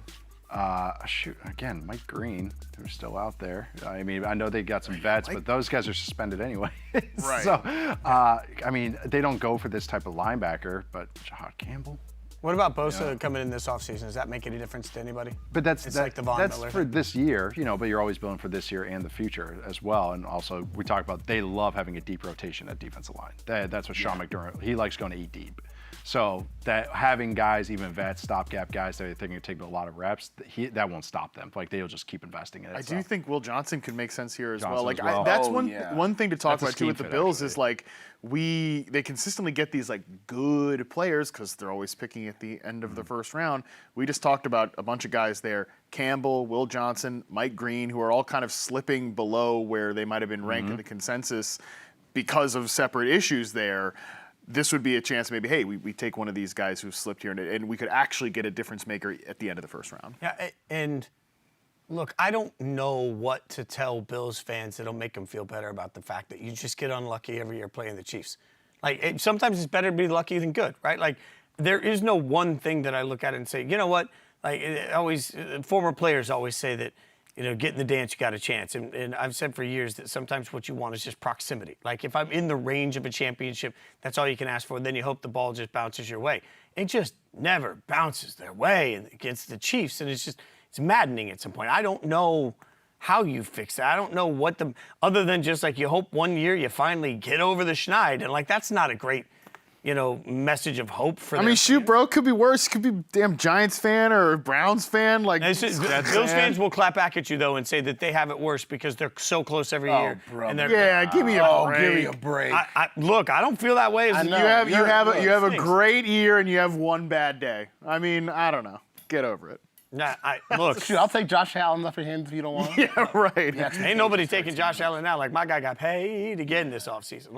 And good for Buffalo, giving him, truckloads of money. He deserves every single ounce of that. The Bills selection is in, by the way, and it is Maxwell Hairston, the corner out of Kentucky. You mentioned his name a minute ago. And I knew they maybe had been rumored as a guy that likes, or a team that likes Hairston.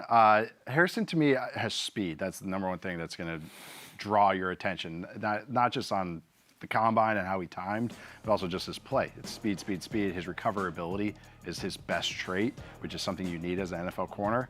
The thing that got me with him is he's small and plays small. He's not a physical tackler, and that's not really a lack of want to. He'll be okay sticking his nose there. He just can't tackle. And it's just kind of interesting to me that also maybe this defensive system might be okay for him. They ran a lot of cover 2 last year. That might have been the lack of corner play they had. But I think he's more of a cover 3, cover 4 guy, which is what they like anyway. So they've done that in the past. The Chiefs made a trade as well. But they just flop picks. Oh, I see what that means. Sorry. Anyways. But but Hairston, just a little undersized. I don't like some of the physicality, but just twitchy, fast athlete. Got good ball skills as well. Maybe they're just trying to get, maybe as opposed to the guys they've had in the past.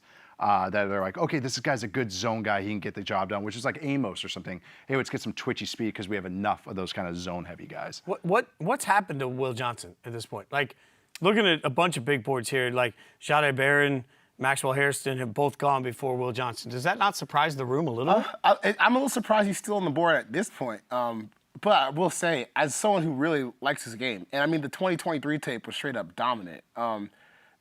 This has not been a great post-draft or postseason process for Will Johnson. One, you have the injury that he sustained during the season. He sustained multiple injuries since the season has ended that have impeded his ability to work out at all. So we're already talking about a cornerback that has some speed concerns, has some, upside concerns. To not get any numbers on him, really, and to be worrying about how healthy he's going to be with a litany of injuries that you're getting while you're not playing football, I think it's fair to be concerned about what this looks like in the fall. But still, I'm a little surprised he's on the board at 31. Maybe this is where the Eagles do their thing and say, oh, okay. There's a lot of guys this could be for Philadelphia. Right. Here. No. Let's take a look before we break that down. We got the trade details from Shefty. Let's see what we got here. And it says the Eagles trade 32 and 164 to the Chiefs. So they give up, a fourth rounder, quick math? To get a fifth rounder, quick math, to get, that's late, all right, to move up. It's a fifth rounder. Dude, I'm proud of you for even trying. There we go. I would have been like, I'm like, day 3 160 pick. divided by 32, 360, okay. Yeah. So a fifth rounder to move up one spot. That's always weird to me. Like, you moved up one spot. Once you think they convinced you somebody else was about to trade ahead of you to get this guy. Like, that's kind of wild. Which I'm trying to think what position that would be. They've been kind of, tight end has been one spot that because of they might move on from Dallas Goedert as well. They might trade him away. They could go trenches here. They always love Kansas to go City trenches. needs an edge rusher. Maybe they were thinking about Mike Green. Yeah, so obviously the Chiefs are like, okay, you're not picking the spot that we want, and I'm just trying to think what the Chiefs want. So it's not. Is there an offensive lineman left that the Chiefs want? Josh Simmons from Ohio State is probably the most likely candidate, which is one we've kind of been default mocking to the last few weeks. No, I'm curious where the Eagles go. They usually go trenches if they that's their tiebreaker for everything, but they could go tight end. But it's interesting that they just move up one spot. That's okay. Who was trying to get there? Yeah. I know they're about to trade Dallas Goedert, but a tight end. I know that. Really, your third receiver is not even that useful in this offense anyway. So, what are we doing? Harmon's already done. If it's tight end, Harmon's already out on it. I get it more than the damn Colts tight end pick, but still. You are adamant that you don't like the Colts going tight end. I've hated it the entire time. I'm going to stand on business. Someday they're going to get a quarterback, and when they get a quarterback, they're going to really like the fact that they have yet another weapon for him. Sure. Maybe someday they'll get a quarterback. Maybe. Or maybe not. That's probably fair. That is probably fair. I'm reverse engineering the Eagles stuff. So I'm just like, all right, well, or Josh Sweat left, Milton Williams. So is the defensive line? No. And I'm just trying to. Mike Green. I feel like it's Mike Green. If I had to guess, it'd be Mike Green. Yeah, that makes sense. That's a guy that the Chiefs would be interested in as well, I think. So that's why it kind of makes sense. I know, but I don't want to flip out of it. Is somebody trying to trade up to get ahead of the Eagles for Mike Green? Because that's what I feel like Kansas City could take him. That's the thing. It's like. But then they wouldn't move out of it if they were like, yeah, oh, you're going edge rusher? Okay, us too. Let's move back one. Well, just what the Eagles think the Chiefs are going to do. You moved up. You move up because you think someone 2 spots or 3 spots behind you is trying to move up. So it's like that's what. So you think Cleveland's trying to move back in? Somebody in the early 30s or mid 30s. Eagles quarterback factory. I just think Shedeur Cleveland Sanders. because they have 2 picks in the. Yeah, so that's why I'm just trying to envision what those teams in the 30s might be going for, and just trying to think who's falling, and then also who's the top guy that we have falling? It's probably Mike Green. Oh, Jihadd Campbell. Yeah. Mike Green. Those are kind of the top guys that are remaining. Your early second round is Cleveland, Houston. Cleveland needs a linebacker. The Titans. Houston needs a linebacker. Absolutely needs a linebacker. Houston needs an offensive tackle too. Houston needs an offensive tackle too, and that's. Yeah, I know. That's possible Houston trades out of the first and then tries to trade back into the first. A little surprised. I know that they're picking at the very top of the second round, second pick overall. But it is surprising to see Houston just say, no, we're going to take a pass on the first round this year. Yeah, and also because I thought some of the guys that they liked were right there. They were actually set up nicely to take some of the guys. So yeah, I'm interested with that too. And also, they went and signed Cam Robinson. They've done some moves on the offensive line, but all of those felt like depth and just stopgaps as they drafted some players. And it felt like the run happened, but there's still a couple guys there, and then they moved out of it. They moved out of that little spot where they could have gotten a Connerly or something like that. Just interesting. Bears also have the 7th and 9th pick, respectively, in the second round. So they have a couple of picks to play with if they were trying to move back up. Yeah. I'm trying to think what they would possibly even go for. They invested in an edge already. They definitely don't need linebackers. They got 40 of them. Well, actually, they're another left tackle team, So too. Yeah, they're a left tackle team, too. Yeah, that's another one, too. So as we sit right now, I think the most shocking thing that we've seen throughout the course of the night feels like, I'm sorry, C-Mac, but it feels like the Falcons moving back up. Oh, yeah. Is that the Yeah, the biggest two shocker of trades. the night? Or the two defensive trades, I should say. Yeah, because I don't think Jaxson Dart at the end of the first round is all that shocking. Kind of sucks. Not to The New York. Falcons trading It's like, that's the thing. It's like, Falcons trading a future first is pretty shocking. right after the other trade happened, it was not a future first. Yeah, and the Jaguars, the traded future first to go get Travis Hunter, you know? Oh, well, don't get me. I mean, at least the Jags trading up. I could look at the Jags and say, hey, you are in a division that, you got to feel like it's a more winnable division than some, right? Like, you're going out and making aggressive moves. You're trying to ignite a whole fan base. You've got a quarterback. Like, I find all the reasons to justify. And the Jaxson Dart move doesn't bother me at all because they didn't pay up a king's ransom to move to get themselves an extra year on a quarterback and try and develop one. We broke down why we don't trust the Giants to do that. But if I do the math, I feel like the math makes sense. Like, the math is math. I know why you move back up for Jaxson Dart. The weirdest move of the first round just feels like moving back up to get an edge rusher when you already took an edge rusher, so you're taking a second edge rusher, but you're giving up next year's first-round draft. Frankly, I think the most shocking pick, to me, was Egbuka to the Bucks. I mean, Yeah, that too. it's easy to forget because kind of all the trades happened afterwards, but I could have seen them taking a receiver, even though I don't think they need a receiver on paper. It's just that's not the type of guy I thought they would go for because they have Godwin. So to me, that was the most surprising pick. I mean, is there some logic to BPA there? Like, just best player available, that's our guy. We're just taking him. Yeah, but with the Bucks, yeah, I guess. But it also was like their mandate was, or they've been saying, okay, we want pass rush help, and there's guys there, kind of tiered similarly. No, that's fair. Maybe like Stewart going right before them, rattled them a little bit and gone like, oh, that was our kind of like project-y guy. I don't know. But yeah, it did feel like, okay, we're just boosting up this room that's already strong. But maybe they do have more questions about Godwin, Evans' longevity, all that stuff. The pick is in, and it's yeah, exactly. As soon as you started listing those other linebacker teams, I was like, oh, that's it. So the Eagles move up one spot to take Jihadd. What do we think? I mean, he's awesome. He's awesome. Yeah. It's an interesting fit, though. Yeah. Because they just re-signed Zach Bond. Yep. Nakobe Dean, when he was healthy, was excellent last year. So, obviously, with the contract, Bond's not going anywhere. So, I guess maybe they see this as a more sturdy option for their middle linebacker role next to Bond. Yeah. But I thought Nakobe Dean played well enough where maybe this wouldn't happen to him. But I guess they said, hey, availability is I think he's a smaller guy too, injuries, stuff like that. Plus, he really is just more of a weapon than Dean is. And I think Dean's a good player, but I mean, just what he's able to do as a blitzer and everything like that. He's going to a defensive coordinator that doesn't blitz. True. Big fan. Yeah, but he'll use kind of like the drop the end and simulate, and the guy would come up. But then Bond was used as that because he was a former passer. It's actually, they have some similarities, Campbell and Bond. But Campbell, the thing is okay, he had some edge rush snaps. How is he an off-ball linebacker? And his film was already good as it was ascending, and he had the athletic traits, and he has the size that a lot of modern linebackers don't have that come through the draft. They're either big and slow or really undersized and can run. He can do it all, and on top of blitzing and top of rushing the passer too. It's just last year when Dean got hurt and Oren Burks was out there for them, that was a problem. That was a problem. That was a problem. And so I think for a team like Eagles, who sometimes are an embarrassment of riches, and they can kind of, they can really have their pick of the litter.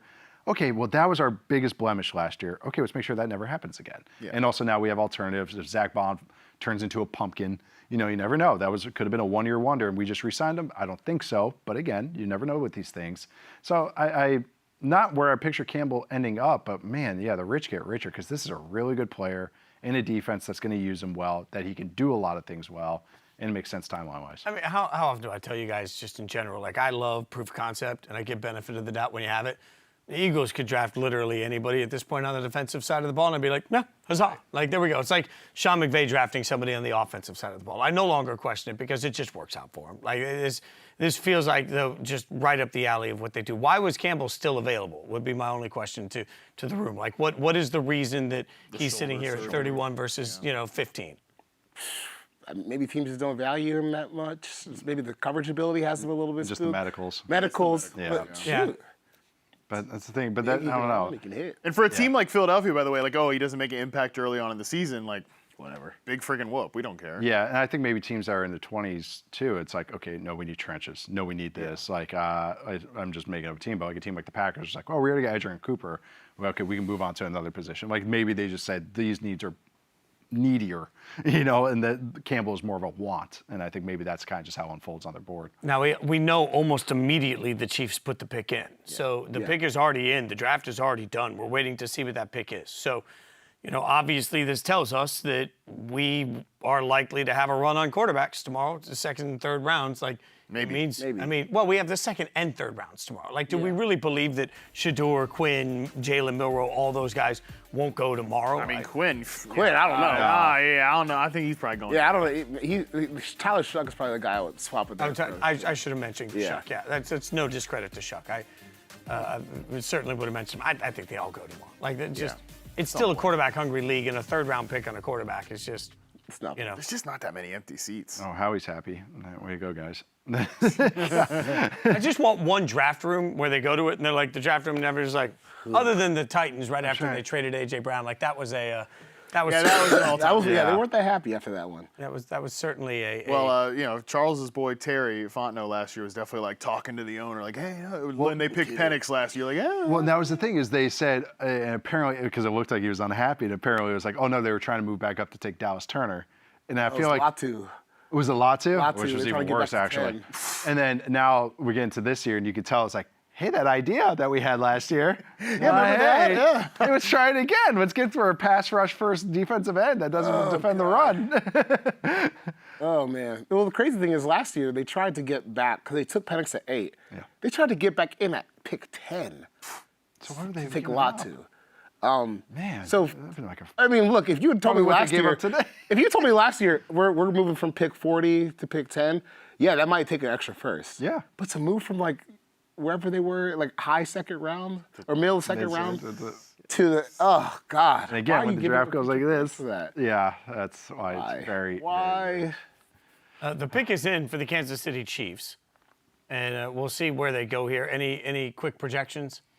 I'm just going to say. I think they go offensive tackle somewhere. Yeah. I mean, you just Simmons makes a lot of sense. Simmons would make a lot of sense. You can't look go at through my what they timeline. went through the Super Bowl last year. right. Yeah, I think when you look at where they are offensive line wise, you're going to try Kingsley Sumataya at left guard.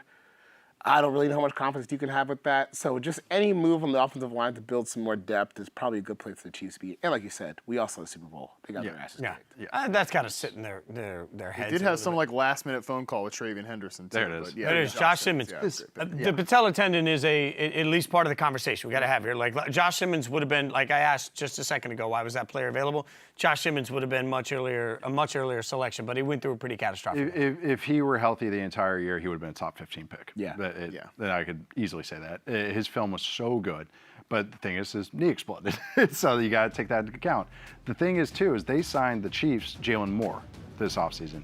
So Simmons doesn't have to play day one. Yes, ideally, yeah, your first round left tackle plays day one, but there's no rush. We actually have a guy that can help us out there. They just used a wrong clip there on the player. But but with Simmons though, he's such a good athlete. He's such a good mover. Andy Heck, the offensive line coach, is probably giddy right now because it's a top 15 talent that we're getting at 32. Usually to get a blindside protector, that's a top 10, top 15 pick.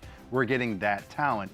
There are some stuff where some teams were kind of like, didn't like Simmons' personality, some of the character stuff.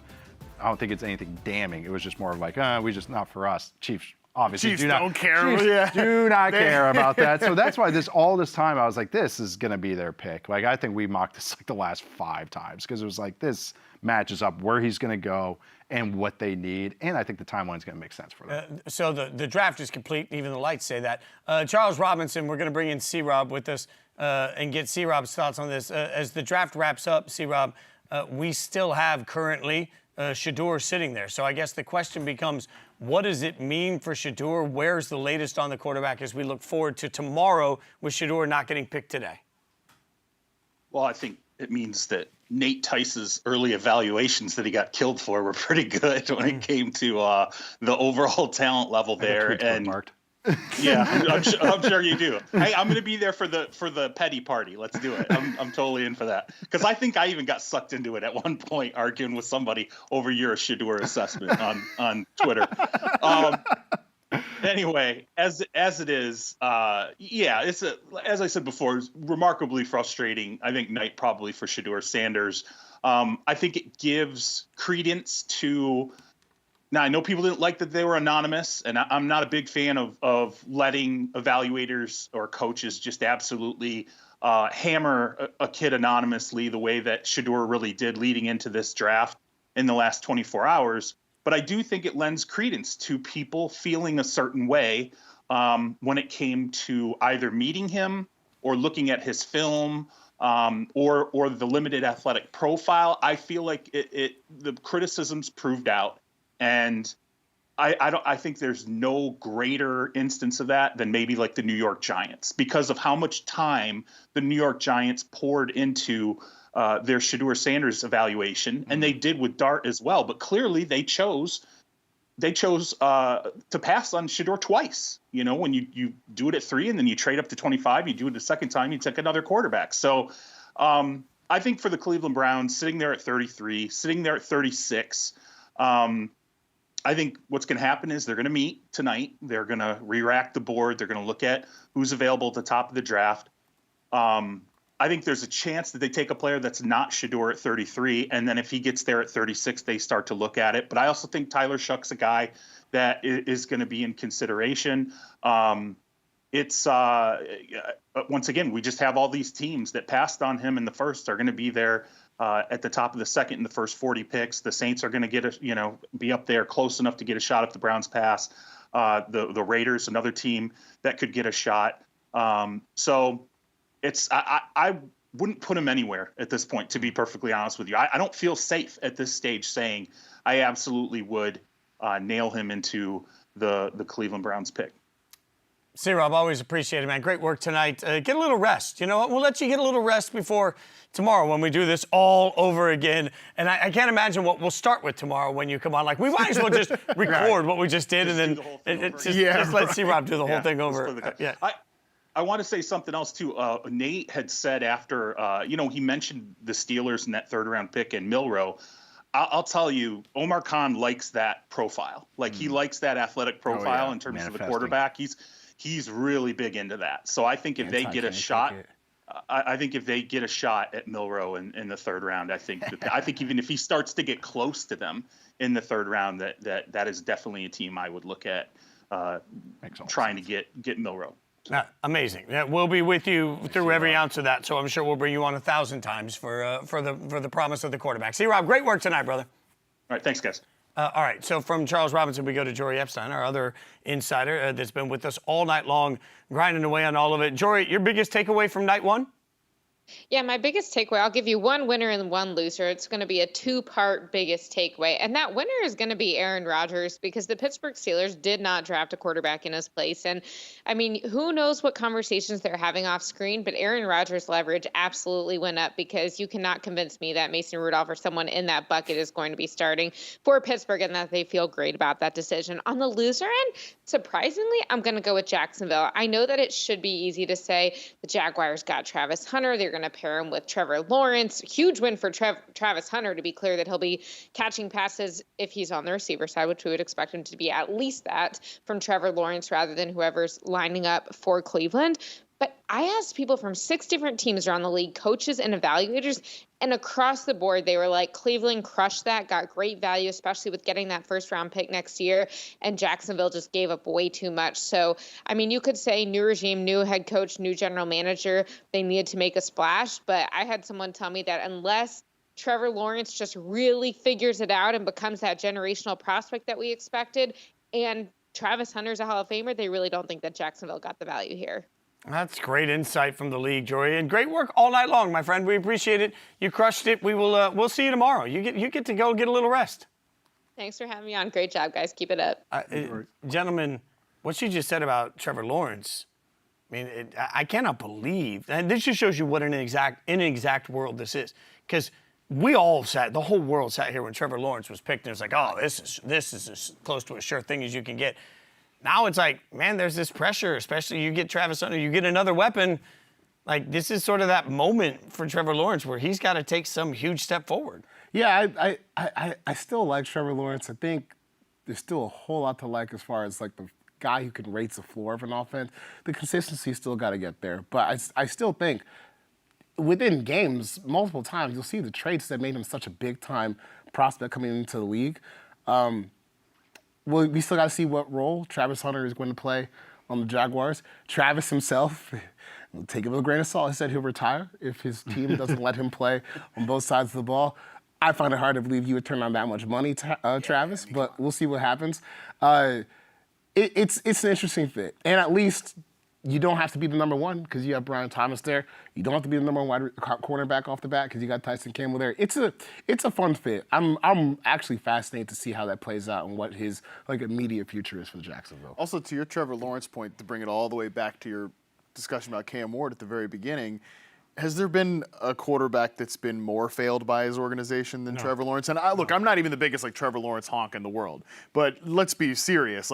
Number one, your head coach is Urban Meyer. We'll talk about not being serious in your rookie year. You're playing legit snaps with Laquan Treadwell and Laviska Shenault by the end of that season. There's been no consistency from a skill position standpoint.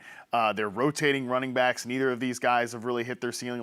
Christian Kirk's a nice player. Evan Ingram's a nice player, but they were overstretched in the roles that they were in.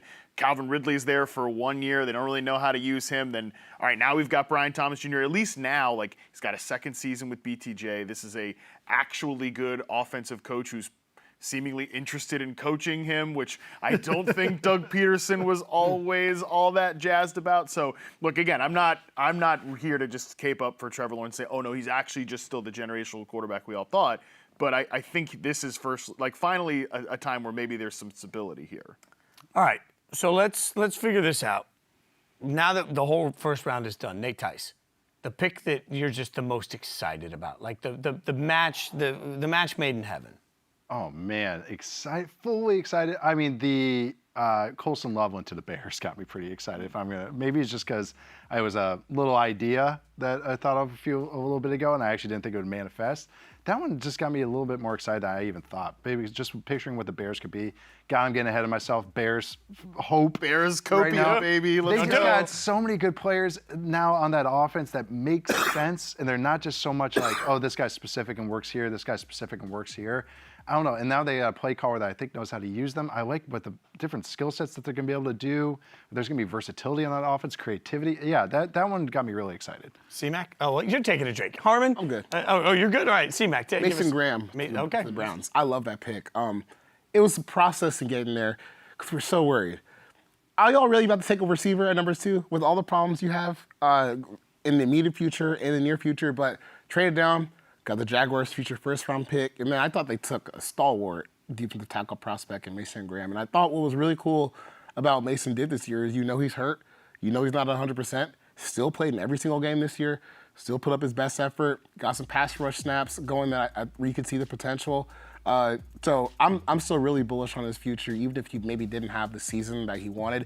Put him next to Myles Garrett, when you really, really needed a defensive tackle too, if you just looked at who they had prior to the draft starting, I thought that was a really strong move by the Browns. To get a future person in the process was good.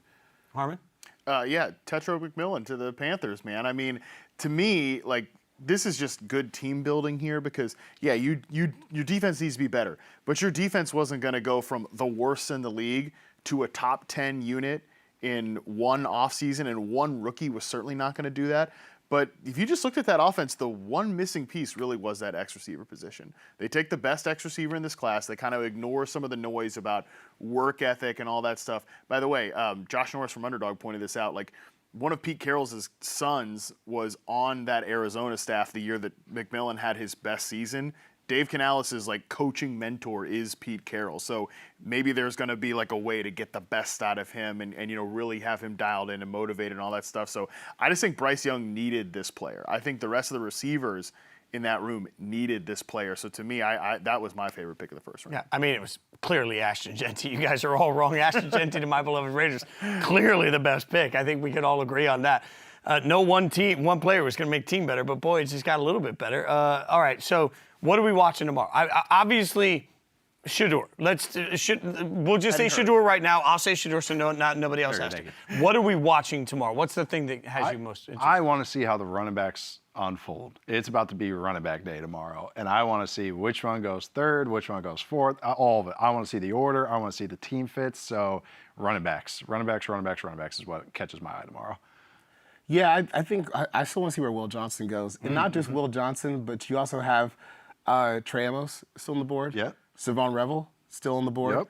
Will Johnson, like I said, still on the board. So those are three guys that easily could have gone in the first round that are still sitting here at the top of day two, which, it's kind of par for the course with the NFL draft. You have all these people, they'll spend months reading mock drafts. Oh, there's no way that so-and-so player could have gone in the first round. You're a bozo. But it's only 32 slots. Someone's going to fall out. And I think there's three really talented players at cornerback sitting at the top of the board for round two. Yeah, I mean, I'm looking at the receiver position, obviously. And I think that this year there's a big drop-off. Like, once we get through some of the very interesting names that I like on day two. And like Luther Burden being available in the second round doesn't surprise me because he's just a not for everyone type of player, both on and off the field. And then Jalen Knowles, a player I really like. I would have been comfortable taking him in the first round, but I'm not surprised he's available in the second round. Then it's just like a lot of guys I like. Kyle Williams, Jack Besh, Torrey Horton, I'm a big fan of. Trey Harris, again, like that's the extra. Jaden Higgins, people like him more than me, but I think he's a good day two pick. But after that, then there's a big drop off. And so, like, when does that run happen? Because I think that well's going to dry up pretty quickly. Yep.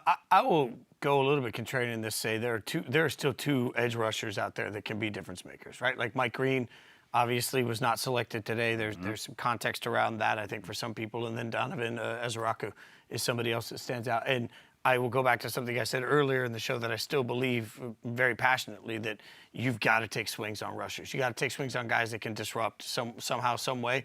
I'll be really curious to see who, especially early in the second, those feels like names that will come off the board early in the second round, and that will give us a real opportunity, a sense to see. Because, if you're Cleveland, for example, and you just want to keep piling up defensive linemen, if you're the Raiders and you want to keep piling up defensive linemen, as much as we're going to spend so much time tomorrow saying which one of these teams is going to take a quarterback, I think you can also go strength on strength. It's funny, Ezraku, my comparison for him this entire process, and it felt lazy, was Harold Landry, both from Boston College. Harold Landry went pick 41, and it's just like, and that's why I was like, he has a lot of fans, and it's because he plays hard, he's violent. Just has some deficiencies. I just need an edge rusher. Yeah, I know, right? And maybe the Patriots like, hey, you look just like this guy. But it's a thing too. It's like that. Now where he's going, it was like, yeah, that feels more comfortable even to me. But again, the comparisons are just keep happening with him and Landry. Taking swings. In the second round, you're taking swings. What I know is that we'll be here for every single pick for the second and third rounds tomorrow. It's all going down. We will get you covered on all of it. We will still have great insight from our insiders who will be with us throughout the course of it. And all of us will be back, again, commercial free, to make sure that you get everything that you need to know, hanging out with you starting at 7 p.m. Eastern tomorrow. That's 4 p.m. Pacific. I didn't know that until they just said it in my ear. 7 p.m. Pacific, or Eastern time, 4 p.m. Pacific. Look at that. We're just going to be here all day. We're going to be here all day. We're going to be here we'll get here at noon. As long as you guys want us to be here. I should say loudly, it takes a tremendous crew behind the scenes that works their asses off to let us do this. So I cannot thank everybody enough behind the scenes that worked their tails off to make sure that this show went together tonight. We genuinely appreciate all of you that interacted in YouTube and all of you that were part of the emojis in the app. This has been a really special night for all of us. We're honored to get to do it. We're honored to get to talk to you about the draft, and we can't wait to do it again tomorrow. He's Nate Tice. He's Matt Harmon.